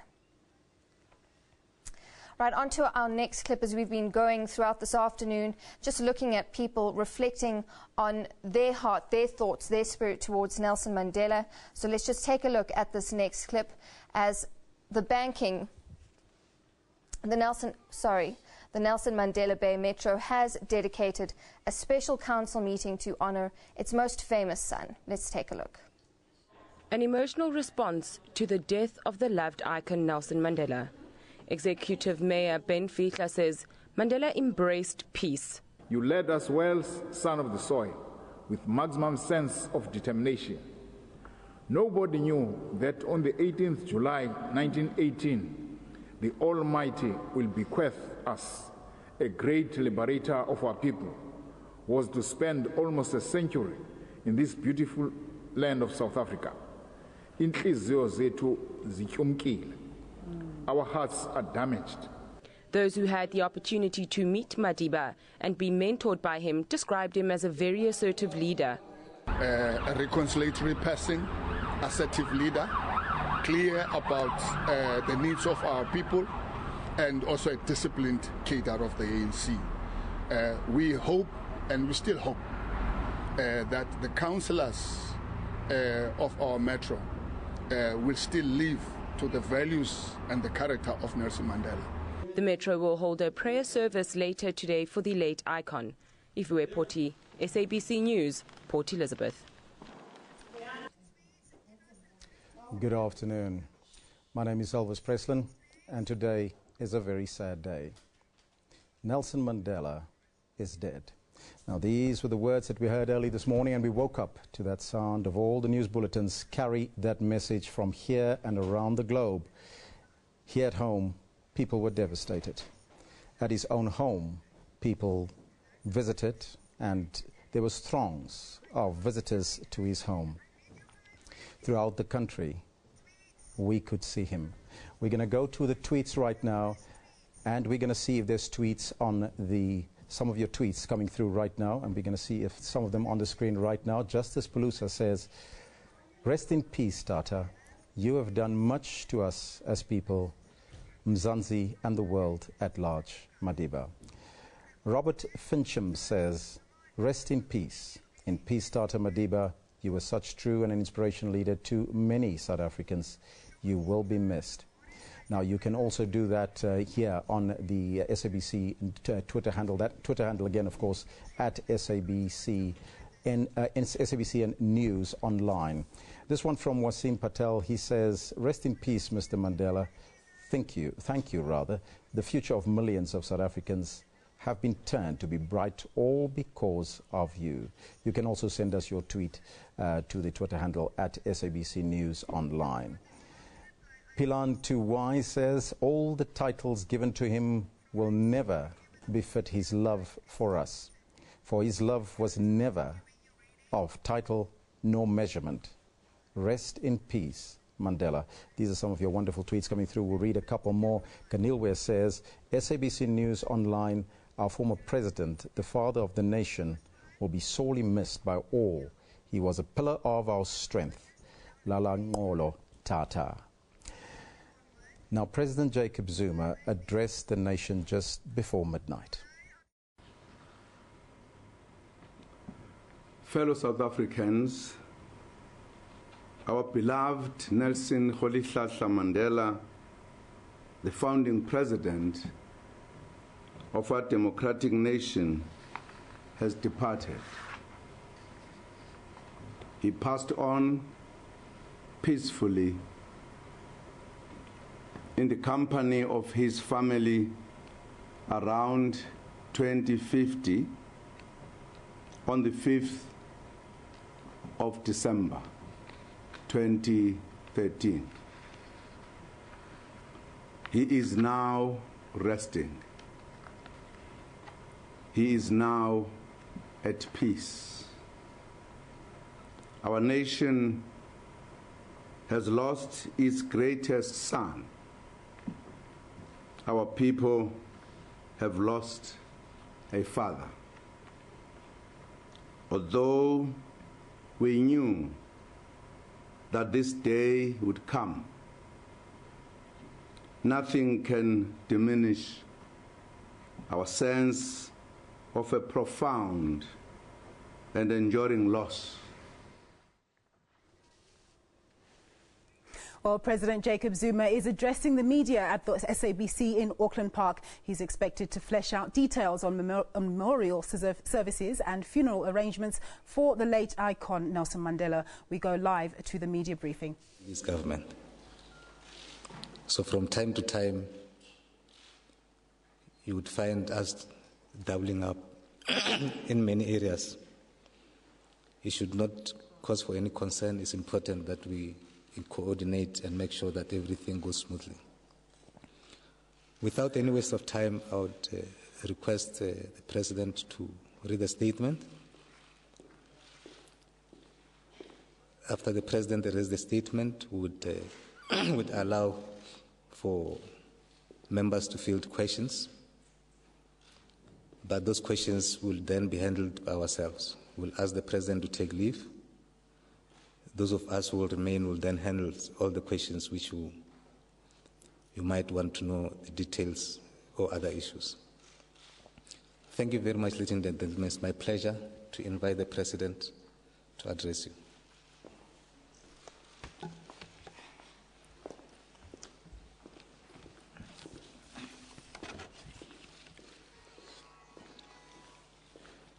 Thank you, Minister. Thank you very much.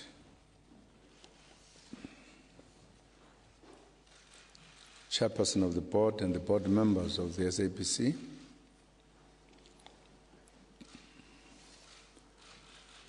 members of the media,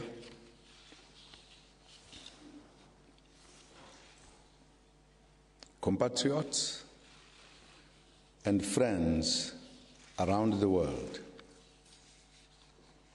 We meet on the second day of the passing of our beloved founding president of a free and democratic South Africa, His Excellency Nelson Mandela. We sincerely thank all South Africans for the dignified manner in which they have respected and responded to the monumental loss of this international icon, who was a symbol of reconciliation, unity, love, human rights, and justice in our country and in the world. We thank the heads of state and government, international organizations, and eminent persons around the world who continue to send messages of condolences and support to the family and to all South Africans. We announced yesterday that the former president will be accorded a state funeral. He will be laid to rest on the 15th of December in Qunu, in the Eastern Cape province. We should all work together to organize the most befitting funeral for this outstanding son of our country and the father of our young nation. We have declared Sunday, the 8th of December, as a national day of prayer and reflection. We call upon all our people to gather in halls, churches, mosques, temples, synagogues, and in their homes to pray and hold the prayer services and meditation, reflecting on the life of Madiba and his contribution to our country and the world. The main activities of the National Week of Mourning are as follows. The official memorial service will be held on the 10th of December at FNB Stadium in Johannesburg. From the 11th to the 13th of December, the remains of our beloved Madiba will lie in state at the seat of government, the Union Buildings in Pretoria, where he served as the first president of this young democracy.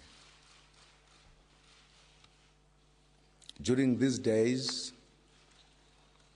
official memorial services will also be held in all provinces and regions.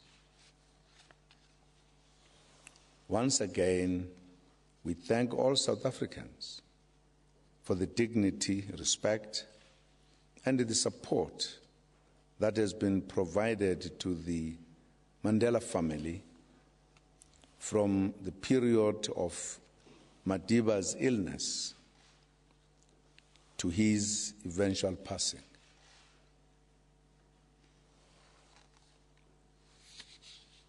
The outpouring love that we experienced locally and abroad was unprecedented.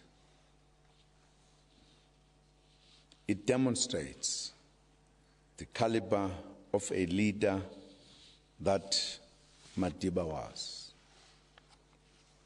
We'll always love Madiba for teaching us that it is possible to overcome hatred and anger in order to build a new nation and a new society. We will spend the week mourning his passing.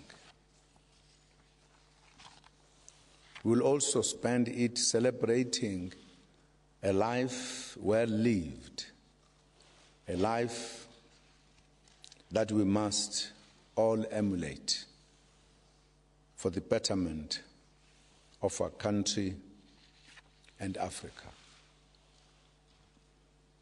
Long live Madiba. I thank you.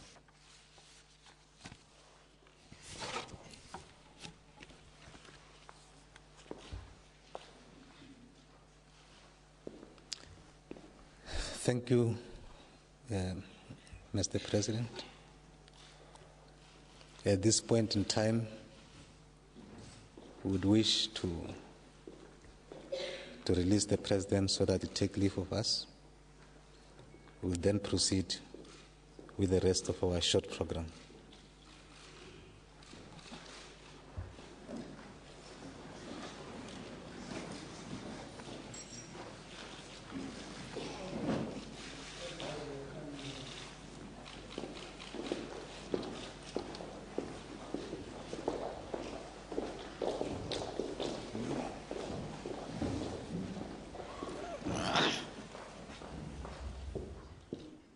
Right, a statement from President Jacob Zuma there, just giving us a sense of what we can expect to happen over the next 10 days. On the 15th of December, in Qunu, that is when President Nelson Mandela will be laid to rest. The government has declared the 8th of December, which is this coming Sunday, a day of prayer. It's encouraging people to go to churches, to synagogues, mosques, go to their places of faith to pray within their own homes for the nation and for Madiba's family.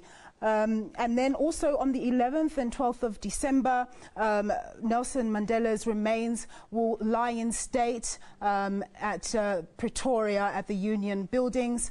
And also The government, President Jacob Zuma, thanked the nation for the outpouring of love, not only here in South Africa, but abroad as well. He said that the level of outpouring was unprecedented, saying that it demonstrated the caliber of the man, and I think we can all agree with that. Right, let's just take a look at some tweets that are coming through. Get some of your comments. One tweet says, "May the soul of Dada Rolihlahla Nelson Mandela rest in peace. We will remember him always." Lonwabo says, "Dr. Mandela taught us love, ubuntu, forgiveness and unity. May we take his teachings and apply them in our lives." Another tweet, "Let Nelson Mandela rest in peace, but his dream rise in passion." Justice Pilusa says, "Rest in peace, Dada. You have done much to us as a people and the world at large."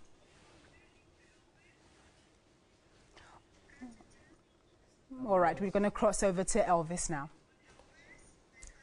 Now, the words, Nelson Mandela is dead, feels a bit strange in the mouth today to many and millions of people around the globe. You at home sitting there, what do you make of it? Send us your tweets to the SABC Twitter page, that Twitter handle there. Of course, you can also SMS us right here on the studio line. But we have an obituary on Nelson Mandela and the life of Nelson Mandela. Let's take a look.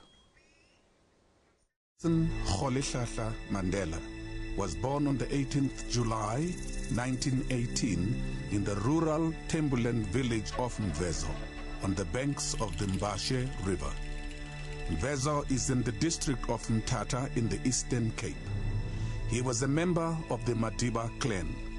His father, Gadla Henry Mpakanyiswa, was a Tembu chief by both blood and custom and advisor to the royal house of Tembuland. About a year after his birth, his father had a dispute with the local magistrate and was found guilty of insubordination. He lost everything, including his chieftainship, and was forced to move to Qunu, about 30 kilometers west of Mthatha. It was on these hills that young Rolihlahla Mandela spent his early childhood, herding cattle and playing with his friends. At the age of 7, the young Mandela went to primary school. His teacher gave him his Christian name of Nelson. When his father, Gadla, died in 1925, Mandela moved to Mqhekezweni. He lived with his guardian, Chief Jongindaba of the Tembu people. In 1934, Mandela enrolled at the Methodist school at Clarkbury for his secondary education. During this time, and at the age of 16, he also underwent the ritual of circumcision. In 1937, Mandela enrolled at the Wesleyan College of Hilltown in the village of Fort Beaufort. He graduated from Hilltown a year later. After completing high school, Mandela went to the University of Fort Hare, where he enrolled as a BA student with Roman Dutch law as one of his subjects.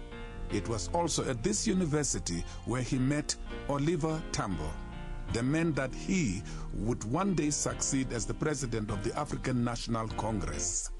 Mandela's leadership qualities did not go unnoticed among his fellow students. It was only a matter of time before he was elected to the Student Representative Council. During his third year at Fort Hare, a student protest led to Mandela's first clash with authorities. Students complained about the food at the university and also demanded a say in how the university ran its affairs. Mandela stood by the students, but in doing so faced expulsion. He eventually had to leave the Fort Hare campus only months before completing his BA degree. On his return to his rural home, another shock was waiting for the young Mandela. He was told that a marriage was being arranged for him. He was not going to allow that to happen. He hastily left for Johannesburg, the vibrant city of gold 1,000 kilometers away from the land of his ancestors. The move to Johannesburg was more than just an escape from a forced marriage. Although unaware of it at the time, Mandela's life was set on a new course, a new destiny.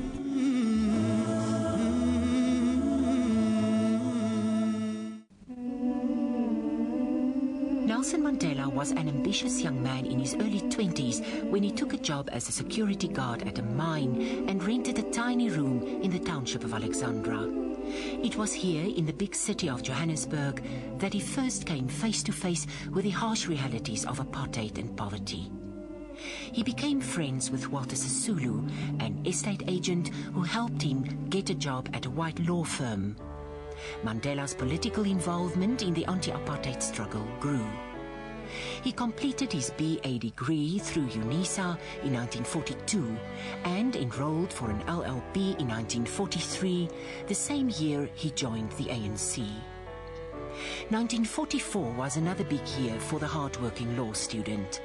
It was the year that he co-founded the ANC Youth League and the same year that he married his first wife, Evelyn Masi. They had 2 sons and 2 daughters. He quickly rose through the ANC's ranks and in 1951 he was elected president of the Youth League. His involvement in South Africa's struggle deepened with the Defiance campaign. In 1952, Nelson Mandela was arrested and charged with Walter Sisulu, J.S. Moroka and 17 others for contravening the Suppression of Communism Act for their role in the Defiance campaign. They were convicted and sentenced to 9 months with hard labor, suspended for 2 years. In 1955, he was banned and could not legally attend the Congress of the People as it launched the Freedom Charter in Kliptown. But that didn't stop him, and he witnessed the event clandestinely from a distance. The following year, he was arrested and stood trial along with 155 others in the treason trial. Charges were withdrawn against 125 of the accused, and Mandela and 29 others stood trial. They were acquitted in March 1961. In 1958, he and his wife divorced. Shortly afterwards, he tied the knot for the second time, this time with social worker Winnie Nomzamo Madikizela. They had 2 daughters. After the Sharpeville massacre on 21 March 1960, the apartheid government imposed a state of emergency and banned the ANC. The following year, he went underground and started the ANC's military wing, Umkhonto weSizwe. In 1962, Mandela, the committed freedom fighter, secretly left the country for military training abroad. On the 5th of August that year, his elusive life underground came to an abrupt end. Disguised as a chauffeur, Mandela had been traveling with a white comrade, Cecil Williams, when their car was stopped and they were arrested by the security police near Howick in KwaZulu-Natal. He was sentenced on 7 November 1962 to 5 years for incitement and for leaving the country illegally. In May 1963, he was sent from Pretoria to Robben Island. He was brought back to Pretoria after his comrades were arrested in Rivonia and elsewhere, and they were tried for sabotage in what became known as the Rivonia trial. On 20 April 1964, at the start of the defense case, Mandela made a dramatic 4-hour speech from the dock. I have cherished the idea of a democratic and free society in which all persons live together in harmony. On 11 June 1964, Mandela, Walter Sisulu, Raymond Mhlaba, Govan Mbeki, Ahmed Kathrada, Elias Motsoaledi, Andrew Mlangeni and Dennis Goldberg were sentenced to life imprisonment. Without any warning, in March 1982, Mandela, Sisulu, Mhlaba and Mlangeni were transferred to Portsmouth Prison outside Cape Town. They were joined by Kathrada a few months later. Meanwhile, the struggle against apartheid was growing both inside and outside the country. In 1985, Oliver Tambo called for South Africa to be made ungovernable, and Nelson Mandela rejected President P.W. Botha's offer to release him on condition that he renounced violence. During this period, he began approaching the apartheid regime about talks with the ANC. On 15 October 1989, Sisulu, Kathrada, Mlangeni, Mhlaba and others were released from prison. And on the 11th of February 1990, 1 week after the ANC was unbanned, Nelson Mandela walked free for the first time in 27 years through the gates of Victor Verster prison. In 1993, Mandela and F.W. de Klerk, apartheid South Africa's outgoing president, stood together on the world stage to share a great moment in history. They jointly received the Nobel Peace Prize in Oslo, Norway. On the 27th of April, as democracy dawned, Nelson Mandela and the majority of South Africans voted for the first time ever. Millions of people of all races queued for hours to cast their votes for a new South Africa. On the 10th of May 1994, Nelson Mandela was inaugurated as South Africa's first democratically elected president. During his presidency, his main focus was on reconstructing the nation. But while he was hard at work rebuilding a divided nation, things in his personal life were falling apart. In 1992, he announced his separation from his second wife, Winnie Madikizela Mandela, the woman who had supported him and suffered and sacrificed with him throughout the struggle. On his 80th birthday, he married his third wife, Graça Machel. In March 1999, President Nelson Mandela kept his word and stepped down after a single term in office. Political leaders sang his praises and compared him to Mahatma Gandhi and the Dalai Lama as they bade him farewell in Parliament. We must continue our effort to turn our hopes into reality. The long walk continues.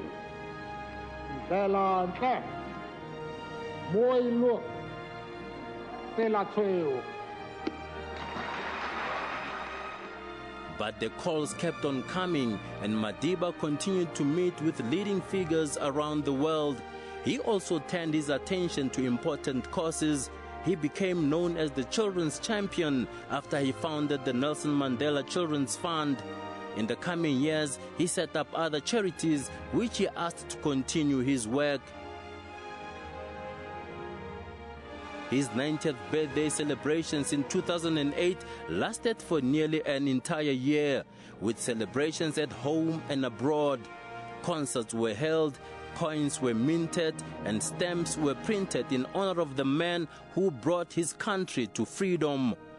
And in response to all the adoration and tributes and the many calls for him to solve the world's problems, his answer was, "It is in your hands now."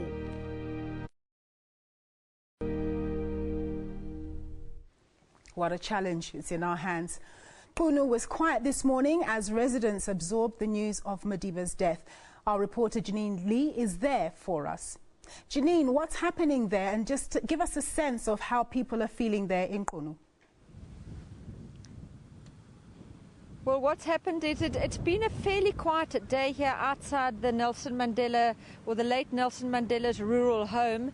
We've had a number of people trickling through. A couple of people have come, and outside his house opposite me, they've laid wreaths. They haven't been allowed in. We've spoken to some of them, and they've said they've just wanted to come and pay their respects to the late icon. But still here in Qunu, a sense of stillness. People are contemplating the death of their beloved Madiba. They felt that he belonged to them. He lived here. He was very close to them. And in the days where he was well enough, when he came here, he would open his house for people to come and visit him and come and share a cup of tea. Earlier today, the N2 that runs in front of his home was closed to traffic, but there seems to be a lot of traffic now, which I can only imagine that they have reopened the road. And earlier today, a number of traditional leaders went into the house with King the 10th Thembu King Dalandyebo. They had a meeting. The king is still inside the homestead. The traditional leaders came out. I spoke to Chief Mitigaga. He said that the king is very sad about the passing of his beloved Madiba, and he has indicated that the king will travel to Johannesburg in the next day or two, and thereafter when he returns to Transkei, it's likely that they will hold a prayer service with traditional leaders and extended family members within the family compound. That's the latest news we have. Locals have been in and around. Some of the young children looking bewildered at the activity that's taking place. But in contrast to scenes in Johannesburg and Cape Town, which there's a celebratory mood, here in Qunu is still very still and silent, people contemplating the death of their beloved Madiba. Very much, Janine. That was our reporter Janine Lee reporting from Qunu. We'll cross over now to Elvis. Now, how do you remember Madiba? Education was very close to the former president Nelson Mandela's heart. Now, he believed black people could not be completely liberated unless they had an education. Mandela started several projects to build and refurbish schools around the country with the help of corporate South Africa. After he left office in 1999, Mandela dedicated his time to help improve the standard of education. He organized funding to build new schools and renovate existing ones. One school that benefited from this was the Inanda Seminary in Durban. The school opened its doors in 1869 as the first private school for girls in the country. They include politicians like ANC heavyweight Baleka Mbete and former ministers Nozizwe Madlala Routledge, Manto Shabalala Msimang and Stella Stawo. Business leaders include ArcelorMittal CEO Nonkululeko Nyembezi Hayter and Hinoxia Nyasulu. The school went through a difficult time in the 80s with international funding drying up. By 1997, the school was on the verge of closure. A group of former students approached Mandela to assist. We felt we needed to fight to keep the school open. Former President Mandela was still the president of the country at the time, and so we decided to write to him to ask for assistance to resuscitate the school. In 1999, the former president and then deputy president Jacob Zuma visited the school. You should have the opportunities to equip yourself with the most important weapon to serve your country, to serve the world. And that important weapon is education. And that is why, therefore, many of us have decided that if we have to make a contribution to our country, it should be in the educational field. Madiba secured sponsorship for the school. The Inanda Seminary will not be built into glory with one magic wave of a wand. But we can start the journey, and I'd be very willing to support our coming together to join forces to go and walk that path. But that we do have already R1 million earmarked for you, and as soon as we can. Originally, SAPI pledged R1 million to do the work, but in the end, they fell in love with the school, and they ended up donating or spending almost R3 million on the school. Dilapidated buildings were repaired and an archive center was established. Today, Inanda Seminary is back to its former glory. It has an enrollment of more than 300 learners. For years now, the school has been achieving 100% matric pass rate. The girls continue to live by the philosophy of their slogan. Shine where you are. And Inanda girls still continue to shine wherever they are. And this, to a great extent, is a result of the help that the school received from former President Mandela. You, each one of you, you are leaders in your own name and right. And you can play an important role. Linda Mkobozi, SABC News, Durban.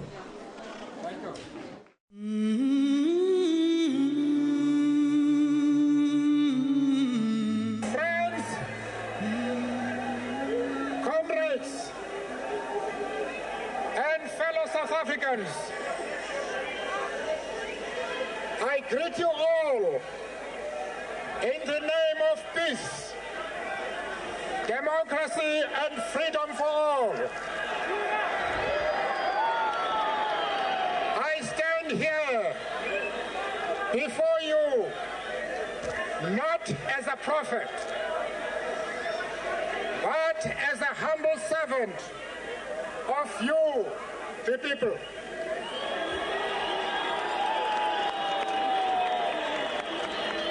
Your tireless and heroic sacrifices have made it possible for me to be here today.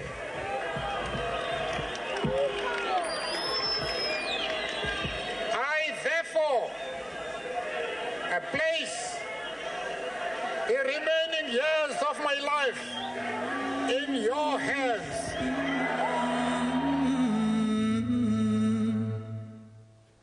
The words of an icon, and who would ever forget that smile?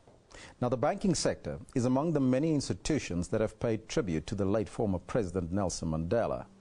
The Banking Association of South Africa says all banks will close their head offices, branches and other premises on the day that Madiba is laid to rest.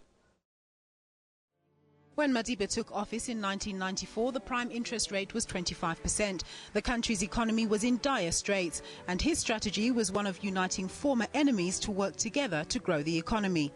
He preached reconciliation. So he basically took the view that if we're going to grow our economy, if we're going to grow our country, despite our past, we're going to have to work with each other, and we're going to have to optimize the capacity that sits in all sectors of society. Okay, and I think that was phenomenal because it kept the country together during the term of his office. Not to say we didn't have problems, not to say that we didn't have to deal with a whole range of historical issues. By the time Madiba left office, prime interest rates were at 14%. And following that foundation, the country now sits with a prime rate of 8.5% at 40-year lows. Some say Madiba's leadership went a long way in helping to improve the fortunes of the economy. Standard Bank said the iconic leader would be sorely missed. It's a life to be celebrated. There is sadness, but I think it's a life to be celebrated. They said of Abraham Lincoln when he died, and I think they can say the same thing of Madiba, that there lies one of the greatest leaders the world has ever seen. He belongs to the ages now. He's there amongst the greatest, Mahatma Gandhi, Marcus Aurelius, the Emperor Hadrian, a great man whose life we must celebrate. Although there's still much work to be done in terms of addressing unemployment and wide income and other inequalities, there's no doubt that Madiba's legacy leaves an evident footprint in the economy. Nompumelelo Siziba. Still on Madiba, we're going to cross now live to Radio Park, that's SABC Radio Park, where Gwede Mantashe is speaking to the nation. We can't expect the Mandela family to be in 54 memorial services or to be in 9 provincial services. They will select 1 or 2 or 3 memorial services where they can send a member of the family. So the other memorial service will be run by the ANC, will send National Executive Committee members. On day 9, we'll be moving to Umtata. You must remember that there will be a contingent of the NEC in the Eastern Cape for the duration of the 10 days. But on the day 9, we're all moving to the Eastern Cape. I'm sure Minister Shabane has highlighted the fact that here we're trying to work as close as possible with the state and the family so that we don't trample on each other. will be given spaces where we express our send-off messages. For example, on the send-off, we'll be given a space. We'll have to negotiate that with the state because it is a state process. We'll get that space in Gauteng on the departure and negotiate a space in the Eastern Cape on the arrival, so that we must have a space to be pallbearers, even if it's a short period, maybe hand over to the family. That is very important for us because Mandela was the president, was the state president equally. He was very much part of the ANC. He shaped and he was shaped by the African National Congress. Then on day 10, which will be the official state funeral, that is the roadmap for us. That is what we are going to be doing. The team, we have an operational center in Chief Albert Lutuli, which will focus on ensuring that there are no disruptions and hiccups for the 10 days. We want to run the 10 days as effectively, as efficient as possible. Of course, we'll be cooperating with the state, we'll be cooperating with the family. That is what we'll be doing over the next 10 days. Thank you very much. Oh, okay. I'm reminded to announce that you'll remember that we're supposed to have an NEC meeting today and tomorrow, and at least a conference Sunday and Monday. We have called all of them off, because we took a decision that we can't lock us away. We lock ourselves away and when everything is happening around us. We'll have that NEC combined with the list process on the 17th, 18th, and 19th. So for the 10 days of mourning and celebration, we will not have an NEC. We have stopped it. We have stopped the PGC of Gauteng. We want this period to be a period where the ANC observe it as a period of mourning and celebrating the life of Mandela. Thank you very much.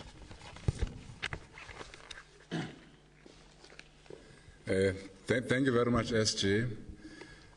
Having listened to the broad outline of the program of the African National Congress and activities that will since be rolled out, we will now give an opportunity to the Chaplain General of the African National Congress, Dr. Reverend Mehana, to speak to us on the religious services that will be rolled out in the 10 days of mourning. Reverend. Thank you. Ladies and gentlemen, good afternoon. With regard to the religious side, we will note that we are following the three approaches that have been outlined earlier here, meaning church services will be organized from the government point of view, especially the National Defense Chaplaincy, the ANC National Chaplaincy, and the Methodist Church of Southern Africa. The reason for that, Father Mandela and the family are members of the Methodist Church of Southern Africa, which will be playing a very prominent role in coordinating from the family point of view.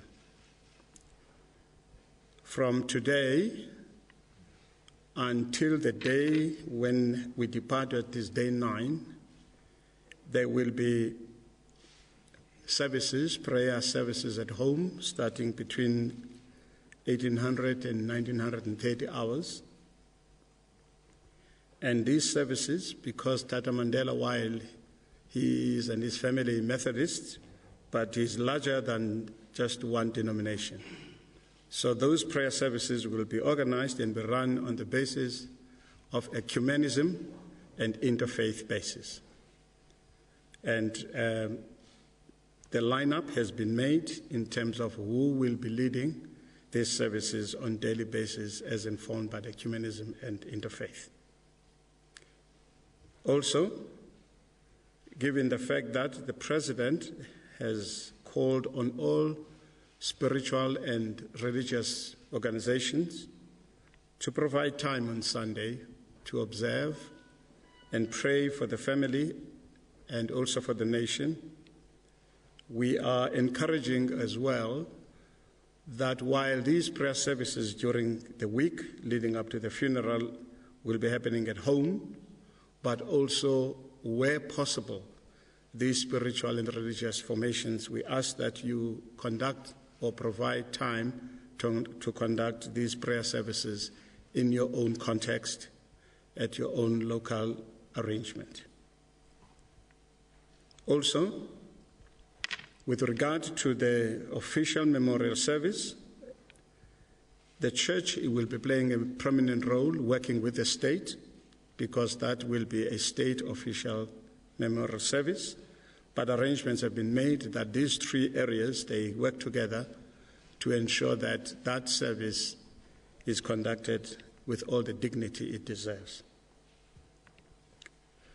With regard to the provinces, we are calling on all our provincial chaplaincies, ANC chaplaincies, working together with the provincial executive committees to organize the memorial services also on ecumenical and interfaith basis, to give as much respect and dedication to God for this life, which has been a special gift to the people of South Africa and the world.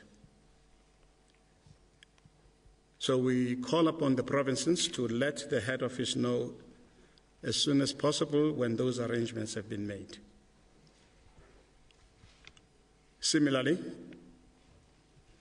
on the ninth day before Father Mandela departs Gauteng for Qunu, there will be a service that will be conducted also in accordance with Ecumenism and Methodist Church. Similarly, with the funeral, arrangements have been made already in Qunu that all the religious leaders, they've been informed and they are busy making all the necessary preparations so that the service is conducted in accordance with the three spheres of organization, that is the government, the Methodist Church, and the ANC. That is all for now, I have to say, and we give thanks to God for the life of Father Madiba. Thank you. Thank you very much, Dr. Reverend Mahana. You will know that we are just from the family now as the entire National Executive Committee of the African National Congress, where indeed we were met by Mam Winnie and also Mam Grasa. So we did go as the entire Executive Committee of the ANC to pay our respect to the Mandela family. We are from there now, led by the President. Having said that, we will now open to any questions of clarity from yourselves. Safe to say that where there are no details for now, we will be with you every day. We're in this room where we will keep you updated of what will be happening where, when all that has been put together. But this is the framework that we are announcing to your good selves. I've been requested that those who like to ask questions, if they can make use of the roving mics. And the person who was telling me this was telling me because he is a fundi on all that we're doing here being captured somewhere. He's saying that if we don't speak on the mic, we might not be able to get what we are asking being captured. And I think we would like all that we're doing, particularly to honor this iconic leader, even at press conferences, to be captured for posterity. Thank you very much. Any clarity questions? Oh, Comrade Kwete says there are no questions. Okay. Sorry, I just wanted to ask, sorry, Shoptake Gold with DPA. Specifically, do you know of any events that are meant to take place in Regina Mundi, in the Regina Mundi Church? There are some rumors that there might be a memorial there tonight already. I was just wondering if the ANC was aware of that, or if you had any information about that. Was really a reverend man. Were you asking whether there will be a service at Regina Mundi tonight? At least. I thought I had him. Next. Franz Wild from Bloomberg. Could you tell us where the ANC president will be during this time? Which events will he be attending? And which will he be addressing himself? Okay. Now I see that maybe is there a better mic? If we can change the mics. But I know that we have asked which activities the president of the ANC will be attending in the broad ANC program that we have outlined. Which ones will be attended by President Malala? Any other question for clarity? None. Oh, Yowa. Sorry, Jan de Lange from Beeld newspaper. I'd just like to know whether the alliance partners, the SACP and the COSATU, will in any way officially be involved in this period of mourning. We have not heard Comrade Kwete, alliance partners, are they involved? I think these are the only questions. Thank you very much. We start with you, Reverend, on Regina Mundi. Thank you. I know that the provincial executive of Gauteng is arranging quite a number of services. I heard them talking about a service in Regina Mundi, a service maybe in Standard Bank Arena, and all those kind of things. But I can't confirm now that it will be tonight. However, there will be a provincial service that is being organized. Thank you.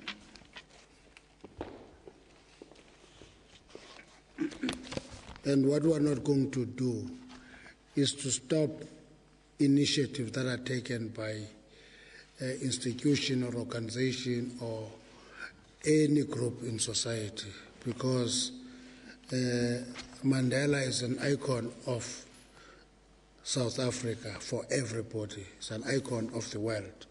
So if there are groups that take initiative, we will not be trying to elbow them out. We'd rather join them if we have time. On whether the president will be part of the program of the ANC, he is the president of the ANC. So he will be deployed like all the other NEC members to attend one memorial service or another, or any other service. But we are not going to interrupt his role as the President of the Republic of South Africa. We'll give him space to do that. We're elected, we're 86. Plus, the alliance partners are working with us. We're together today, all of them present. Moiponi, what is of interest to you is that for the first time, Mandela brought Zuma and Vavi together into a meeting. You failed to do that over a long period of time. So the alliance will be part of the program. They will be given space to participate and contribute in the program. Thank you very much. Thank you very much, and also to members of the board who are here, well dressed for the occasion, and thank you very much for giving us the facility and everything that you are doing to assist in these days. All right, that was the ANC just giving us an update on what we can expect to happen over the next coming days in terms of the religious ceremonies. Now, in the meantime, let's take a quick look at some of your tweets. Shahida says, men like Nelson Mandela are not mourned but celebrated. Wipe your tears and pursue the ideals of a better nation that he fought for. Shelley Pillay says, you embodied everything we could only wish to be. We may have lost a great man, but heaven has surely gained an angel. Rest in peace. Cyrus Dole says, long live the spirit of Nelson Mandela. You live and you love. We will always love you. May you rest in peace. A man who has done his duties fully to his country and to his people, forever grateful.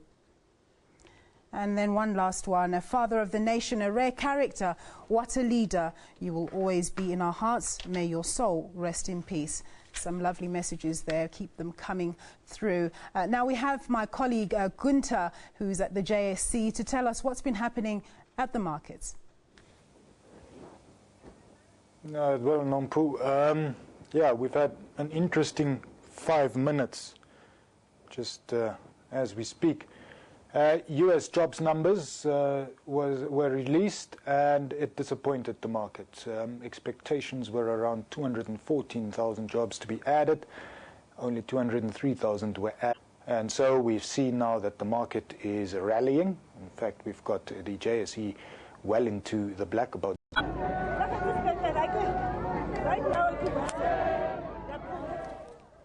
Hi, Criselda. It's Nompu in studio here. Can you hear me? Can you just give us an update of what's happening there? Yes, we can hear you, Nompu. Go ahead, my love.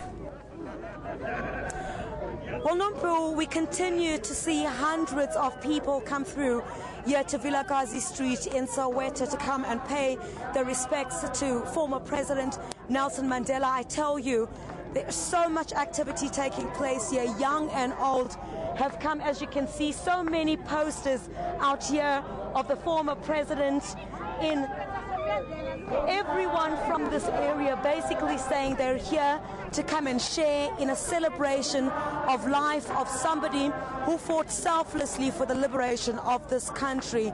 Well, a little bit later on, what we're expecting is the ANC Provincial Executive Committee to come and hold a prayer session here, and also to light some candles, and several night vigils have been planned for this evening. Well, but for some people, it's their very first time in Soweto on this day. I'm joined now by Alicia, who for the very first time is in Soweto. Alicia, you're here today under very difficult circumstances, of course.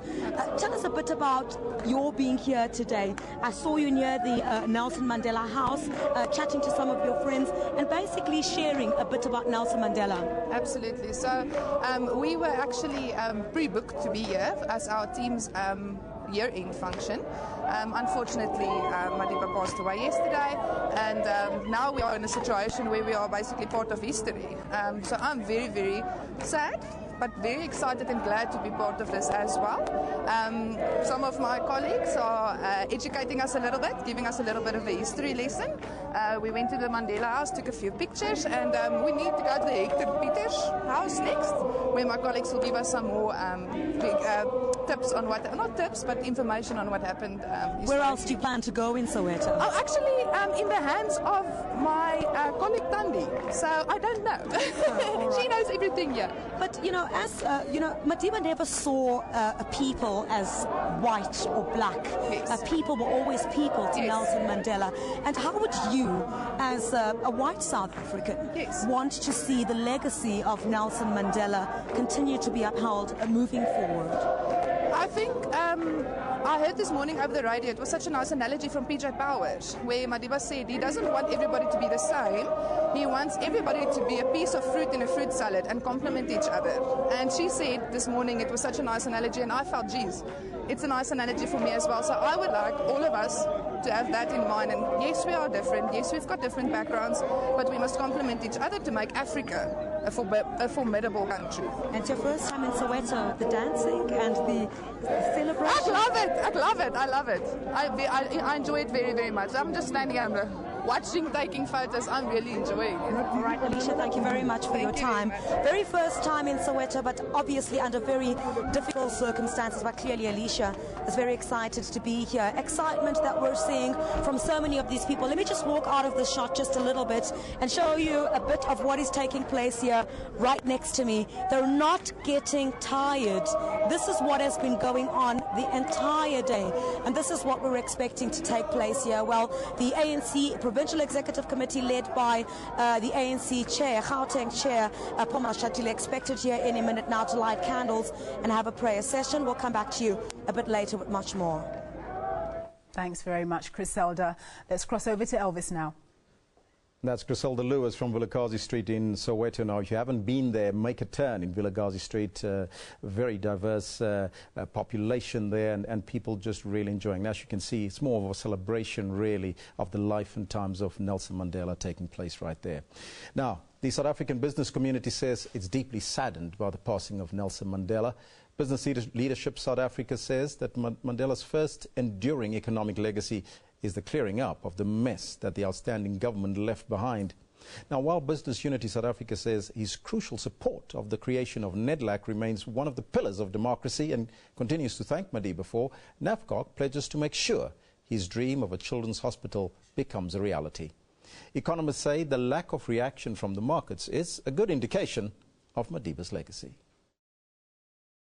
The importance of social dialogue, the importance of negotiated settlements are takeaways that we will carry through even to our future that we got from Madiba. The formation of NEDLAC, which continues to exist with some challenges, going forward. He was instrumental in the law that enacted the formation of NEDLAC. It is a social dialogue system that very few countries around the world have been able to successfully operate. And we owe our gratitude to Madiba for that as well. It continues to be a platform where we make important legislative decisions for the country, important policy decisions for this country, and we make that as a collective between business, government, labor, as well as communities. The most important thing is to care for people who can't help themselves, like the children, like the elderly.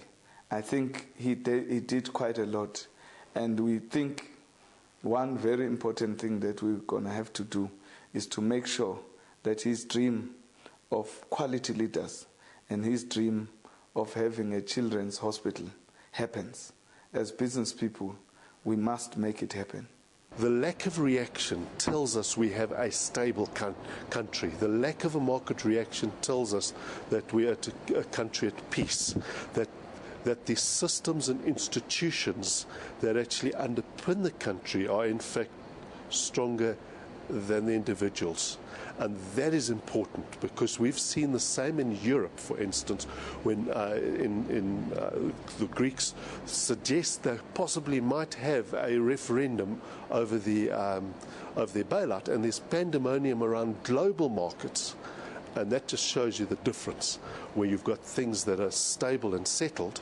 All right. Of course, we can have criticisms and all the rest of it, but the underlying foundation is actually strong, stable institutions, and that's the legacy. And that stability obviously came through in the markets today. As you heard from Gunther a little bit earlier, not much of a reaction. Rand actually strengthened from about 10.52 at about 10.36 right now, so it shows you actually that we are very stable at this point in time. We'll watch the markets and continue with that watch. But companies and business organizations also reacting to the death of former President Nelson Mandela. The messages of condolences have been pouring in via email since early this morning. Now here are some of the highlights.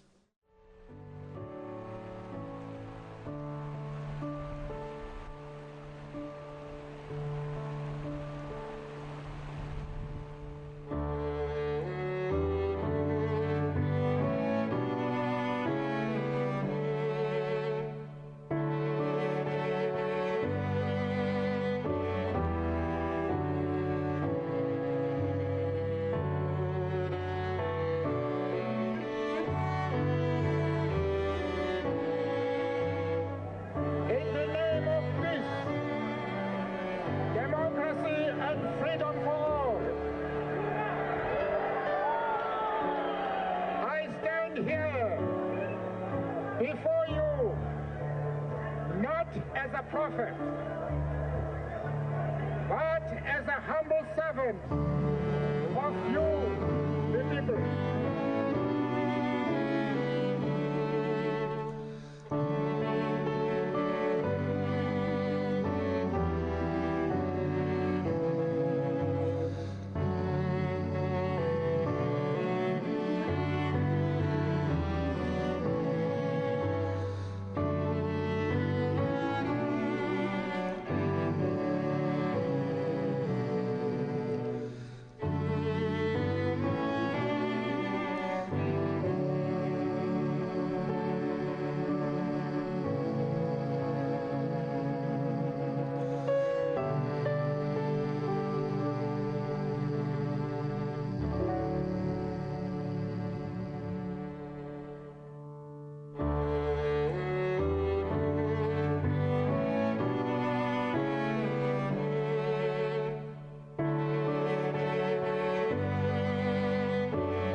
Nelson Mandela, do hereby swear to be faithful to the Republic of South Africa and to devote myself to the well-being of the Republic and all its people.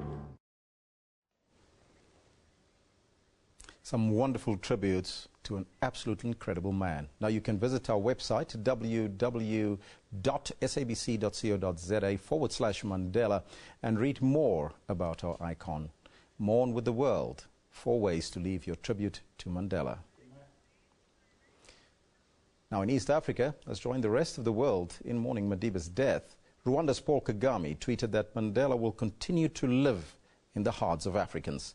Tanzania's Jakaya Kikwete described Mandela as a source of courage, a source of inspiration, and a beloved leader.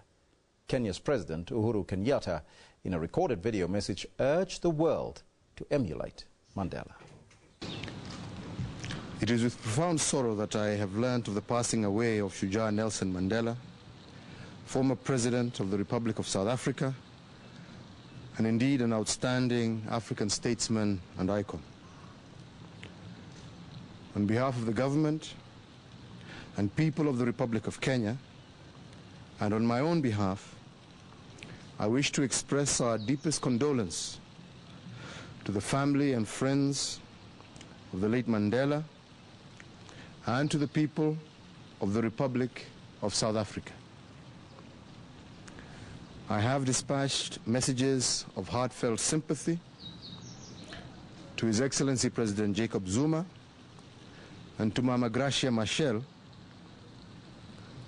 We share the pain of this irreplaceable loss and mourn with our South African brothers and sisters, and indeed with the whole world. Our prayers are with them at this moment of national grief. President Nelson Mandela was an exceptional, transformational leader who was gifted with unique, admirable abilities and strong values.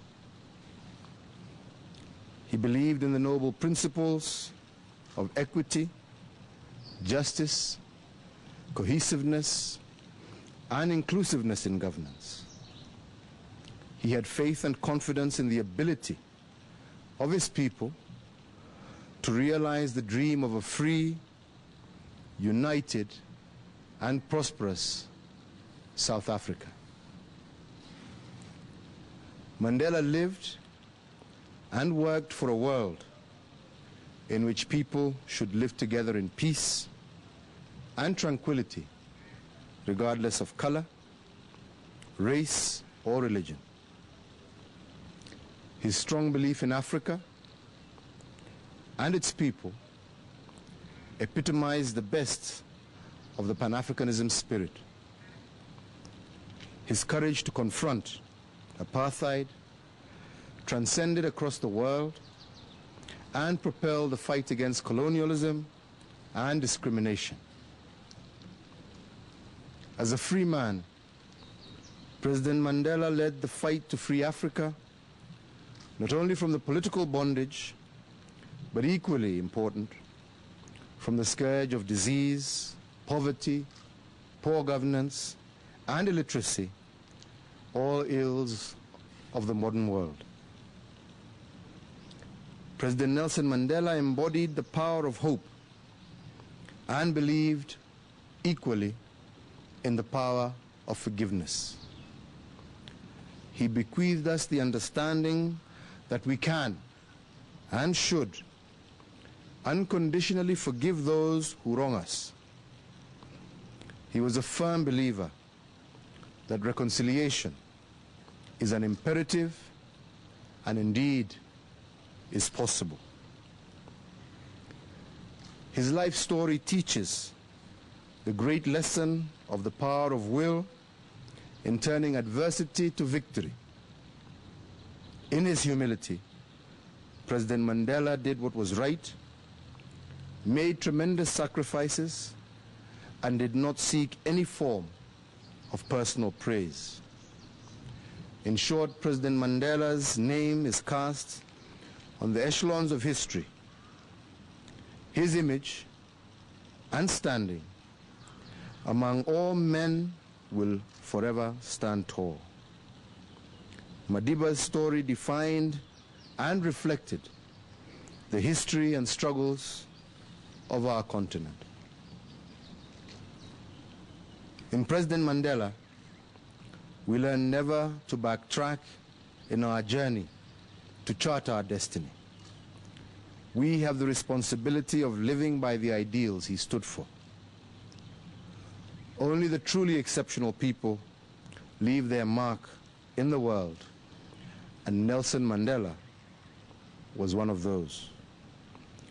Madiba was a child of a traditional chief of the Transkei, and indeed a leader of the world. We will all miss the most cherished of Africa's sons and a true African hero. President Nelson Mandela lived an extraordinary life in a very ordinary way. His legacy encrypts the story of humanity now and tomorrow. South Africa, and indeed the whole world, is witness of Madiba's goodwill. Fare thee well, Tata Mandela. I thank you very much.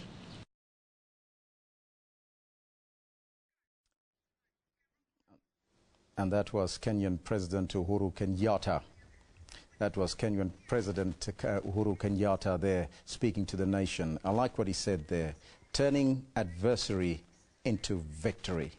Now, on the streets of Nairobi, residents also paid tribute to the icon. We are not mourning anyway, but we are celebrating not a life well lived, but a life spent for humanity. He was a man of forgiveness, and that is what the Bible tells us. He was a man of forgiveness. He didn't hold anybody at all, even the people who jailed him, even the people who mistreated him. He treated them equally like friends. So may the Almighty Lord rest his soul in eternal peace. I think it is a poorer place without Mandela, and Mandela, will live, to be remembered for many years. They should actually try to move in his steps, because, he only served for one term, and he stepped down for the younger generation to take over. Africa, I think, loved him, but what I'd say is God loved him more. So yeah, that's it's sad, but yeah, that's a state.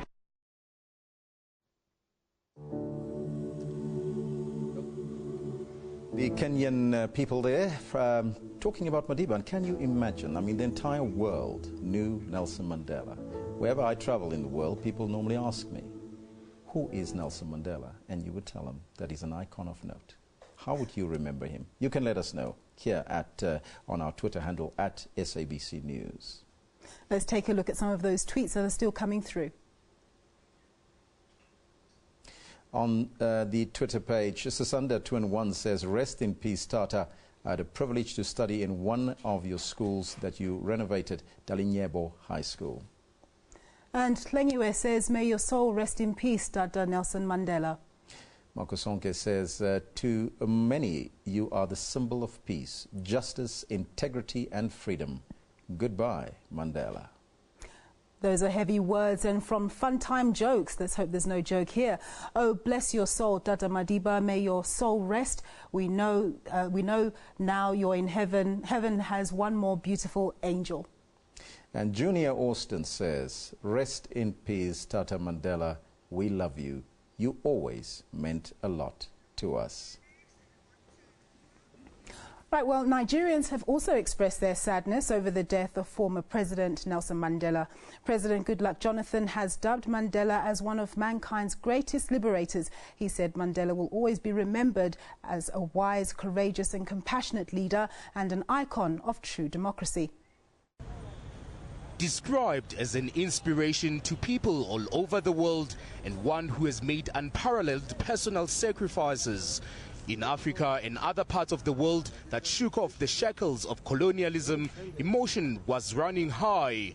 So many things we miss from him, so many things. He's a leader, He fought for the right of his people, he go in for it, he paid the supreme price, and at the end of the day he came out of it in a good health. And at the end of the day, he go as far as ruling his people without even sitting down. Only one tenor, only for him to stay one tenor alone. Show how leadership he is. He did a lot for the whole world, not in Africa alone, sir, for the whole world. But the man is, just a great man. World leaders also expressed their condolences and reflected on Madiba's legacy. Many revered him as a moral giant. Fellow South Africans, our beloved Nelson Rolihlahla Mandela, the founding president of our democratic nation, has departed. Moments later, the world went into mourning.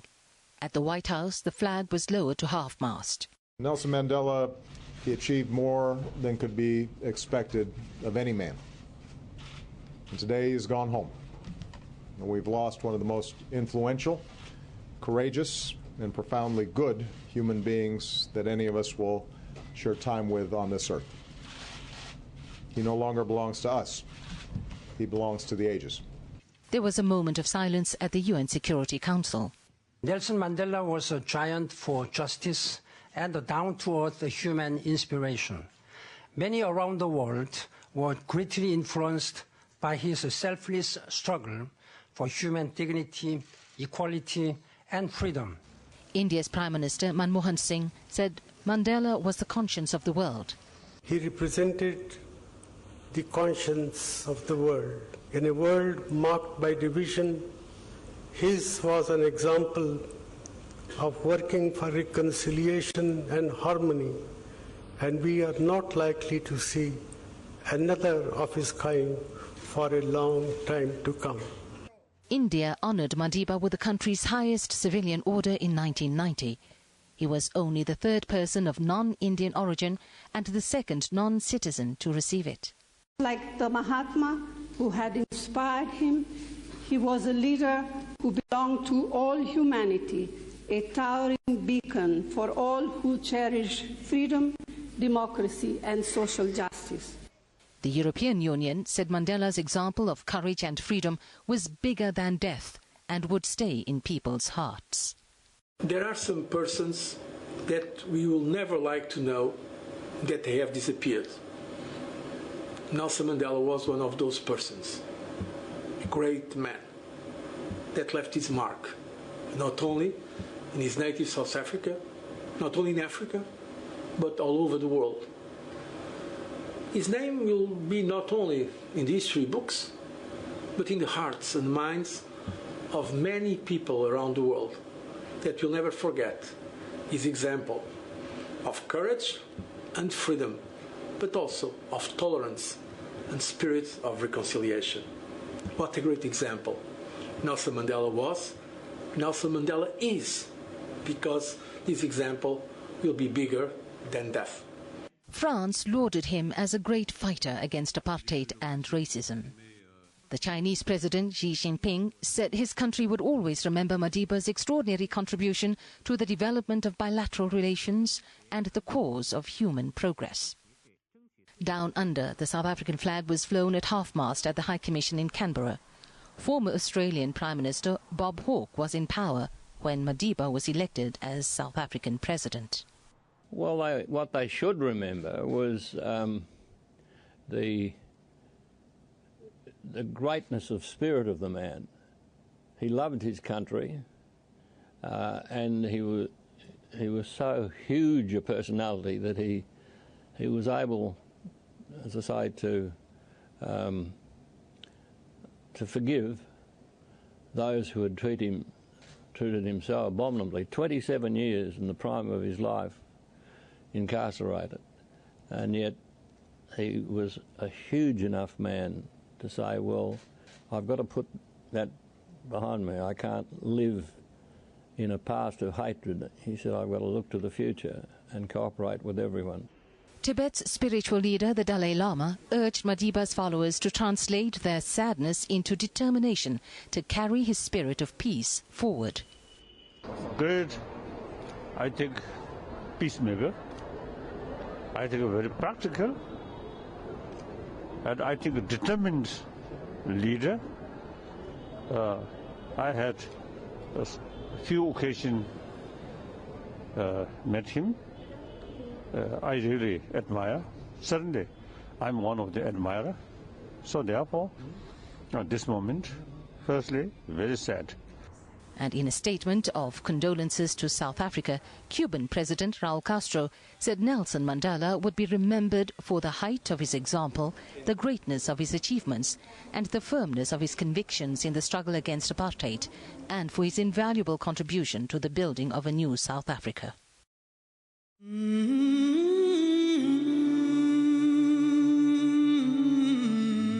That spiritual and physical oneness we all share with this common homeland explains that the depth of the pain we all carried in our hearts as we saw our country tear itself apart in terrible conflict, and as we saw it spent, outlawed, and isolated by the peoples of the world, precisely because it had become the universal base of the pernicious ideology and practice of racism and racial oppression. I don't think there's one world leader that didn't connect with Nelson Mandela. Do you think that is the case? I don't know, he was a formidable man, clearly.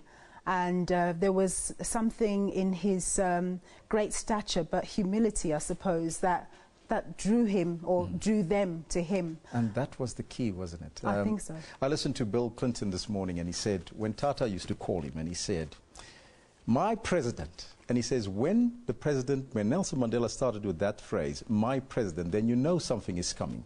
He wants you to do something which you don't really want to do. But at the end, you have to do it. You just fall, you have to just do it.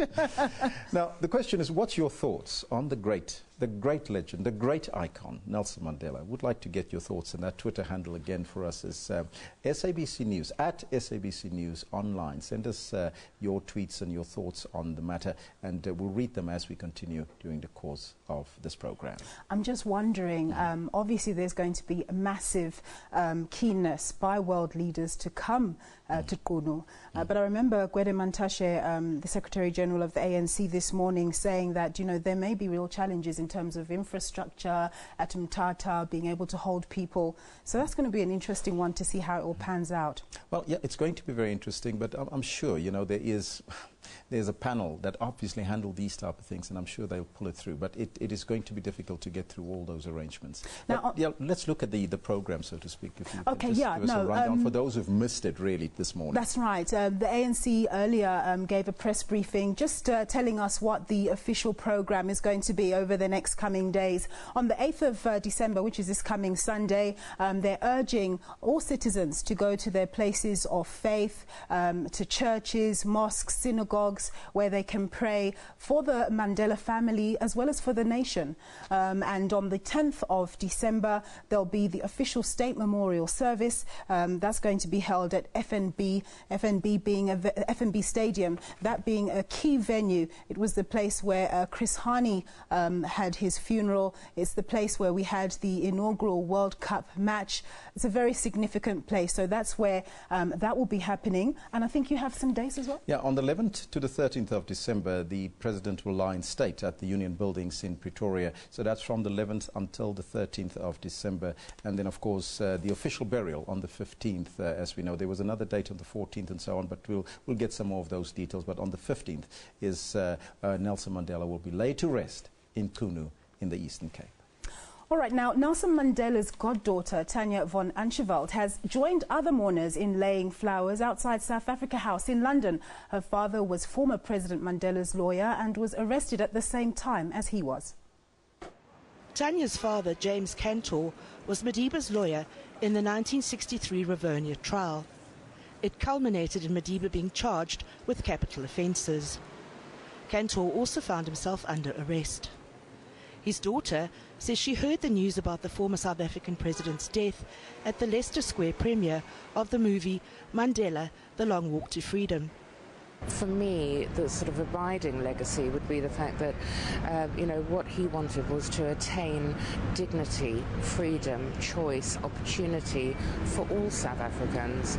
And he has certainly done that to an extent and achieved such a great deal in his lifetime. And now we've just got to hope that that carries on. Many South Africans living in London headed to South Africa House on Trafalgar Square, the site of many anti-apartheid demonstrations, to pay their respects. Joan Lancaster is a South African who has lived in London for the past 20 years. She said Madiba had played a crucial role in holding the country together.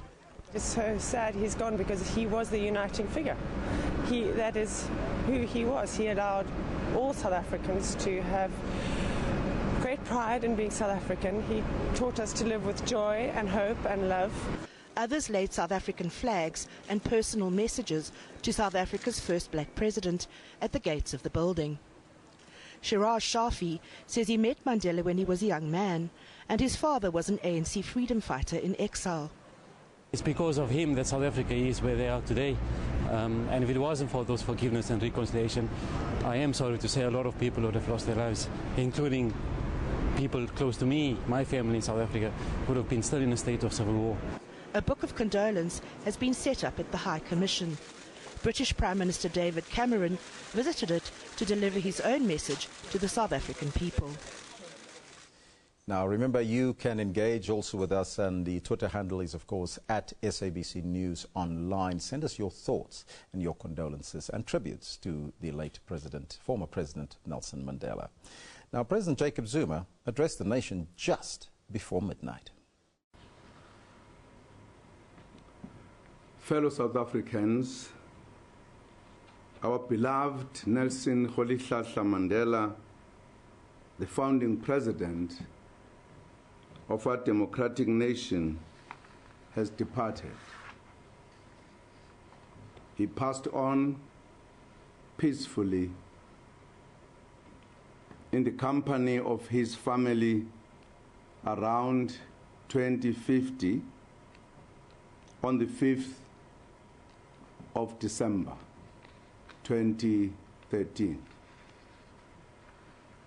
He is now resting. He is now at peace.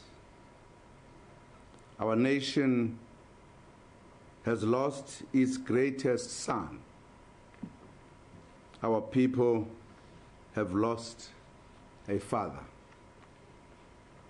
Although we knew that this day would come, nothing can diminish our sense of a profound and enduring loss. His tireless struggle for freedom earned him the respect of the world. His humility, his compassion, and his humanity earned him their love. Our thoughts and prayers are with the Mandela family. To them we owe a debt of gratitude. They have sacrificed much and endured much so that our people could be free. Our thoughts are with his wife, Mrs. Graça Machel, his former wife, Miss Winnie Madikizela Mandela, with his children, his grandchildren, his great-grandchildren, and the entire family. Our thoughts are with his friends, comrades, and colleagues who fought alongside Madiba over the cause of a lifetime of struggle. Our thoughts are with the South African people who today mourn the loss of the one person who, more than any other, came to embody their sense of a common nationhood. Our thoughts are with the millions of people across the world who embraced Madiba as their own and who saw his cause as their cause.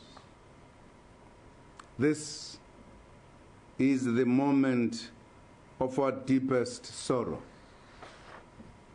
Our nation has lost its greatest son. Yet, what made Nelson Mandela great was precisely what made him human. We saw in him what we seek in ourselves. And in him, we saw so much of ourselves. Fellow South Africans, Nelson Mandela brought us together,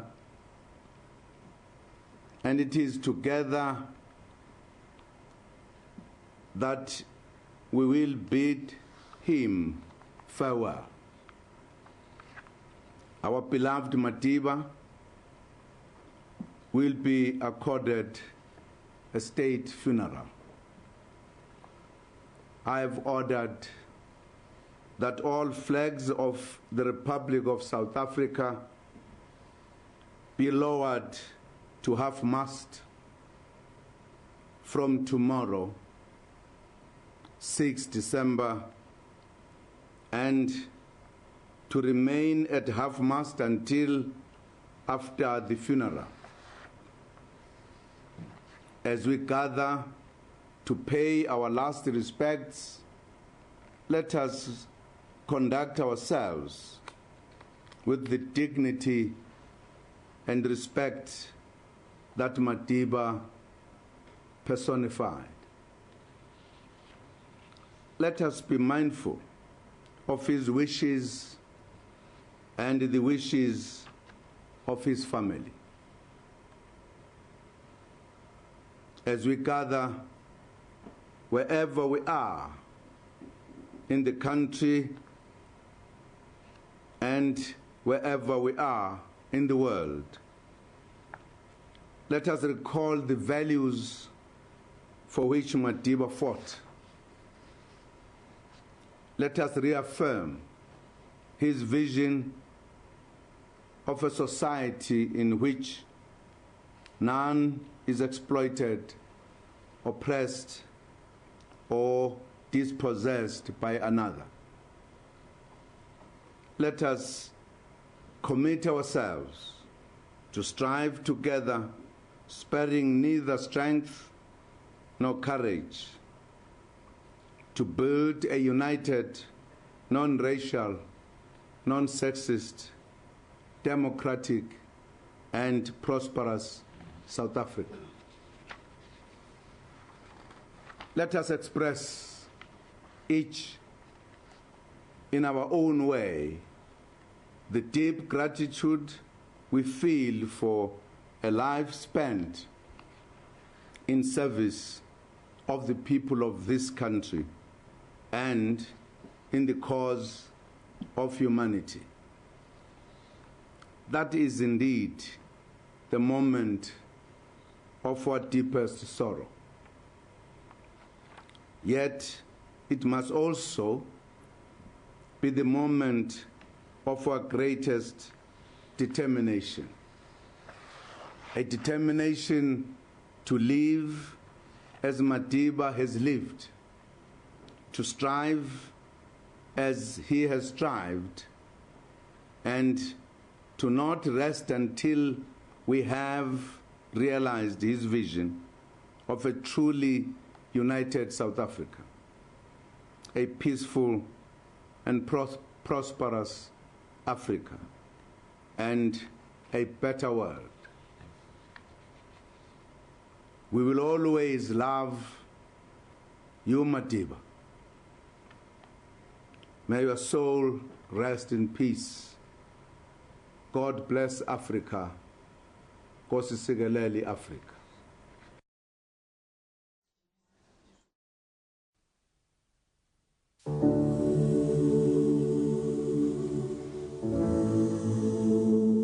This is Mandela's first television interview. There is room for all the various races in this country. The Africans want the franchise on the basis of one man, one vote. They want political independence.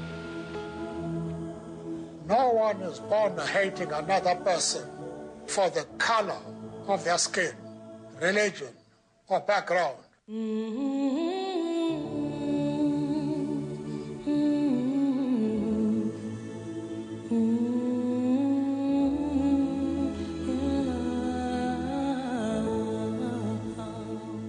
Even in the grimmest times, I have seen glimmers of humanity which reassured me that man's goodness is a flame that can never be extinguished.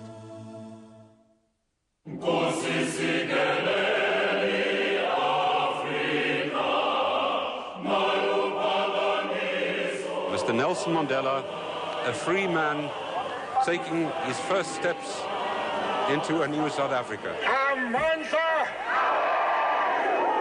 i-Afrika. Haleluya.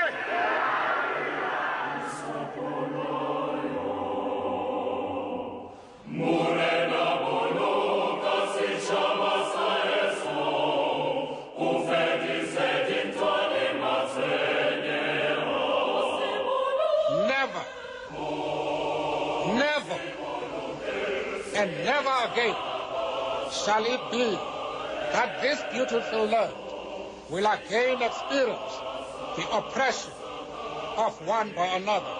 South Africa,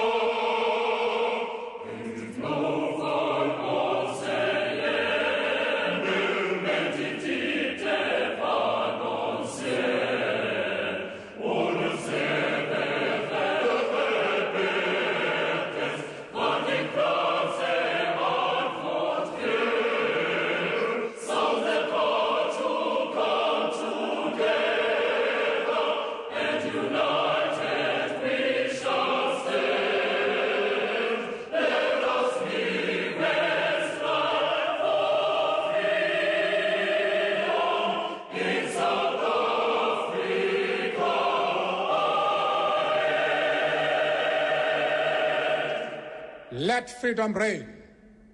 God bless Africa.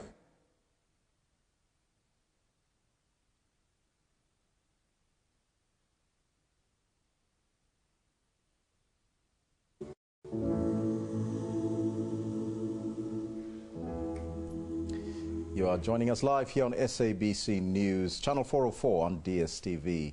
Today is a very sad day indeed, not just for us South Africans, but for the entire international community.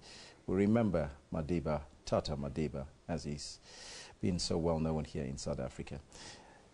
Looking at the markets, Nompu, and we haven't seen a shift. We talked earlier to our correspondent from the JSE, not a shift in the market, maybe a little bit of a strengthening from the rand from 10.50 odd to about 10.36. Your take on it? Yes, well, it doesn't really seem as though the markets reacted that much, early this morning to the passing of former President Nelson Mandela.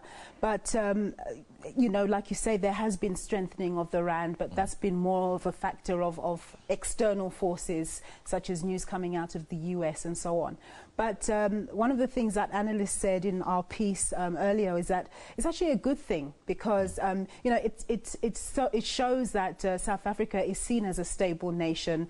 There was once upon a time when people were saying, oh, what's going to happen when Madiba passes? Are people going to go down into the caves again and stock up their baked beans? But, it doesn't really seem to be such a big deal in that sense. I think life goes on. We just have to mourn Madiba and see these 10 days through and so on. And the world appreciates that this is a process that we're going through and that whatever challenges South Africa has, and of course there are many, we'll continue with our plans and promises to try and deal with them. Although a sad day for South Africa, we can also see there's an influx of foreigners back into the country. I can see it already, people flying in and people making arrangements to come to the funeral of Madiba, and some of them obviously unfortunately won't make it, but there will be a lot of people that will be coming to this country. The last influx we've seen like this was 2010 with the World Cup. Indeed. Well, I don't know so many will be able to come.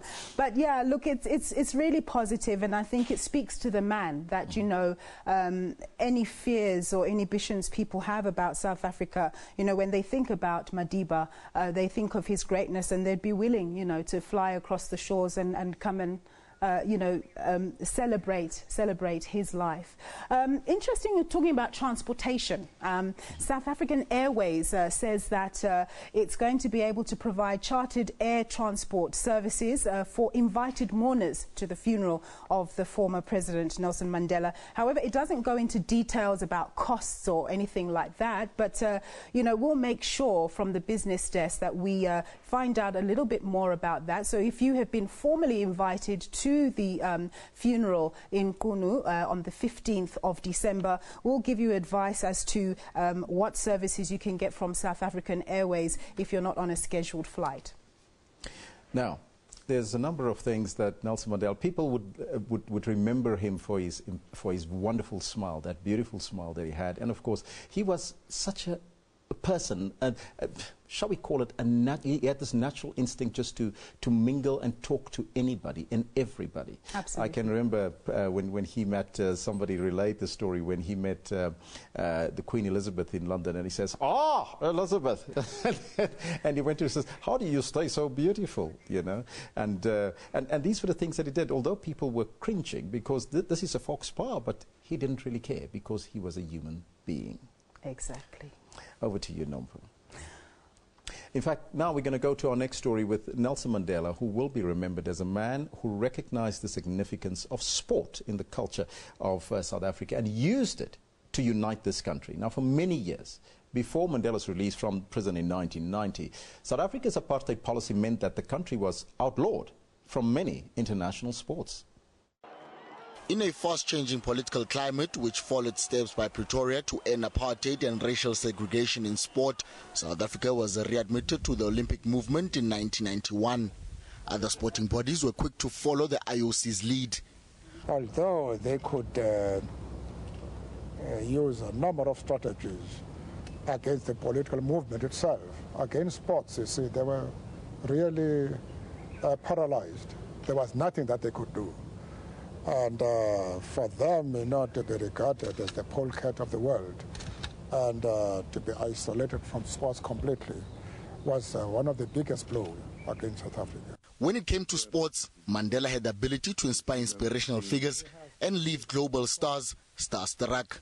I formed a bit of a relationship with him. He even phoned me on my wedding day. So, yeah, it was a special bond that we had, and he was a special man. He did wonderful things for our country, and understand that we're a very passionate sporting nation, and that he could use that as a tool to unite the country and bring it together. So, very astute in his thinking, and very involved, and just it showed the true nature of a wonderful human being. Mandela was elected president of South Africa in 1994. He famously used the 1995 Rugby World Cup, a year after democracy, to completely knock down the last barriers of apartheid. He quickly saw the value of using sport to unite the country by encouraging the whole population to support the previously despised Springboks. David, we didn't have 60,000 South Africans. We had 43 million South Africans.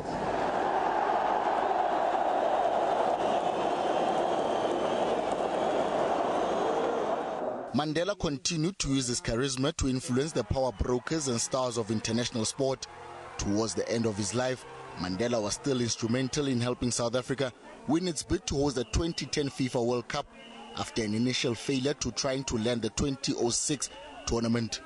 It was fitting then that his last public appearance came at the day of sporting celebration when he greeted the crowd at the 2010 FIFA World Cup final. While still sticking with sport, there was a moment of silence in various international sporting events all over the world as the global sports fraternity paid tribute to Nelson Mandela.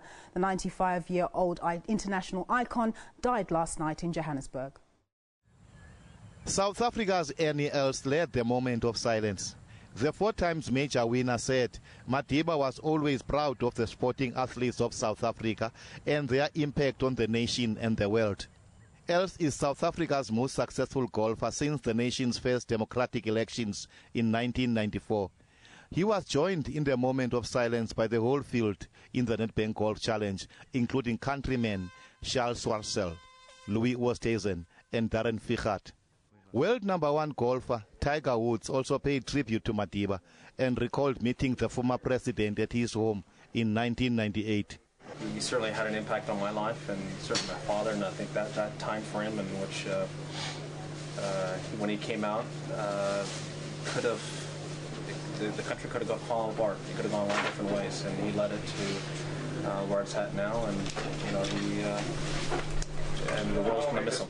We would ask everybody at the Adelaide Oval to stand, please, for a minute's silence in respect of the life of Nelson Mandela. Thank you, ladies and gentlemen.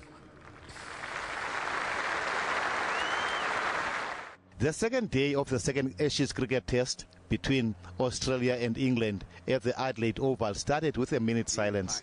And both teams wore black armbands, paying their respect to one of the most towering political figures in the 20th century. The International Cricket Council's president, Alan Isaac, and Chief Executive Officer, Dave Richardson, also paid tribute to Madiba. Richardson, also a former Proteas wicketkeeper, said it's extremely sad news not only for those in his home country of South Africa, but around the world. Mandela was celebrated for his unwavering dedication to human rights, equality and respect. Thabo Daniels, SABC News. Unbelievable, isn't it? We go now behind the scenes at what is thought to have been one of Nelson Mandela's final photo shoots. In 2011, he was photographed at his home by filmmaker Adrian Stern as part of a project called 21 Icons. The resulting portrait was recently bought by a private collector for R2 million. The proceeds from the sale will go to the Nelson Mandela Children's Hospital. You're saying when you were in prison? I never thought I would come out. But one day, they just said, Mandela, you can go home. And now you are home. Perfect. Can I assist you? It's just the size of my face. I can see. At one point I looked up and every single one of the crew was crying, and all I could think about was, I hope this is in focus. That's good. Tilt it down a bit, please. Perfect. I chose to photograph a reflection of Nelson Mandela so that when we look at that portrait, we can reflect on ourselves, we can reflect on his legacy, and we can reflect on our future.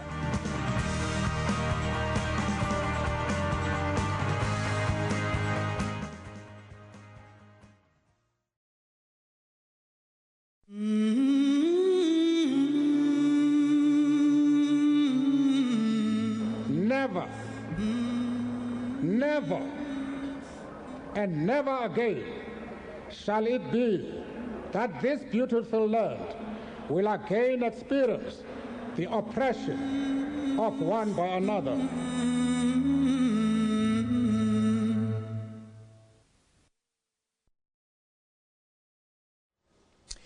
Great man indeed, and of course we'd like to get your thoughts on the matter. You can send us a tweet on the Twitter handle, of course, SABC News Online. That's SABC News at SABC News Online, and we'll read your tweets as they come through. In fact, we'll go to a couple now and see what we've got there on our screens for some of the tweets that we've received during the course of the day. Let's have a look. This one from Jadine Olivia Reddy. She says, rest in peace, Tata Madiba.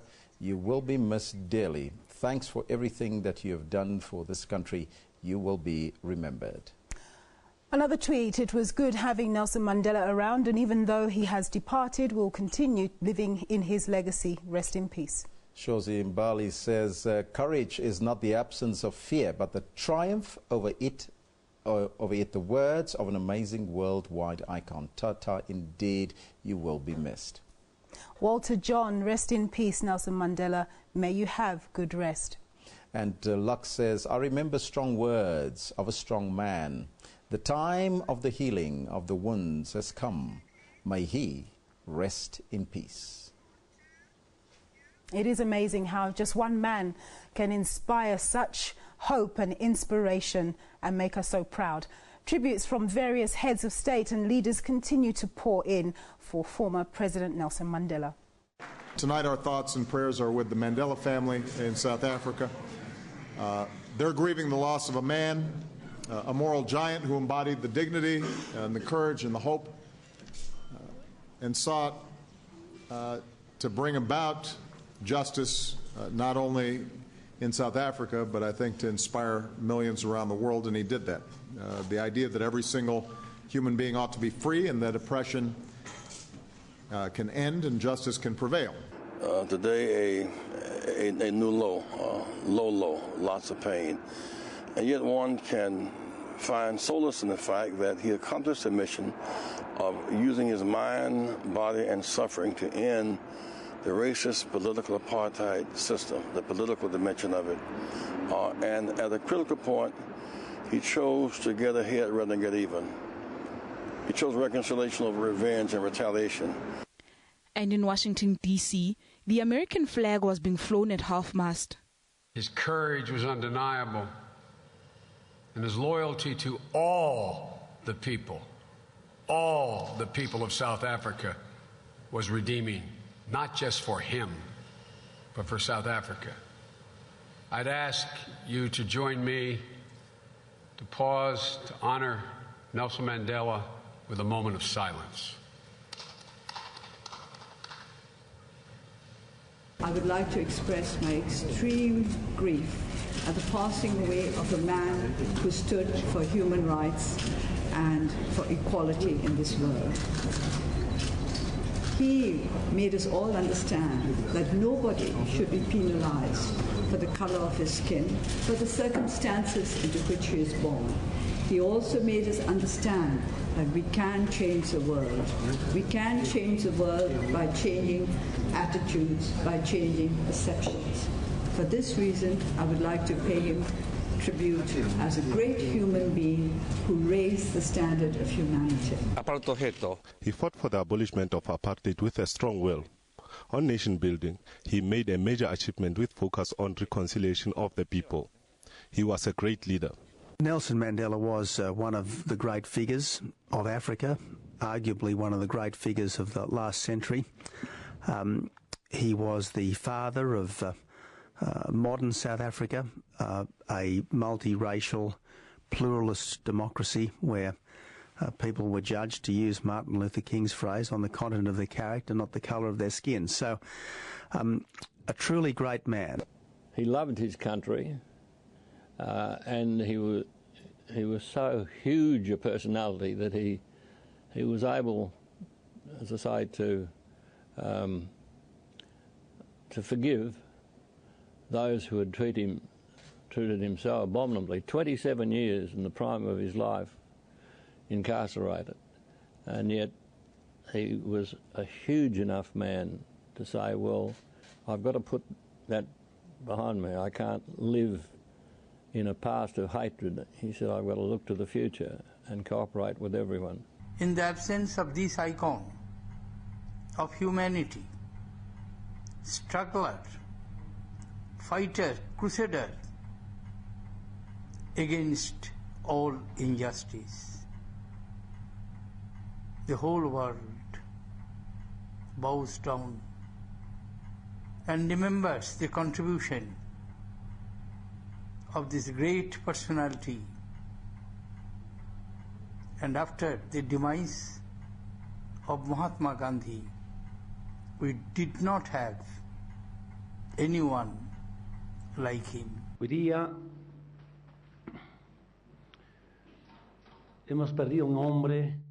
Today we lost a man, a brother, and for those of us who fight for justice and the liberation of our peoples, this is a profound pain, this loss, especially the sacrifice Nelson Mandela made for all humanity. I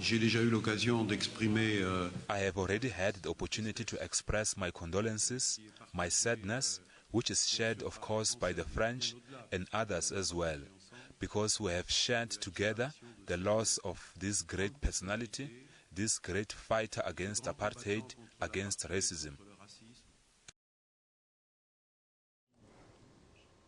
The world woke up this morning to the news of the passing of Nelson Mandela, within a week of the release of a film based on his life. Our colleague, Rafael Wemaloy, looked at some of the films depicting one of the greatest statesmen of the century. My name is Nelson Mandela. Since showing at the prestigious Toronto International Film Festival in September, the hype on Mandela, Long Walk to Freedom, has not died. Many have hailed Anat Singh's film as the best cinematic representation of Mandela. I think it's a very special day because in many ways you have a very difficult man to portray. It doesn't matter which movie you look at, it's always difficult to portray Madiba because of how complex he is. But I think this is one movie where we can say that he's portrayed fully as a human being, not only just as a prisoner, not only as a president, but as a human being. You get to see his weaknesses, how he deals with his family, for example. Some of those things come through. Since ascending to South Africa's presidency, the much-loved struggle icon who heralded the end of apartheid has been depicted on film a number of times, the most notable being Clint Eastwood's 2009 film Invictus. Here he is played by American actor Morgan Freeman. Tell me, Francois, how do we inspire ourselves to greatness when nothing less will do? How do we inspire everyone around us? Based on the book The Human Factor, the movie Invictus explores how the political prisoner turned president used the 1995 Rugby World Cup in South Africa to bring blacks and whites together after decades of violence and mistrust. That Mandela has not been played by a South African, at least until Mandela's Gun, that is currently being filmed, has not gone down well with many South Africans. Since I became a Minister of Arts and Culture, I've been undated with these concerns that whenever we do great movies in South Africa, the lead actors are not South Africans. Because, you know, in the world there are these stories about box office, where they will make money. So I had to make a decision. Actor and TV presenter Dumisho Masha is proud of the fact that he will be the first South African to play the former president in this take on Mandela's early years, setting up structures following the armed struggle in the early 1960s. It's a great honor and a privilege, and it's not lost on me that there are many great South African actors who could have done this role, and to be chosen to play this role is very exciting as well as incredibly daunting because there's a lot of pressure to deliver. Yes, I agree. Following Invictus, the 1997 film Mandela and Klerk starred Sidney Poitier and Michael Caine and has been lauded as a polished production, with Poitier especially commended for his dedication to diction. On the downside, its entertainment value is suspect, with one critic suggesting that it's far more likely to attract educators than moviegoers. That's it. A decade after Mandela and de Klerk, Dennis Haysbert starred as Madiba in Goodbye Bafana, Billy August's inspirational docudrama exploring the unlikely friendship Nelson Mandela developed with his jailer.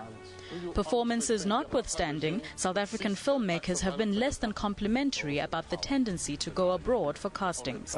Directors from outside, actors from outside are being brought in to play South African heroes when most of us are qualified. We've gone to school, we've got master's degrees, we've been working for over 20 years in the industry, and we watch products come and go right past us.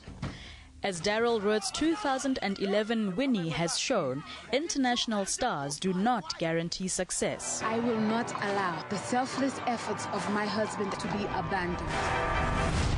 Mandela's dream of a free society will be kept alive. Undertaken without Madikizela Mandela's approval, this Jennifer Hudson film hit US screens last month without a hint of hype.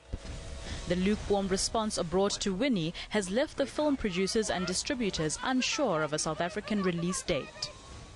Whether or not other future Nelson Mandela projects will feature South Africans in the lead remains to be seen, but what is certain is that the slowly transforming industry needs to decide how to balance the cultural imperative with the return on investment. Well, Nelson Mandela resigned from active public office in 1999. Members of various political parties were united in their praises for the role that Nelson Mandela played during his term as the first president of a democratic South Africa. Mr. President, you are leaving the world a richer place for having been in this parliament and as our president. Hamba kahle Madiba, i South Africa, Iku jongile halale. Moelo.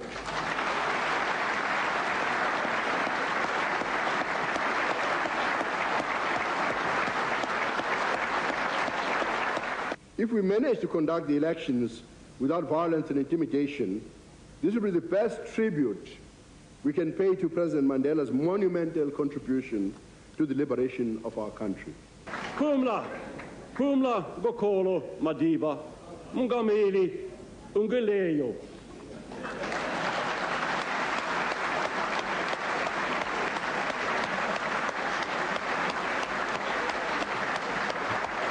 If there is one individual in this chamber and in this country who must be given credit for reaching out across the great divides and dousing the flames of racial hatred, then that individual is you, Nelson Mandela. We will never be able to say to you farewell, because your legacy will be with us for many more years to come. My best wish for you is that you will have this assurance in your own heart that you found this salvation. A man that has done so much for his country and the world as you have deserves that. After a long walk, we too have arrived at the starting point of a new journey. We have you, Madiba, as our nearest and brightest star to guide us on our way. We will not get lost.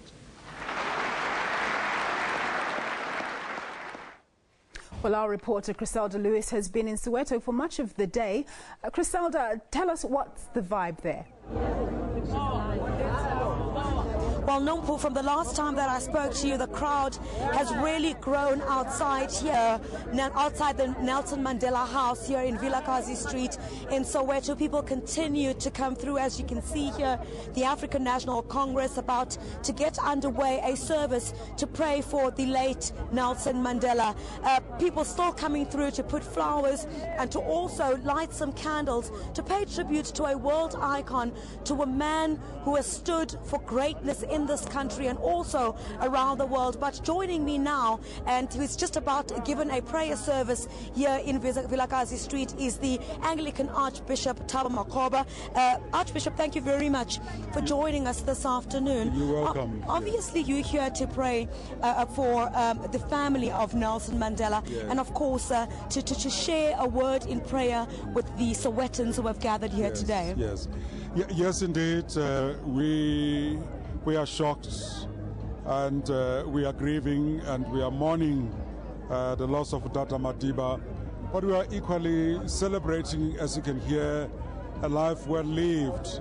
And this afternoon, with the family in Houghton, I shared a prayer that I penned, that may the soul of this revolutionary leader be numbered with the company of the redeemed in heaven. And this afternoon, I'm also here to share that prayer, to say to the Sowetian, let us take a leave from what Tata Mandela stood for and fought for. And let us mourn, but let us also mourn as those that are willing to build a non-democratic South Africa, free of poverty, a non-democratic, prosperous Africa.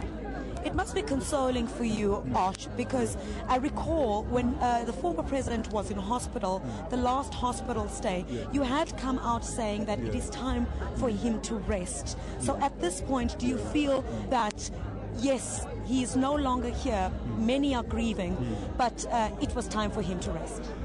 As I say, all of us have been borrowed this precious life, and Madiba had been borrowed this precious life, and he used it wisely and well, and he used it selflessly even in hospital. And I did say at that time, at the perfect time, God must grant Madiba a perfect end and a perfect rest. And God has indeed heard Madiba's prayer, heard the family's prayer, heard our prayer, because we couldn't allow him to continue on and on suffering. Also, the family is obviously grieving at this time. Have you spoken to the family at all? Have you sent messages of condolences? How are they doing? I've spoken to the family at 2 o'clock this morning, where the African National Congress NEC Deputy President and the President were there together with Mama Grasa and the rest of the family. I had the opportunity to read the prayer.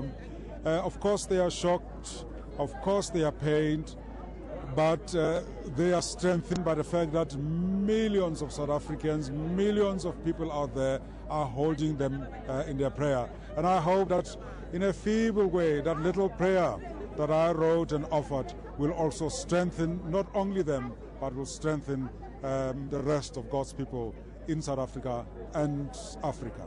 When the former president was also in hospital, you came out very strongly to say that his hospitalization at the time should not be politicized, and there should be dignity. Nelson Mandela should be treated with dignity, and now even in death. Is that the same call that you're making for everyone to step aside and for him to be sent off with dignity?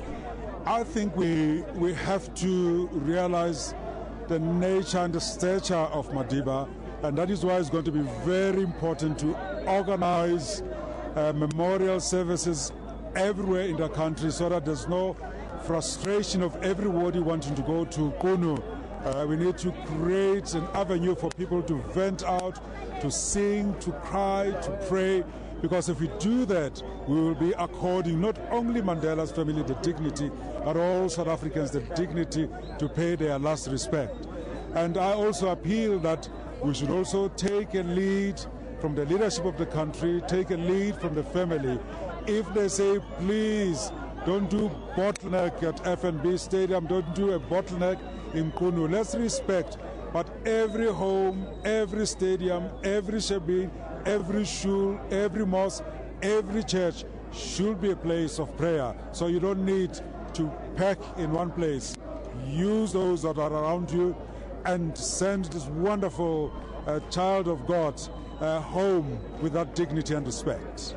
We'll leave it for there. Thank you very much. Thank you so Anglican Archbishop of Cape Town, Thabo Makgoba, saying that he's spoken to the family and also shared a moment in prayer with them at about 2 o'clock this afternoon, saying obviously the family is very devastated, but they're strengthened by the fact that there are so many South Africans and so many people around the world who are praying for a good send-off for this world icon, a man who stood for peace and reconciliation. Let's go back to the studio. Thank you, Griselda, from Soweto live there. Now, the Dutch Reformed Church is one of many churches that have paid tribute to Madiba. It's the largest Afrikaans-speaking church in South Africa, claiming more than 1 million members. Joining us now from our Pretoria studios is Professor Neelis Niemand, the moderator of the Dutch Reformed Church, or the DRC. Good afternoon to you, sir. Good afternoon. Now, can you tell us, from your perspective, your congregation, how are they accepting the death of Nelson Mandela? I think that the experience of the death of Nelson Mandela is shared with the rest of the South African population. It is really a question of people being shocked, people in the same instance appreciating his life, his example, being a living witness of what it is to be a kind human being. And so it's a question of mixed feelings. In a certain sense, we know it was a long journey up till here, and that he was a very ill person the last couple of months. But on the other hand, also, you know, all of a sudden, hearing the news late yesterday evening, a deep, deep sadness, acknowledging the fact that a very, very significant person departed and completed his epic journey on earth. From the DRC or the church's perspective, what is your message to South Africans, and how would you like them to remember the former President Nelson Mandela? Well, I think there are some significant stories also in the history of the Dutch Reformed Church which exemplifies the style and the leadership qualities of President Nelson Mandela. Many people talk about the significant event when he put on Fransja Pienaar's Springbok rugby jersey. Our Afrikaans-speaking people remember his visit to Mrs. Betsy Verwoerd. In the history of the Dutch Reformed Church, there is also a very, very important and significant event. In October 1994, very, very early in the beginning of our new nation, a General Synod was hosted by the Dutch Reformed Church, and as is the custom in our church, we've invited dignitaries to attend the Synod. To the surprise of many of the people, the new leader of South Africa, Nelson Mandela, indicated that he will attend the Synod. And if you think back in 1994 and all the tensions and the expectations of a new country, that was already something laden with significance. And he attended the important General Synod church meeting, walked into the meeting and started to address the Synod in Afrikaans for his whole address. People witnessed to the electric atmosphere in the Synod Hall, to the clear speech by Madiba, and he especially touched on two issues. Firstly, he very frankly and openly spoke about apartheid and the way in which apartheid hurt people in South Africa, in the way, and he literally spoke in terms of the language of the great Anglo-Boer War, that it left a scorched earth. So he spoke very, very frankly. And then he spoke about reconciliation. And in a moving way, he invited the Dutch Reformed Church on a journey to embrace the new South Africa. And he also stayed true to his invitation. After this General Synod, he made a very, very specific point to regularly meet our Dutch Reformed Church leaders and to invite the church into reconciliation projects. Some of our church members played an important role in the Truth and Reconciliation Commission. And in other ways, we can witness to the fact that he literally opened up the opportunity for members of the Dutch Reformed Church and the church as a whole to participate in the reconstruction and rebuilding of South Africa. At the end of his address to Synod, all the people spontaneously sang the prayer which is customary in the Afrikaans culture, where we prayed for the peace and the blessing of the Lord to rest on this leader. And looking back to this event now nearly 20 years ago, we can say that he left an incredible and important legacy also to members of the Dutch Reformed Church, challenging us to cherish human dignity and respect towards each other and in every aspect of our country's future. Now, what will you do on the 8th of December as a special prayer for Madiba, because the church leaders has indicated that? Professor, are you still there? Professor, can you hear me? Sorry, I couldn't hear the question. I just wanted to find out, on the 8th of December, there'll be a day of special services by various churches. What will you do as the Dutch Reformed Church? Professor, it seems like you can't hear me. It seems like you can't hear me there. We're going to see if we can get him back, but in fact, we're going to leave it for there. Let's now go to Nompu. Thanks very much. To Durban now, where Chief Mangosuthu Buthelezi is standing by to share his feelings on the passing of former President Nelson Mandela. Thanks very much for joining us, Chief Buthelezi. How are you feeling today? Well, it was with great distress that I heard that my dear friend and former leader had passed on, although of course he is ailing for a long time, but nevertheless one was living, under the hope that he would actually be given an extension by our Maker, but it was not to be. So I'm very distressed, and actually the people who came to my mind was his widow, Mrs. Crusher Marshall, and also his former wife, Mrs. Madikizela Mandela, his children, the grandchildren, Nkosi Zwelivelile Mandela, and of course the colleagues that have walked with him such a long journey to where we are today. And of course, I myself have walked a very long road with Ms. Mandela from the time of our youth to now. So I feel his parting very intensely, because definitely there is a void which I don't think will be occupied in the foreseeable future. To what extent, Chief, do you think we can be proud of his legacy, and what do you feel are his legacies? His legacy, as far as I'm concerned, is a legacy of reconciling people, the legacy of forgiveness. Because if we look at what he went through, I think that one would expect that he would have come out of jail embittered, and to the extent that he would not actually think about forgiving any of the people who had gone through hell, in all the years that you were struggling for our liberation. So therefore, I think that he has been a better exponent of what forgiveness is about. To me, he is the best exponent of what reconciliation is about. So I think that is what he has left for us, because I remember very, very vividly that when he went to Orania to have a cup of tea with Mrs. Betsy Verwoerd, the widow of the architect of apartheid, that some people actually criticized him for that. But that is the extent to which he was genuine in seeking, actually forgiveness and reconciliation between the people of South Africa. At the time when President Nelson Mandela was talking about reconciliation and speaking and uniting with former enemies, were you on the same page with him at the time? No, I mean, it's an open secret that Mr. Mandela was my friend. It's an open secret that I was a member of the ANC Youth League with him. He was my leader. It's an open secret that I'm one of the few people with whom he corresponded.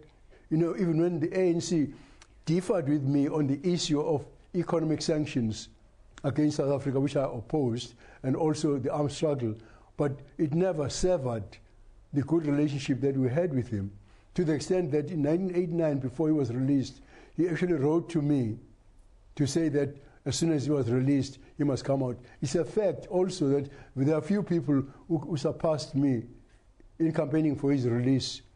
In fact, to the extent that Mr. de Klerk himself, in announcing in February 1990 that he was releasing him, he stated, I'm the only person he mentioned by name as having helped him to do so. Now, the fact that when he was released, some of the UDF leaders and some of the ANC leaders opposed that, in fact, did not actually change our friendship, to the extent that, you know, when the interim constitution was in operation, he gladly invited me to serve in his cabinet as a Minister of Home Affairs, which I did for 5 years, for the duration of his time as the President of South Africa. And even after that, our friendship continued, to the extent that when Josina, his stepdaughter, got married in Maputo, he and Mrs. Marshall invited me, to the extent that when I turned 80, he actually invited me also to come and have a cup of tea with him, because he couldn't come to Durban for the dinner. All right. So, I mean, to say that was on his side, those facts speak for themselves. Absolutely, point taken. Thank you so much. That was Chief Mangosuthu Buthelezi talking to us. Now, former President Nelson Mandela will be laid to rest at his hometown in Qunu in the Eastern Cape on December the 15th. President Jacob Zuma earlier announced that Sunday, December the 8th, would be a national day of prayer and reflection. The former president will be accorded a state funeral. He will be laid to rest on the 15th of December in Qunu, in the Eastern Cape province. We should all work together to organize the most befitting funeral for this outstanding son of our country and the father of our young nation. We have declared Sunday, the 8th of December, as a national day of prayer and reflection. We call upon all our people to gather in halls, churches, mosques, temples, synagogues, and in their homes to pray and hold the prayer services and meditation, reflecting on the life of Madiba and his contribution to our country and the world. Now, that was the president announcing the funeral date. Now, Nelson Mandela was a children's champion. Let's now reflect on the bond between Madiba and the children of the world, while echoing the soothing message of the Welsh lullaby called Saugan. It says, "Sleep, child, on my bosom, cozy and warm, nothing may affect your mapping, so no man will cross you. Sleep quietly, dear child, sleep quietly tonight."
When you are old, what are you going to be?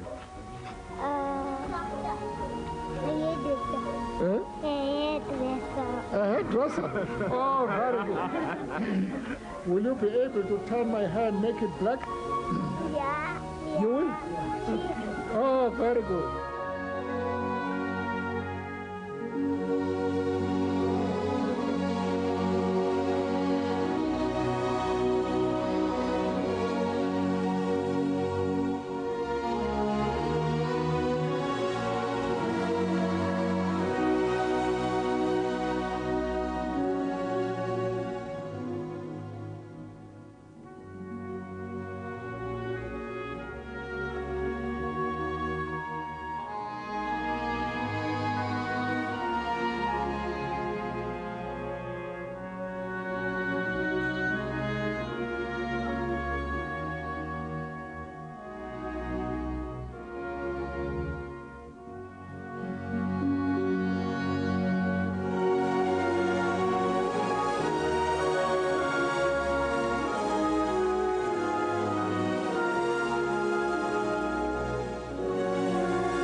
That is really moving stuff. Well, Criselda Lewis is in Soweto. She's been there for most of the day. Criselda, tell us what's happening there. Comrades, I will give you a very good afternoon to you once again. While tributes continue to pour in for former President Nelson Mandela, Sowetans, people from the different suburbs and townships around Johannesburg have come here to pay tribute to a world icon. Now, a prayer service is currently underway here just behind me, and one of the speakers here this afternoon who came to pay tribute as well to Nelson Mandela is Reverend Frank Chikane. Reverend, thank you very much for joining us. Yeah. Reverend, you were in the Mandela home yesterday, and you managed to be there with the family as they were going through a very difficult time. If you could just explain to us the feeling of the family at that time. You were inside. You're the only one who can explain it to us. No, but I went there because for pastoral reasons. You know, I believe when there is a bereavement like that, as pastors we need to go there, we need to offer the pastoral support for them. And indeed I went there with other priests and we prayed with them, we interacted with them, and when the body was moved from the house, we were there because it's important for the church to be there when a thing like that happens, and we were with them, we supported them, and we made sure that they give Tatu Madiba a good farewell out of the house to go to the mortuary. And we remained for a while, had prayers before we left. But indeed, a loss of Madiba, it's not just a loss of the family. Indeed, the family was distraught. It has lost Madiba. You don't want to lose it. But we all know he was going to go one day. And the time did come, and he has left us. It is time for us to make sure that what he really lived for, we keep as the legacy of this country. Reverend, how was the family yesterday when you were at the house. I'm sure they were shocked and struggling to come to terms. Well, but remember that, I mean, they expected that it would happen anytime. And by the time I came there, it was a few hours, 2 hours or so after. And I mean, although people, you know, people hurt, I know that because I lost my father, I lost my mother. And even if when I kept strong, but days later I cry alone. Because, I mean, you don't want to lose your father, you don't want to lose your mother, you don't want to lose your grandfather. But what more if it's Madiba? And again, you know, you own him with other people, you know, and he belongs to the people. And at times you think you are losing him and you can't have him, even when he leaves the house to go to the mortuary. But actually, the family was strong. They took it with strides because they expected it.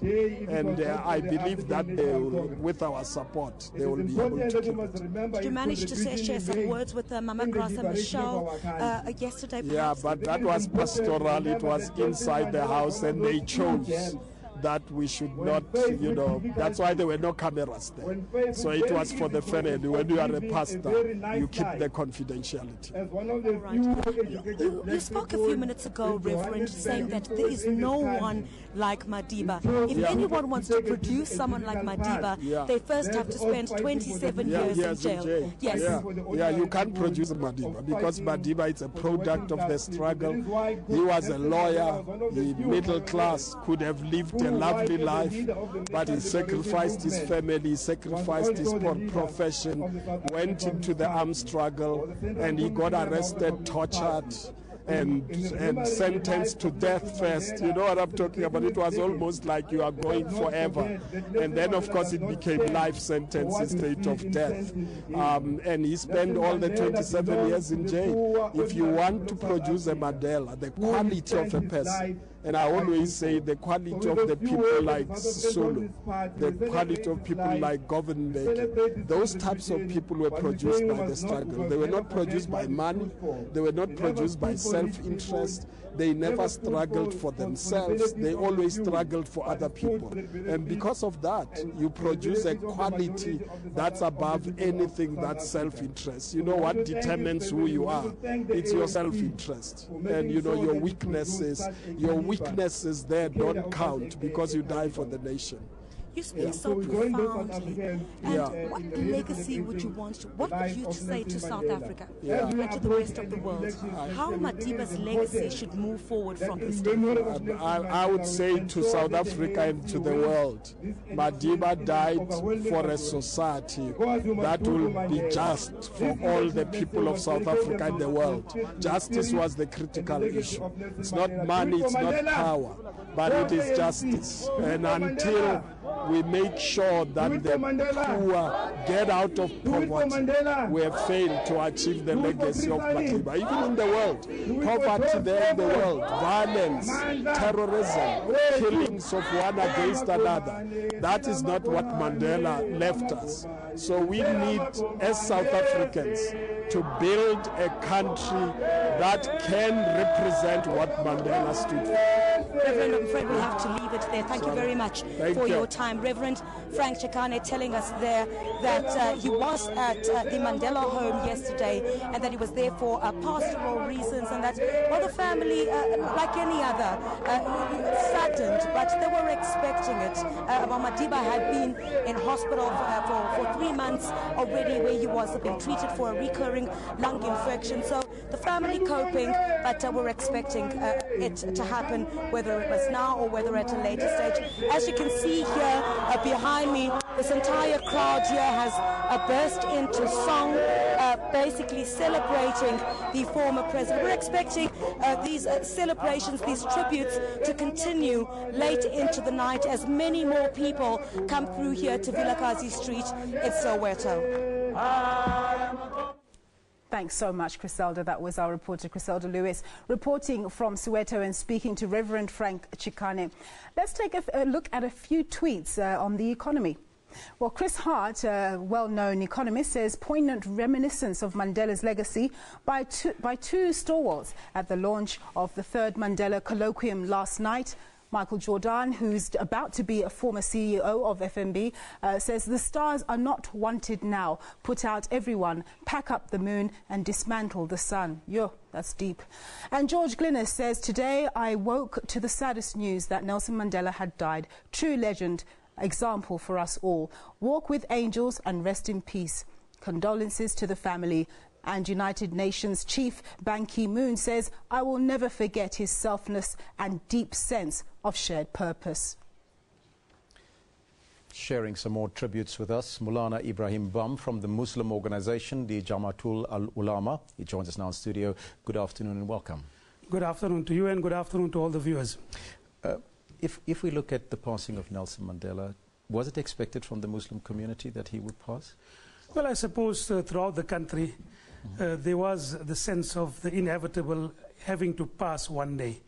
As much as we would share with the country and we would share with the family the condolence and the sympathy and the sadness on the occasion, I suppose given the fact that Madiba was sick for some time, there was a sense that it was going to happen one day. So in that particular sense, the Muslim community were also understanding that this was bound to happen. Madiba was linked to many communities from all religious groupings. How was he linked to the Muslim community? You know, Madiba was such a person that across the faith spectrum, across the racial divide, I think people from all faith spectrums, all racial groups in this country, owe him a debt of gratitude with regard to the path of reconciliation that he has chosen. We are all aware that in the early 90s, there was a feeling, and there was not only a feeling, there was every likelihood that the country could turn towards bloodshed, civil war, if take the worst case scenario. But it was the tact, it was the wisdom, it was the greatness of Madiba that he turned the country around and put it on the path of reconciliation. And I think every South African, no matter what faith he comes from, and every South African, no matter what race group he comes from, what ethnic background he comes from, owes Madiba a debt of gratitude with regard to his tremendous sacrifice, his selflessness, and his achievement for the people of South Africa. Maulana, how would you remember Madiba? You know, I had one or two remarkable experiences. I had an experience one day, and just to show you the remarkable attribute of Madiba was he's bringing people, making people feel inclusive into South Africa. And one morning, when he was a president, we woke up to say that someone phoning to say that Madiba would like to share some words with you, and he would like to phone you. And by all means, we took the phone, and that particular day it was announced in the media that Slobodan Milosevic has been given permission to come to South Africa. And of course, that stirred great emotions amongst the Muslim community in the sense that Slobodan Milosevic was also part of the Bosnian tragedy, what had happened. And it is to show the greatness of the man, to show how he brought everyone into South Africa, making each and everyone feel part of the country, to say that this news has broken. There is no truth to it. I give you assurance. And I'm telling you to tell the Muslim community that this will not happen while I am the president. And I think that is the type of person Madiba was. We as the Muslim community had a lot of resonance with Madiba for many reasons. We recall with great fondness when he called representatives of the Muslim community at the time of the Iraq war, the Iraq invasion. And we all know his speaking out against the powers of the world, against the invasion, what he regarded as unjust, and he regarded as not something that is correct. And he called Muslim community leaders to say that I am with you at this particular time. And it was not only something like that all the time, it was all the time that he made people feel part and parcel of the community of South Africa. His legendary statement, South Africa will never truly be free until Palestine is free, resonated with the Muslim community not only in South Africa, but throughout the world. How would you like the Muslim community to remember him? I think we would like to look at it this way, that the vision that he had articulated in terms of contribution to the country, in terms of his being morally upright, in terms of his contribution in this particular sense of making each and everyone feel part and parcel of the country, speaking up with truth against injustice. We would like to see the Muslim community, and not only the Muslim community, I think the entire South Africa, the coming leadership, to be able to fulfill that vision of Madiba, which I think is just a remarkable vision and a remarkable compliment to the man. And may I also add, I think one of the things that people might tend to forget, it's easy to sit in prison and to say that while I'm in prison, I'm going to forgive the people who have done wrong to me. And Madiba might have even had that notion while he was in prison that I'm going to forgive the people who have done wrong to me. But to be in power and authority, and then to forgive, when you had the power and authority to hold people to account for what they had done, you know, to do that particular act of forgiveness while you were in prison might have been easier than to do it at the height of your power, when you are the president of the country, and then to say that, no, I'm not going to choose the path of revenge. I'm going to choose the path of peace and reconciliation. It is something which we as Muslims have learned from our Prophet Muhammad, peace be upon him, who during the course of, you know, at the height of his power, he was the one who forgave his foes. And we take that particular lesson from Madiba, that he didn't forgive while he was in prison, which he could have done and might have also have done. But he did it when he was in power, in authority, as a president of the country. And I think it's a remarkable aspect of his character. Now we have this platform now, Maulana. Your message and your tribute to Madiba. I think my greatest tribute to Madiba would be the first thing that I've already made mention, and that is choosing peace and reconciliation over any other way of dealing with problems in a community and society. There are many countries in the world that we see that when they have not chosen the path of peace and reconciliation, what happens to that country? The country breaks down. You find that the country is, becomes almost a failed state. I think it's a tribute to Madiba that despite the fact that he was 27 years in prison, he comes out of there preaching peace and reconciliation. I think that would be one of the greatest aspects of the tribute that we can pay to him. His inclusivity, his bringing people together, making each and everyone feel important. I think it's a remarkable aspect of his character, and I hope all South Africans, maybe the future leaders, and anyone who wishes to contribute to the betterment not only of South Africa, but to the world, can take a great amount of lesson and courage and inspiration from Madiba. Maulana, thank you so much for joining us. Thank you for the opportunity. Now, you can also share with us your tributes on the Twitter page. That Twitter page, of course, at SAFM Online. What did I say? SAFM? SABC Online. You can join us with that Twitter page. Let's take a look at some of your comments. This one from Amama. He says, Madiba was one of the greatest leaders in the world. He changed the world. My sympathies to the family and to the world for this loss. Paul Kagame says, Madiba, president, first post-apartheid South Africa, passes on. But what is certain, he will continue to live in the hearts of many of us. Rest in peace. There's also one from Bill Clinton, but we'll come back to those in a short while. Thanks very much, Elvis. Now, Nelson Mandela spent a significant part of his life on Robben Island in Table Bay. The island is about 11 kilometres north of Cape Town and 6 kilometres west of Tableview and Blueberg Strand. From the mainland, it looks idyllic. But when political prisoner Nelson Mandela and his fellow Rivonia trialists arrived there in 1964, there was nothing idyllic. He was locked into a tiny cell. In August 1962, Nelson Mandela and his fellow Rivonia trialists landed on the island by boat, with Cape Town in sight, but way beyond reach. Racial discrimination and humiliating treatment was imposed from the start. I was given long trousers and socks. The rest of the clothing was the same, but my colleagues had short trousers, no socks. And food, again discrimination. You have the same food in the morning, porridge, soup, coffee. My colleagues had less sugar than I did. I had less sugar than the whites, but the whites are not with us. This angered many prisoners. So instinctively, we wanted to protest. And Madiba said, no, you fellows will be wrong to reject what we've got. Because our struggle is to fight for equality on a higher level, not to go down. Mandela's reasoned strategy set the tone on the island, and he was often called on for advice and wise counsel. The leadership role he played for years in the struggle was carried through on the island, and he became the epitome of a role model.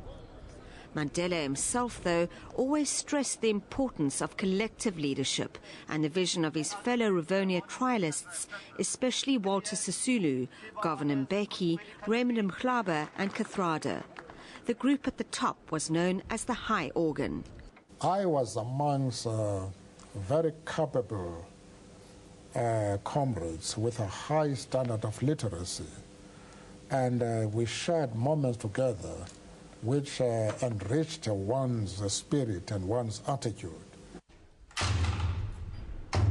For many years, Mandela and his fellow Rivonia trialists were kept in solitary confinements. Mandela's cell was tiny, with just a bare blanket, a sanitary bucket and no bed, at least for several years. We went through that, and we know what persecution means. But we were able to triumph, and it was our persecutors who were unhappy. Mandela was determined to fight the struggle from the inside of the prison and to rally the political prisoners into using their time constructively. You know, Madiba right from the start also impressed upon us, study. You must study, you must equip yourselves. Don't waste your years doing nothing. There was a syllabus, ANC syllabus, which we all had to go through, and all newcomers, ANC members, had to go through the syllabus, political syllabus. As time went by, newspapers were smuggled into the prison. A bookshop in Cape Town donated its books to Robben Island, and these were relished. In our little library, we had Dickens. We had a good few other books too that came in just by accident. Political prisoners were eventually allowed to study. By 1980, certain prisoners were allowed to buy newspapers. Mandela and his closest friend, Walter Sisulu, also managed to convince the new stream of political prisoners to remain focused and to study. The younger chaps came in full of hatred, full of revenge, bitterness. And those chaps said, we have not come to prison to study, but to education. And as far as we were concerned, these chaps thought, well, these are old chaps who have gone soft, you see. There Madiba and Walter played a very crucial role because they were highly respected. Work on the lime quarry was tough and back-breaking, but even here political education took place. The walk to the quarry and being with fellow political prisoners gave them the opportunity to talk through their plans for the ANC, to learn more, to rally together. Here, academic education took place. Here, political education took place. And the warders were not aware of it. The trialists worked in the blazing heat, an incredibly harsh light that hurt their eyes. It took 3 years for the prisoners to finally get the sunglasses they requested, and Mandela continued to suffer from the consequences of the glare for years after his release.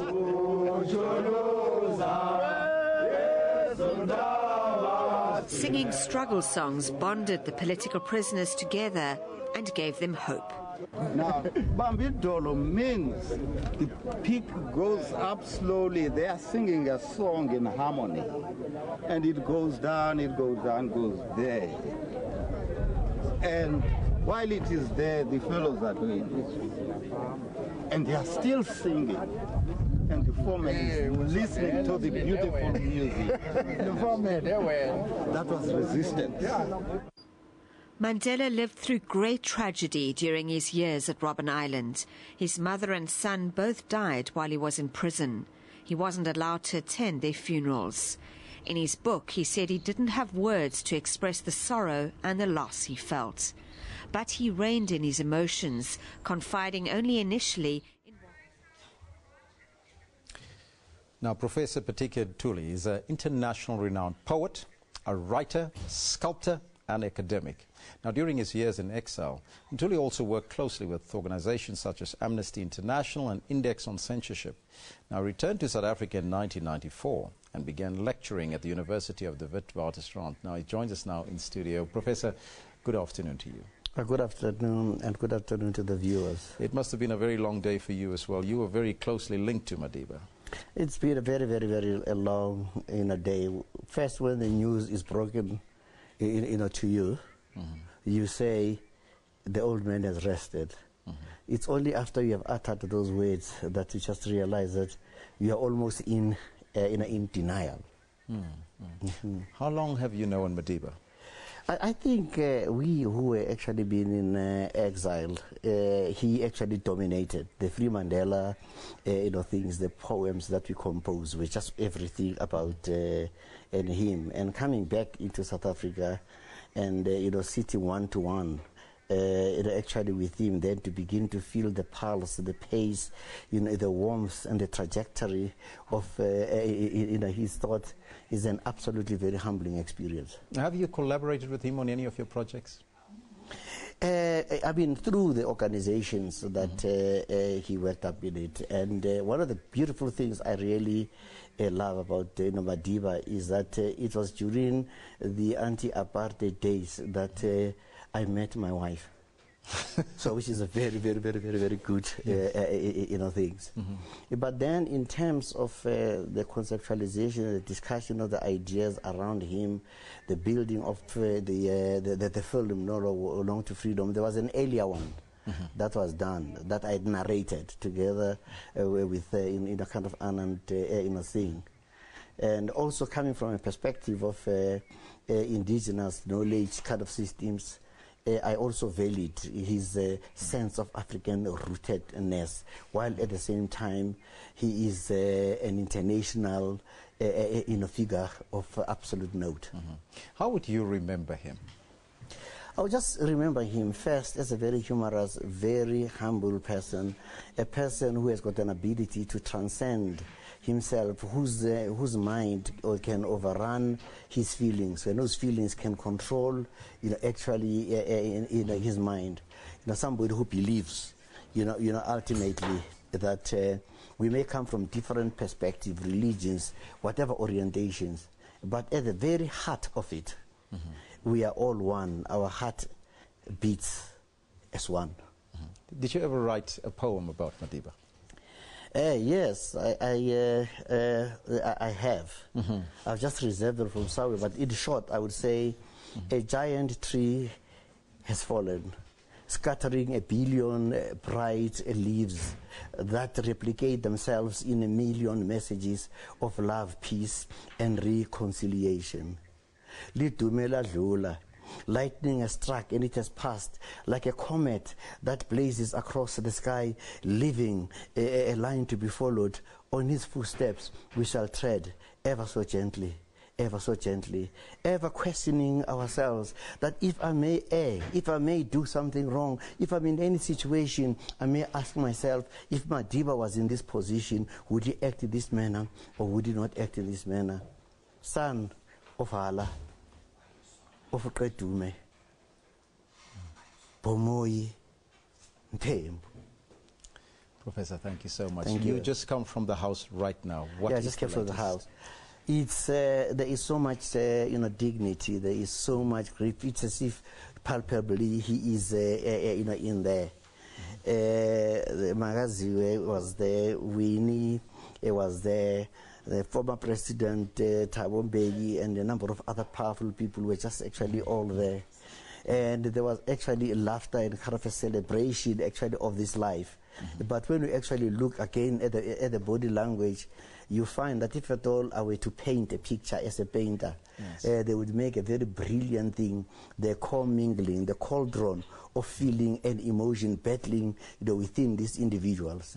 And none of them was actually even speaking fast. Everybody's speech was absolutely deliberate and slow, as if they are thinking about something and saying something different. Professor, thank you so much for joining us and giving us that update. That was Professor Pitiki Ntuli here in studio with us. Now that's where we got to end it. From myself, Elvis Preslin, we say goodbye. Vibhakshini is going to take over and take you through the rest of the evening.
Good evening and welcome to this part of our special program as South Africa and the world pays tribute to Nelson Mandela.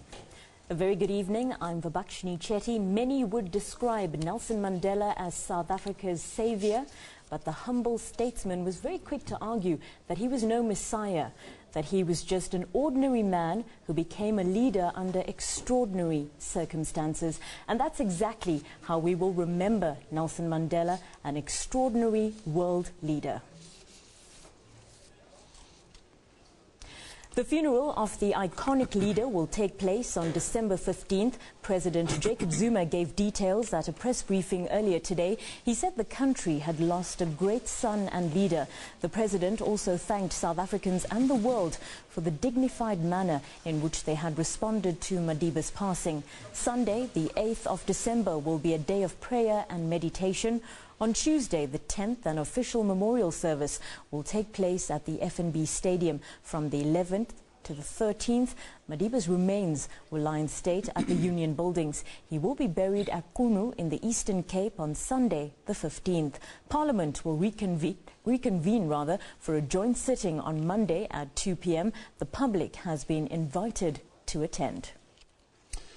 Well, we now cross live to our reporter Njanji Chauke, who's outside Madiba's Houghton home. Good evening, Njanji. What's happening there?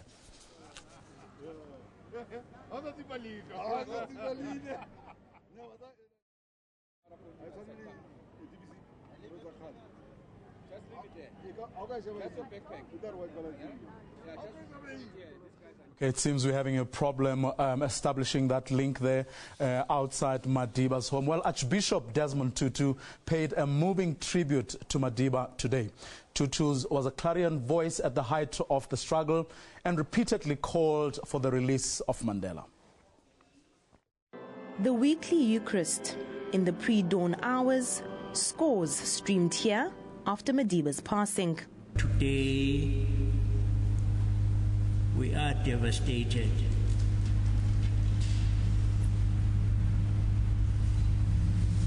And it is right that we should feel so. For in an extraordinary way, he made us feel we were members of one family. Tutu, visibly moved by Madiba's passing. He cared. He really cared. What's going to happen to us now that our father has died? Does it spell doomsday and disaster for us? He remembered Madiba as a selfless man and the voice of reason. A unifier from the moment he walked out of prison.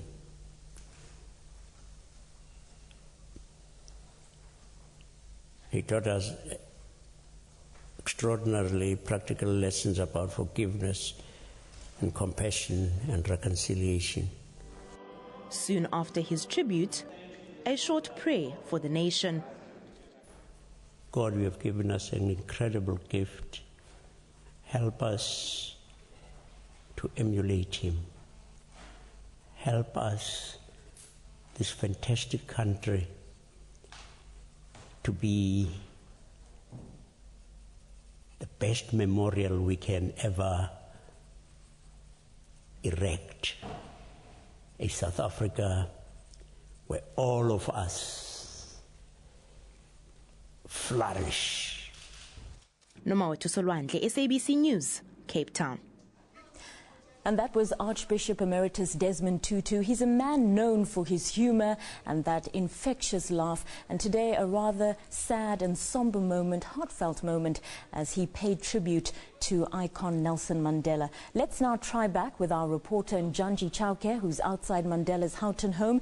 A very good evening to you, Njanji. What's happening in Houghton? Good evening. It's a hive of activity here in Gauteng, where scores, hundreds and hundreds of people have arrived here to come and pay tribute to Nelson Mandela. We know that people started arriving here as early as last night when news broke that Nelson Mandela was no longer with us. Behind me at Nelson Mandela's home, we've seen family members coming in and out. Earlier we saw President Zuma also arriving here. Cyril Ramaphosa, the Deputy President of the African National Congress, also visited Mandela's Gauteng home. There is a somber mood, but people are still continuing celebrating the life of Nelson Mandela in their own words, saying this was a life well lived. We are also seeing scores of families that have come here with their children, coming to lay wreaths, some coming with candles. There is a makeshift shrine that has been set up here, people coming to put pictures, to lay wreaths, as well as put candles, paying tribute to Nelson Mandela. Maybe if I can just speak to one of the people that have come here, may you just tell us, why are you here today? I just brought the boys to come and pay our respects to our great leader and the father of our nation, and we are just in awe of just the atmosphere and just the vibe that's here. It's really, really been a celebration of Madiba's life, and I'm so proud of the fact that my boys can be part of history. Okay, there you have it from one of the people that have come here to pay tribute to Nelson Mandela. Is back to studio. Thank you very much. That was our reporter Njanji Chauke coming to us live from outside Madiba's Gauteng home. We, of course, have reporters all around South Africa trying to bring us reaction from every corner, every province, and we'll also be going international and speaking to our correspondents in the US. Now, people around the world continue to mourn the death of former President Nelson Mandela. It's like it's not happening. It's not real, but it's a fact, unfortunately, that we have to accept the fate and live with it. I think the most important thing that I can use from his example is the fact that he was both gentle and strong at the same time. Very persistent, very dedicated, and yet very, very gentle. So the combination of strength and kindness, I think that's the most beautiful thing. It is a big loss for us, and we're going to miss him, but there's something that we can learn from his life, and that is forgiveness. A really great man that we didn't have somebody like him for many, many generations. And I'm not talking about South Africa only, but about the entire world.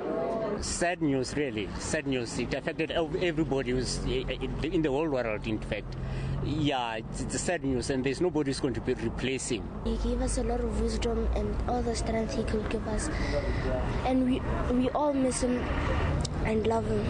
I wasn't born yet to feel the type of oppression that was here in apartheid time, but just the lift that he made, the reconciliation, everything he brought to the people, it's amazing, and you can't help but see. I didn't know him personally, but you just get sad.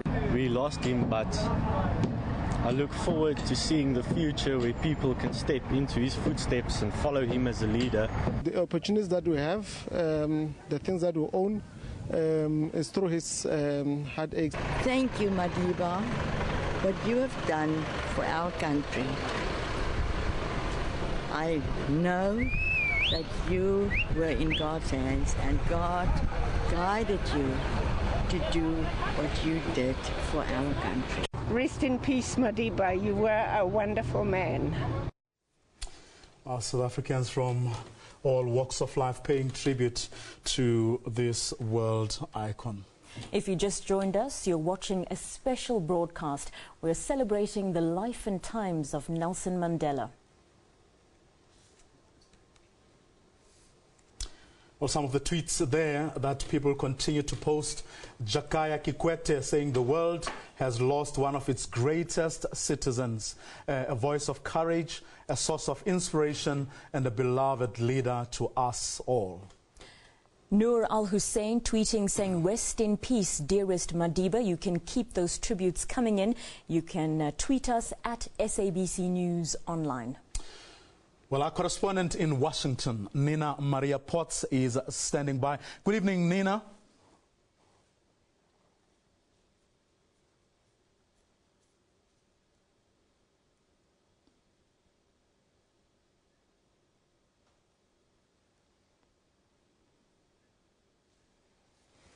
Okay, it seems like Nina is battling to hear us from the United States. We will, of course, try and re-establish that link as soon as it is practically possible. Well, South Africans, amazing, the spirit outside Madiba's home. Lots of people have been there for hours. They keep on sitting there, standing there, singing and actually celebrating the life of this icon.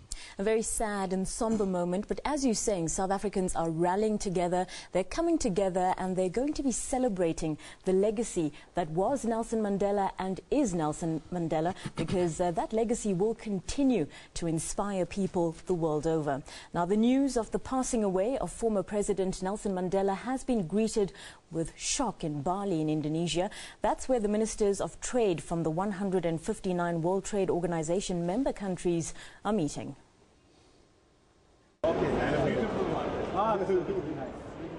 South Africa's Trade and Industry Minister, Rob Davies, says although he knew that President Nelson Mandela has not been well, the news of his passing away still came as a shock to him and most of the delegates here.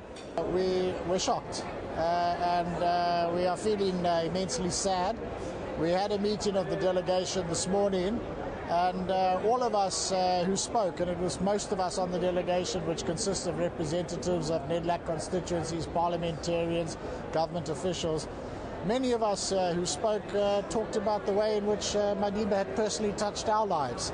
And all of us recalled that he was somebody who expressed a great interest in our own personal lives and well-being, sat down with us, talked to us about those matters, as well as dealt with the bigger matters of state. The minister also spoke fondly about the role and contribution of President Nelson Mandela here at the World Trade Organization. In 1998, President Mandela came to the 50th anniversary celebrations of the then General Agreement on Tariffs and Trade, which was the predecessor of the World Trade Organization. And on that occasion, he spoke about the fact that South Africa had been a founder member, along with Southern Rhodesia, but that those were colonial countries, and that the injunctions that were supposed to guide the work of the GATT had clearly not been applied in South Africa at that time. He spoke about how our own lessons were that no amount of rules could be foisted upon people where there was no justice. He spoke about the need for there to be an outcome in multilateral trade negotiations that led to the poorest people in the world benefiting from the international trading system. The World Trade Organization has agreed to dedicate a special slot during its closing ceremony of this Bali summit to pay a special tribute to President Nelson Mandela. Luta Motlogelwa, SABC News, Bali, Indonesia. President Jacob Zuma broke the news of Madiba's passing late last night. Fellow South Africans, our beloved Nelson Rolihlahla Mandela, the founding president of our democratic nation, has departed. He passed on peacefully in the company of his family around 2050 on the 5th of December 2013. He is now resting. He is now at peace. Our nation has lost its greatest son. Our people have lost a father. May your soul rest in peace. God bless Africa. Nkosi sikelele Africa. Well, former President Thabo Mbeki also paid tribute to his predecessor. Mbeki said as leaders of then ANC Youth League, they were mentored and nurtured by the likes of President Nelson Mandela, Walter Sisulu, Govan Mbeki, and others. He said the best way to honor Madiba was perhaps by ensuring that we uphold the ideals he cherished. Mbeki spoke to SABC News at his Killarney home. It's a very sad moment for all of us. We've all of us, for many years, have grown to depend on Madiba a lot, on his leadership, on his support, on his advice. And in a way, maybe we assumed that he'd always be around. So it's a one can't but feel the loss at his departure. But of course, he was an old man.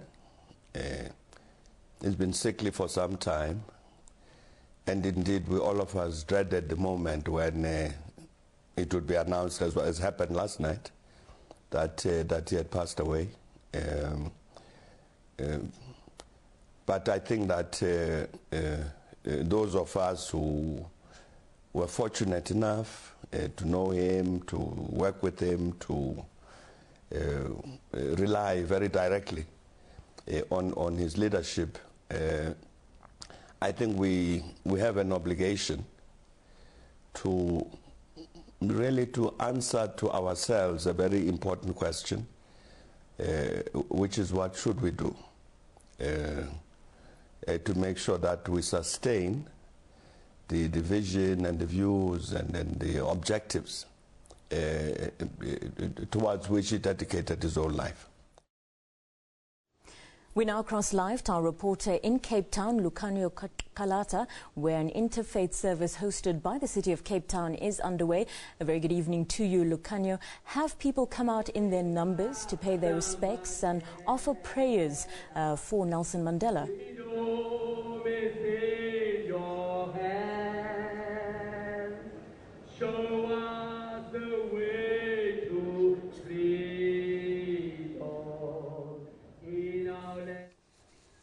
Okay, we will try to cross back to Cape Town a little bit later on. That interfaith service is currently underway.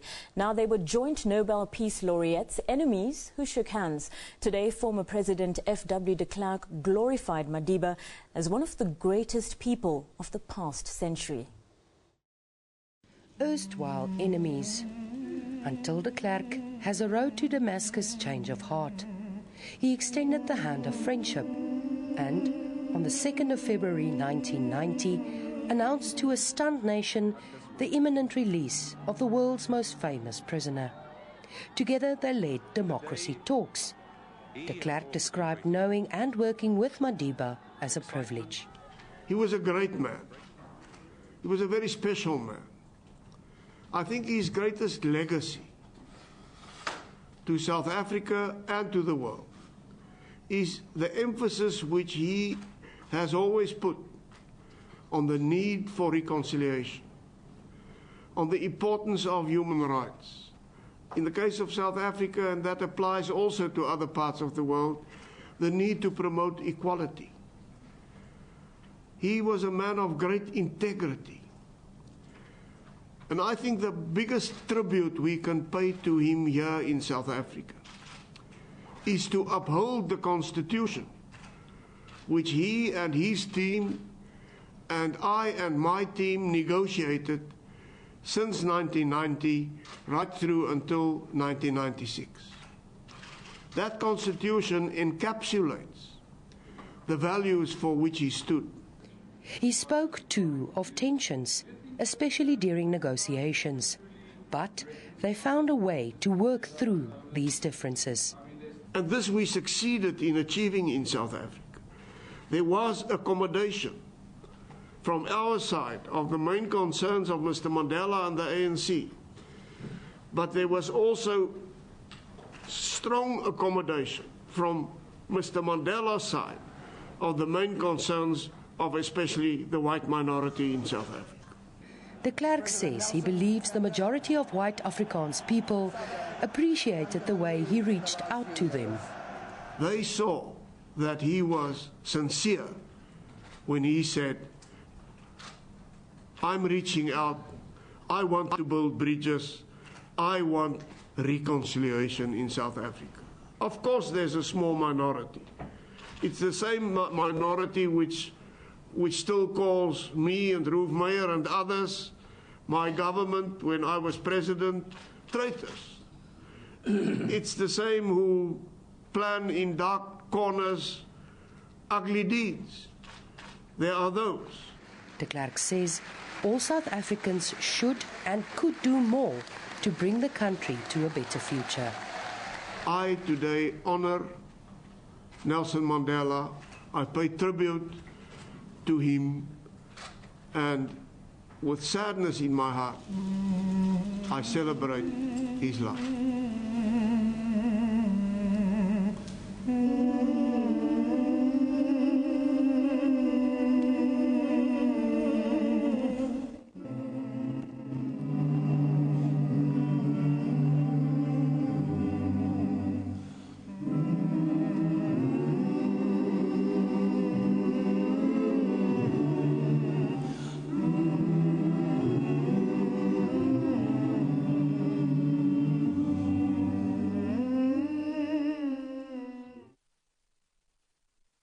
FW de Klerk paying tribute to fellow Nobel Prize laureate Nelson Mandela. Well, our correspondent in Washington, Nina Maria Potts, is hopefully standing by, ready to talk to us this time around. Good evening, Nina. Can you hear us?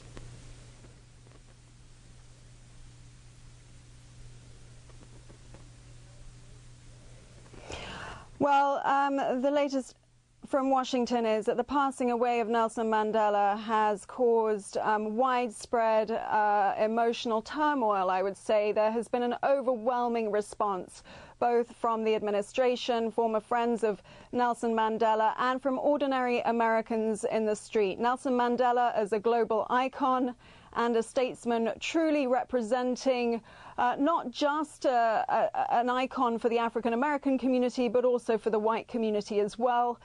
He came to represent a symbol for the civil rights movement here in America at a time when the civil rights movement had lost so many icons of its own. We have been seeing vigils outside the South African embassy here in Washington, D.C. People have been pouring in to pay their respects with candles and prayers, and that has been going on all night. This evening there will be a vigil with members of the South African community, people who were very involved in the anti-apartheid struggle. They will be paying their respects. As you may know, a statue of Nelson Mandela was recently unveiled outside the South African embassy here in Washington, D.C., which itself is under construction. So they have had to move away some of the construction equipment so that people can just simply go and pay their respects. There is a book of condolences and people have been pouring in.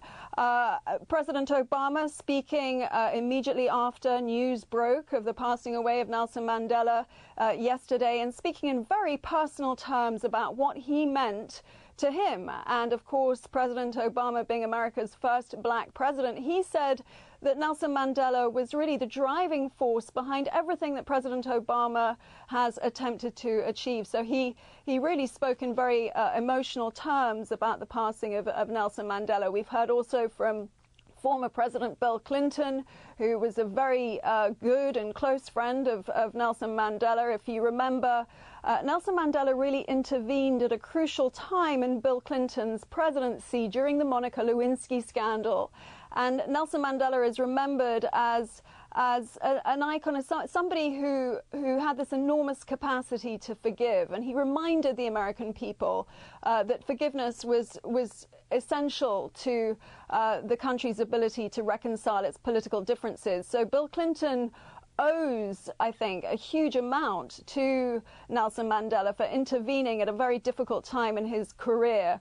We've heard also from Hollywood stars, people that looked up to Mandela in all kinds of different directions. We've heard from Bill Cosby and Oprah Winfrey, Aretha Franklin. Everybody has put out very emotional statements about what Nelson Mandela meant to them. Of course, President Obama, we know, leading this delegation to Nelson Mandela's funeral, and that is not necessarily automatic.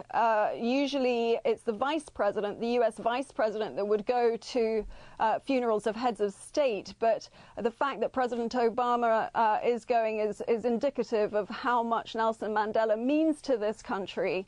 It's a hugely emotional time. I think the American people see the passing away of Nelson Mandela as a real blow. Of course, his relationship with the US wasn't always easy, but Nelson Mandela really saw it as enormously crucial, both economically and politically, and he made several trips. Really saw it as enormously crucial, both economically and politically, and he made several trips to the US. So the relationship was very close, and he will be very sorely missed here on American soil. Nina Maria Potts from Washington. She will, of course, be bringing us that service later tonight, that vigil where members of the civil rights movement in the United States are expected to take a lead. Nina Maria Potts will be bringing us details of that later on this evening, American time. She was also reflecting their reaction from US President Barack Obama and Bill Clinton. Let's now take a look at tweets that are coming in. Stephen Harper tweeting saying, "All of Canada mourns with the family of Nelson Mandela and the citizens of South Africa. The world has lost one of its great moral leaders." John Key saying Nelson Mandela was inspirational. On behalf of NZ, I'd like to express my sincere condolences to his family and all South Africans. Herman van Rompuy tweeting saying Nelson Mandela, one of the greatest political figures of our times. Let's honor his memory by collective commitment to democracy. Jose Manuel Barroso saying Mandela changed the course of history for his people, country, continent and the world. My thoughts are with his family and people of South Africa. And of course, if you're watching this special broadcast, you can keep those tweets coming in at SABC News Online. Tell us your fondest memories of Nelson Mandela. Now, in the Johannesburg and Pretoria city centres, tributes continue to pour in. An uneasy calm over the one military hospital. Security here remains tight, with every car being searched.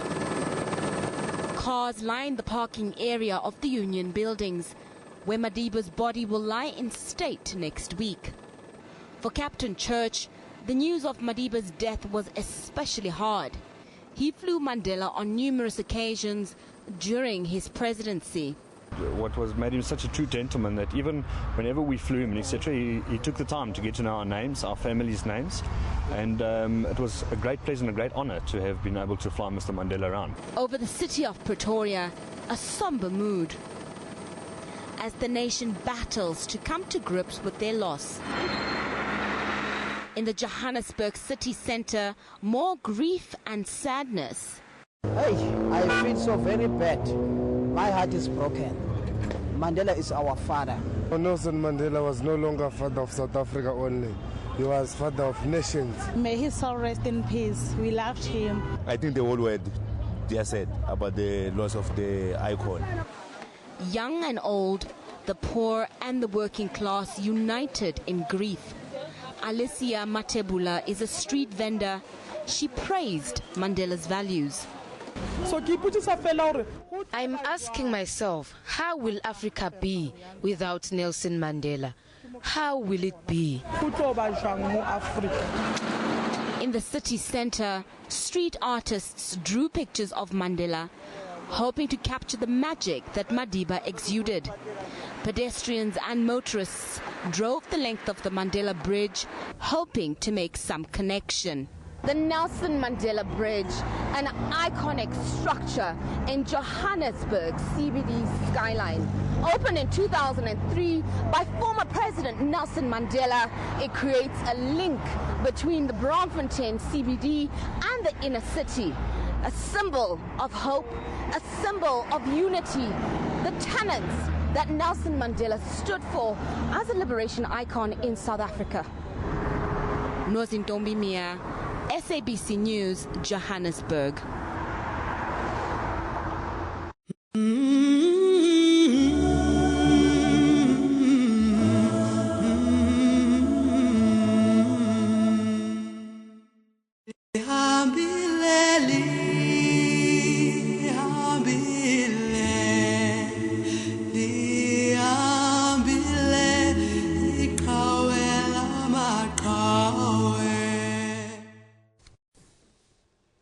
Well, if you've just joined us, you're watching a live broadcast. We're coming to you from SABC studios here in Auckland Park, Johannesburg.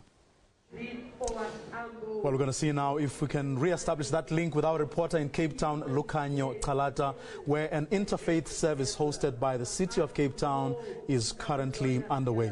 Lukhanyo, can you hear us? Vuyo, good evening. Of a great legend of comrade Holy Tata Mandela.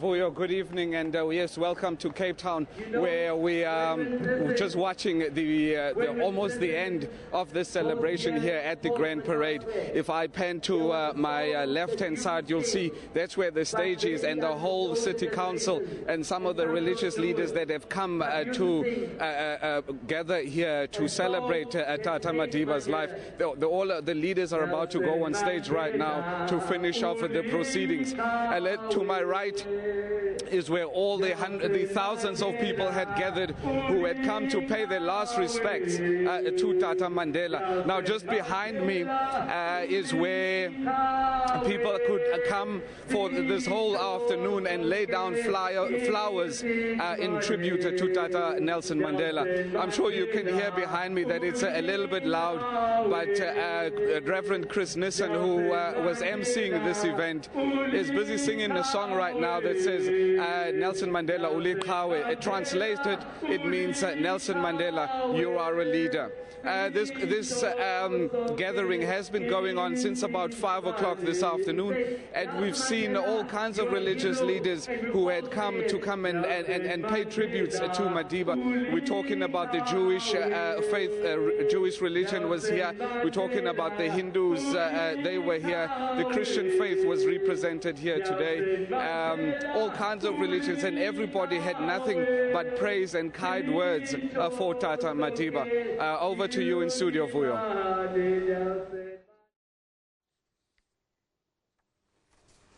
And that was our reporter in Cape Town. Not far from where he was standing was where Nelson Mandela made his first speech. We move from Cape Town to Kenya, where our reporter Sarah Kimani is standing by. A very good evening to you, Sarah. How have Kenyans received the news of the passing of Nelson Mandela?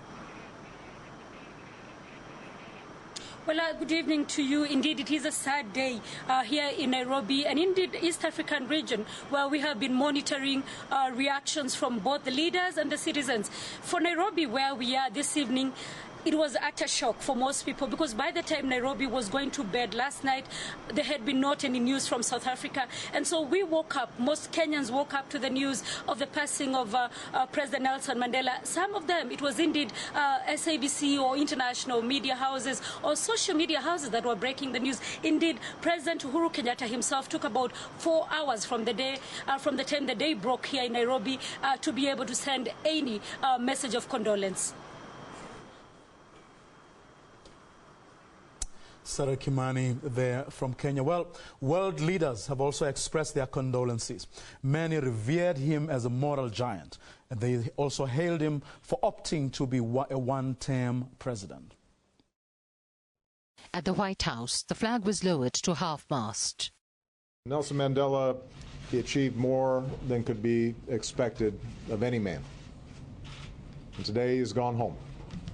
And we've lost one of the most influential, courageous, and profoundly good human beings that any of us will share time with on this earth. He no longer belongs to us. He belongs to the ages. He used his body, his military skills, and his mind to end the racist party political system. Another is that he used his own sense of values to not be greedy. After one term, he chose to move on over. There was a moment of silence at the United Nations. Nelson Mandela was a giant for justice and a down-to-earth human inspiration. Many around the world were greatly influenced by his selfless struggle for human dignity, equality, and freedom. His kind of principled leadership is the best guarantee for the promotion and protection of human rights. And this is what South Africans and the world over looks to. Condolences from African leaders. I compare him to a big baobab, a great tree under which everyone takes shelter. In the end, Mandela was a baobab under which we all took shelter. And when this baobab falls, we are naked. We will all miss the most cherished of Africa's sons and a true African hero. President Nelson Mandela lived an extraordinary life in a very ordinary way. His legacy encrypts the story of humanity now and tomorrow. South Africa, and indeed the whole world, is witness of Madiba's goodwill. Myanmar's pro-democracy leader said Mandela had raised the standard of humanity. He made us all understand that nobody should be penalized for the color of his skin, for the circumstances into which he is born. He also made us understand that we can change the world. We can change the world by changing attitudes, by changing perceptions. For Tibet's spiritual leader, Madiba was a peacemaker. We must translate that sadness, translate into determination. We must carry his spirit continuously. That, I think, very, very important. And for India, an icon comparable to Mahatma Gandhi. The whole world bows down and remembers the contribution of this great personality. And after the demise of Mahatma Gandhi, we did not have anyone like him. The Chinese President Xi Jinping said Madiba would be remembered for his extraordinary contribution to the cause of human progress. Tributes also from Europe. He showed us peaceful perseverance that made the world a safer and better place. Because his message is true for all of us, we will remember him and adopt his legacy as our commitment towards political action. The abiding memory I have is just seeing him in Johannesburg and him talking about the people who had imprisoned him and the suffering he'd undergone, and yet his complete forgiveness, his total lack of malice towards those who had done this to him, and his sense that all that mattered was building a strong and a safe and a fair South Africa. Fulsome praise from Palestine and Israel. This man was known for his wisdom and his intelligence, his patience and his foresight. He is a man who called for justice and freedom for all, and he was able to bring South Africa to where it is today due to his foresight and his firm stance. God rest his soul. One man united an entire world. One man changed an entire world. One man with a moral force has shown that he is stronger than all armies, stronger than all forces. Cuban President Raul Castro said Mandela would be remembered for the height of his example, the greatness of his achievements, and the firmness of his convictions in the struggle against apartheid and a new South Africa. You've been watching reaction from world leaders to the passing of international icon Nelson Mandela. If you just joined us, you're watching a special broadcast here on SABC News. The official state funeral of Nelson Mandela will take place on the 15th of December at Qunu in the Eastern Cape. Now, hundreds have gathered at Nelson Mandela Square in Sandton in Johannesburg. The 6-meter statue of Madiba was unveiled on the 31st of March 2004. A gigantic figure in life and in death. His 6-meter statue here, a draw card for mourners from across the globe.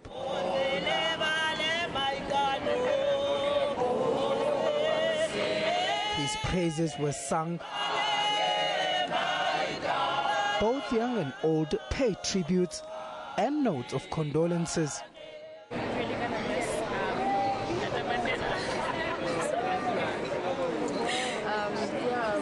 We torn apart as a nation. We are humbled and honored that we lived in the same ground as him and that he served us. We've known that this was coming for a long time, but I guess when anyone dies, it's always a shock. He's still going to live on through the memories of everyone he's touched. The world also paid its respects to Madiba. Such a sad time, and our hearts are filled with sadness that this great man we've lost. Former Bafana Bafana star Matthew Booth fondly remembered the icon. I've been fortunate enough to have met him 3 times, and that was thanks to sport, you know. And at the end of the day, if you think about it, I mean, he was the reason why we were able to play for Bafana Bafana. More mourners are still expected to flock here this weekend. The world's love for Nelson Mandela is clearly evident here, and as many pay tribute, they say they feel like they've lost a member of their own family. They say Madiba will live in their minds and hearts for years to come. More tributes at Lily's farm. The ANC held secret meetings here in the 60s. The Rivonia trialists were arrested here. Residents will hold a special memorial service for Madiba at Lily's Leaf later this evening. Robben Qunu, SABC News, Johannesburg. Well, the world woke up this morning to news of the passing of Nelson Mandela, within a week of the release of a film based on his life. Colleague Refilwe Muilwa looked at some of the films depicting one of the greatest statesmen of the century. My name is Nelson Mandela. Since showing at the prestigious Toronto International Film Festival in September, the hype on Mandela, Long Walk to Freedom, has not died. Many have hailed Anat Singh's film as the best cinematic representation of Mandela. I think it's a very special day because in many ways you have a very difficult man to portray. It doesn't matter which movie you look at, it's always difficult to portray Madiba because of how complex he is. But I think this is one movie where we can say that he's portrayed fully as a human being, not only just as a prisoner, not only as a president, but as a human being. You get to see his weaknesses, how he deals with his family, for example. Some of those things come through. Since ascending to South Africa's presidency, the much-loved struggle icon who heralded the end of apartheid has been depicted on film a number of times, the most notable being Clint Eastwood's 2009 film Invictus. Here he is played by American actor Morgan Freeman. Tell me, Francois, how do we inspire ourselves to greatness when nothing less will do? How do we inspire everyone around us? Based on the book The Human Factor, the movie Invictus explores how the political prisoner turned president used the 1995 Rugby World Cup in South Africa to bring blacks and whites together after decades of violence and mistrust. That Mandela has not been played by a South African, at least until Mandela's Gun, that is currently being filmed, has not gone down well with many South Africans. Since I became a Minister of Arts and Culture, I've been undated with this concerns that whenever we do great movies in South Africa, the lead actors are not South Africans. because in the world there's this stories about box office where they'll make money. So I had to make a decision. Actor and TV presenter Dumisho Masha is proud of the fact that he will be the first South African to play the former president in this take on Mandela's early years, setting up structures following the armed struggle in the early 1960s. It's a great honor and a privilege, and it's not lost on me that there are many great South African actors who could have done this role, and to be chosen to play this role is very exciting as well as incredibly daunting, because there's a lot of pressure to deliver. Yes, I agree. Following Invictus, the 1997 film Mandela and Klerk starred Sidney Poitier and Michael Caine and has been lauded as a polished production, with Poitier especially commended for his dedication to diction. On the downside, its entertainment value is suspect, with one critic suggesting that it's far more likely to attract educators than moviegoers. That's it. A decade after Mandela and de Klerk, Dennis Haysbert starred as Madiba in Goodbye Bafana, Billy August's inspirational docudrama exploring the unlikely friendship Nelson Mandela developed with his jailer. Performances notwithstanding, South African filmmakers have been less than complimentary about the tendency to go abroad for castings. Directors from outside, actors from outside are being brought in to play South African heroes when most of us are qualified. We've gone to school, we've got master's degrees, we've been working for over 20 years in the industry, and we watch products come and go right past us. As Daryl Root's 2011 Winnie has shown, international stars do not guarantee success. I will not allow the selfless efforts of my husband to be abandoned.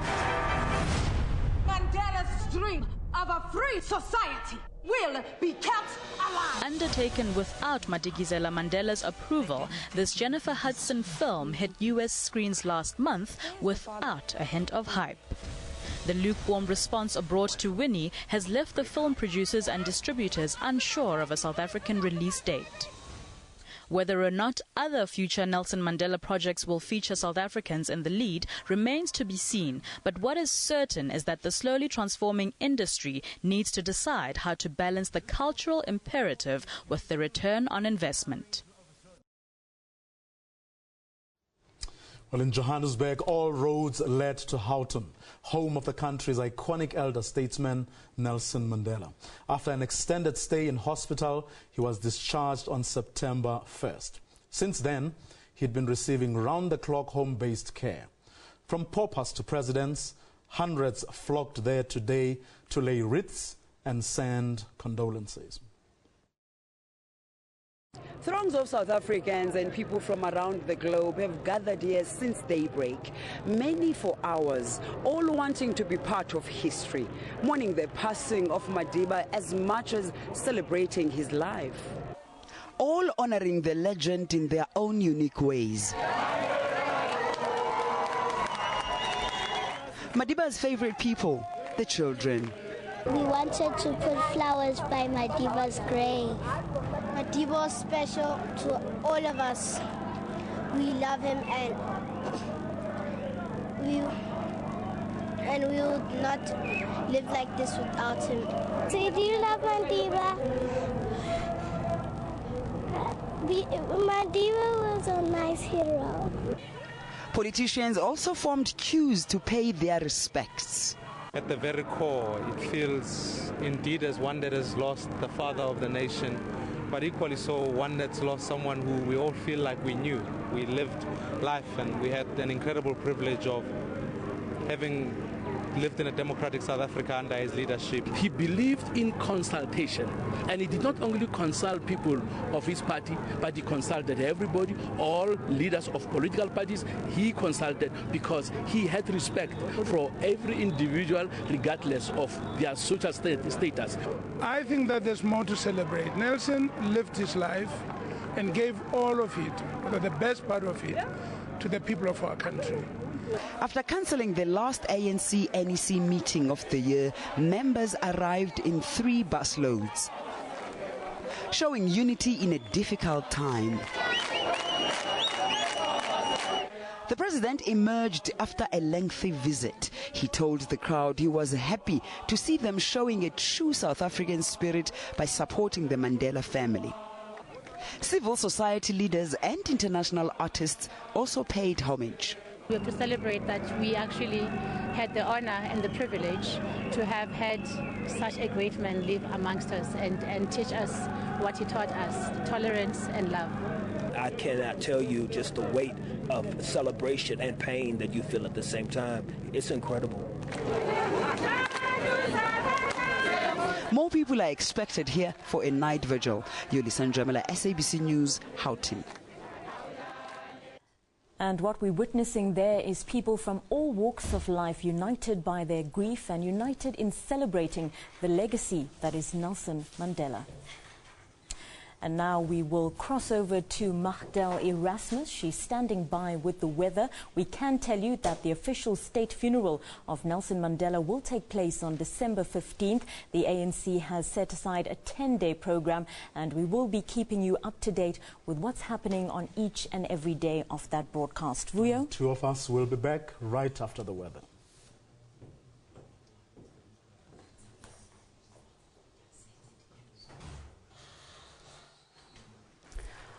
Well, it's been a cloudy start, end of the work week across the northern parts of South Africa. And here on the satellite loop, we can also see a few thunderstorms developing across the northwest province, parts of the Free State, and also there across the interior of KwaZulu-Natal. Now, along with a strong cut-off low system across the country, the South African Weather Service is warning for windy conditions this evening all the way along the southwest coast of the Western Cape. And then this warning is still valid for tomorrow as well. Along with that, a high fire danger across the western interior of the country and a watch for severe thunderstorms over the northern interior of the Northern Cape. And now for your forecast for this evening, a bit of onshore flow will lead to some rainfall there along the coast of the Eastern Cape. Otherwise, isolated thunder showers across the northern and eastern parts, and then you can see just how windy it will get there around the Cape Peninsula. And then by tomorrow, still dry conditions here across the southwestern regions and also a strong southeasterly wind. We are also expecting scattered thunder showers across the northern parts of the Northern Cape with isolated thunder showers throughout the eastern regions. Now look at your temperatures for this evening. Quite a warm evening for the mother city. Just look at that, 17 degrees for tonight. Also warm there along the west coast up, but much cooler throughout the interior. We are expecting around 11 degrees for Graafrenet and Cradock, and also a cool evening in Grahamstown. For the central parts of South Africa, also a cool evening, but much warmer for the Highveld, Joburg, dropping to 15 and around 17 degrees in Pretoria. Then tomorrow, also a warm day throughout the northern regions, but cool in Polokwane at 22. Also a cool day for Ermelo at 18. Then mild conditions all the way along the coast of KwaZulu-Natal and the Eastern Cape. Warm conditions over the central regions, and then hot over the western parts. Just look at these temperatures, 42 in Vredendal and around 33 degrees for Cape Town. Now, for a look at your extended forecast for the rest of this weekend, you can expect more rainfall throughout the central and eastern regions. Dry conditions over Limpopo as well as the southern regions. Still sunny across the southwest, and also still a strong wind in Cape Town. And then by Monday, we are expecting widespread showers there across the central regions. It will also be warm throughout South Africa, hot over the northern parts, as well as there around Uppington. And then we are also expecting fog patches along the west coast and also the coast of Namibia. Along the southeast coast, a little bit windy for Port Elizabeth and East London, but otherwise a moderate southeasterly for the Garden Route. That's your weather forecast for now.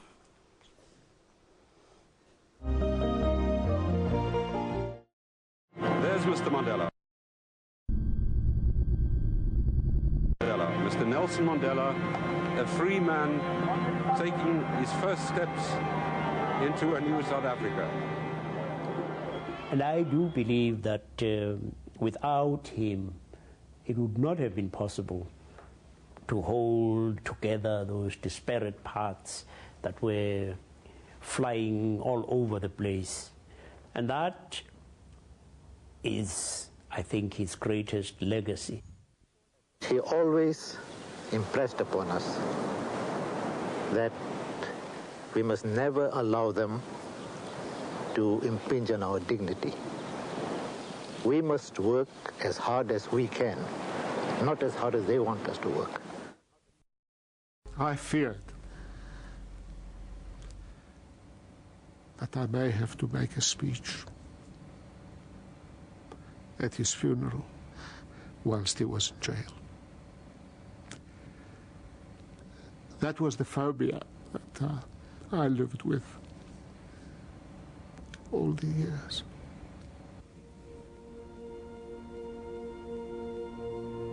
To see him free was really the realization of a dream for me.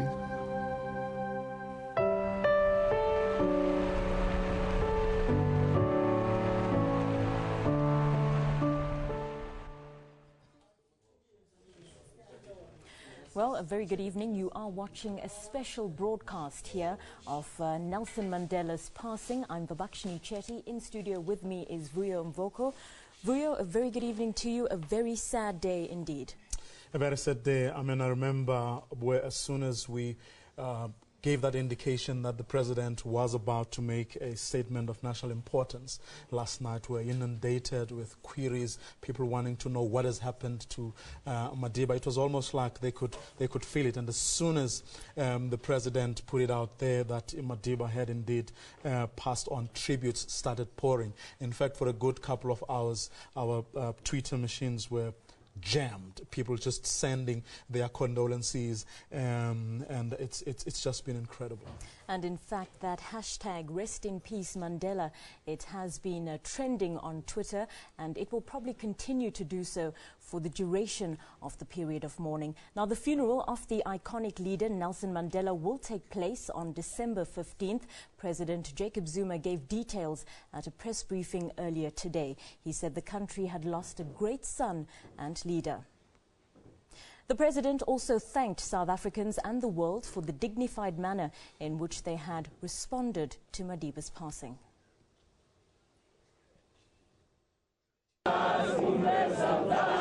The news, sudden and lightning quick, paralyzing in one fell swoop an entire planet. The globe united in grief at the passing of one of its most famous personages. Madiba has been gravely ill since June. He was treated for a recurring lung ailment. During that period, the country united in prayer and meditation, staking out his Pretoria hospital. Today, the president announced details of the national week of mourning. We should all work together to organize the most befitting funeral for this outstanding son of our country and the father of our young nation. Sunday, the 8th of December, will be a day of prayer and meditation. On Tuesday, the 10th, an official memorial service will take place at FNB Stadium. From the 11th to the 13th, Madiba's remains will lie in state at the Union Buildings. He will be buried at Qunu in the Eastern Cape on Sunday, the 15th. Sharing such heartbreaking news is not easy, and it fell on the shoulders of President Zuma. Fellow South Africans, our beloved Nelson Mandela, the founding president of our democratic nation, has departed. Later, the president admitted it was a difficult and a trying moment. You have to announce to the nation such a heavy message to inform the country and the world that Madiba is no more. It was not an easy task, but it had to be done. His day had come. Nothing we could do. Parliament will reconvene for a joint sitting on Monday at 2 p.m. The public has been invited to attend. Mzanele Mbeje, SABC News, Johannesburg. Thank you, Mr. Speaker. I move on behalf. Well, former President Thabo Mbeki has paid tribute to his predecessor. Mbeki said as leaders of then ANC Youth League, they were mentored and nurtured by the likes of former President Mandela, Walter Sisulu, Govan Mbeki, and others. He said the best way to honor Madiba was perhaps by ensuring that we uphold those ideals that he cherished. Mbeki spoke to SABC News at his Killarney home. It's a very sad moment for all of us. we've all of us for many years have grown to depend on Madiba a lot, on his leadership, on his support, on his advice, and in a way maybe we assumed that he'd always be around. So one can't but feel the loss at his departure. But of course, he was an old man. He's been sickly for some time, and indeed, all of us dreaded the moment when it would be announced, as happened last night, that he had passed away. But I think that those of us who were fortunate enough to know him, to work with him, to rely very directly on his leadership, I think we have an obligation to really to answer to ourselves a very important question, which is what should we do to make sure that we sustain the vision and the views and the objectives towards which he dedicated his whole life. And we stay with political reaction as we move from former President Thabo Mbeki to some of the country's premiers who have also offered their condolences to the Mandela family. One can prepare for months, and still the shock is very, very great when it does come. I think that as a nation, while we grieve, we must realize it's a blessed relief for Madiba. And our thoughts must particularly be with his family, Grasa and Winnie, and his 3 daughters and grandchildren and great-grandchildren. But the pain is profound for the South African family. As a nation, we've lost the greatest son of this soil, and the world has lost a great statesman.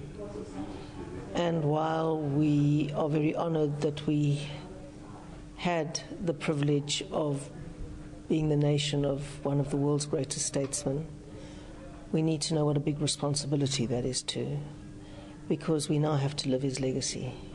He's not there as an inspiration and as a guide for us anymore. And the biggest tribute that we can pay to his life and his work is to live that legacy every day, to build one nation with one future, and to understand what an amount of service and sacrifice that is going to take. It's not an easy mission that we have to live out, but it's an essential one, because the example was there for us, and we dare not fail. We'd have expected to see him live even longer, even though that we know that he was 95 years old. You know, a person of that stature is somebody that you would not want to lose in your lifetime. We would want to see him living forever in any event. But unfortunately, things and nature just doesn't apply in that particular form. But we are gaining solace. We are actually consoling ourselves, or perhaps comforting ourselves, by virtue of saying that in any event, Nelson Mandela passed on, but his legacy will live with us forever. And as a result, we'll live for peace, we'll always have hope in the future. We'll always live in the sense that says we as the leaders, we as people in this province, always will have to be selfless and serve our people with dedication, commitment, and resolute uprightness. We are sad as the people of the Northern Cape. I know already we've seen people that are toy-toying, running up and down, because they want to show that the values of revolutionary spirit that Madiba have embodied, we will take it with us. But also his advocacy for peace and peaceful coexistence in South Africa, that is something that we will never forget. Also the fact that his ideals of a non-racial, democratic, free, prosperous South Africa, that is things that we will always build on. We are thankful that he was around. We also are thankful that he led us in the way that even our great-grandchildren will be proud to know that a person such as Mandela lived. He sold the idea of a South African democracy worldwide. He was also never hesitant to stand up for the truth, even if he was in the minority. He taught us to be selfless. Well, people around the country continue to mourn the death of former President Nelson Mandela. It's like it's not happening. It's not real, but it's a fact, unfortunately, that we have to accept the fate and live with it. I think the most important thing that I can use from his example is the fact that he was both gentle and strong at the same time. Very persistent, very dedicated, and yet very, very gentle. So the combination of strength and kindness, I think that's the most beautiful thing. It is a big loss for us, and we're going to miss him. But there's something that we can learn from his life, and that is forgiveness. A really great man that we didn't have somebody like him for many, many generations. And I'm not talking about South Africa only, but about the entire world. Sad news.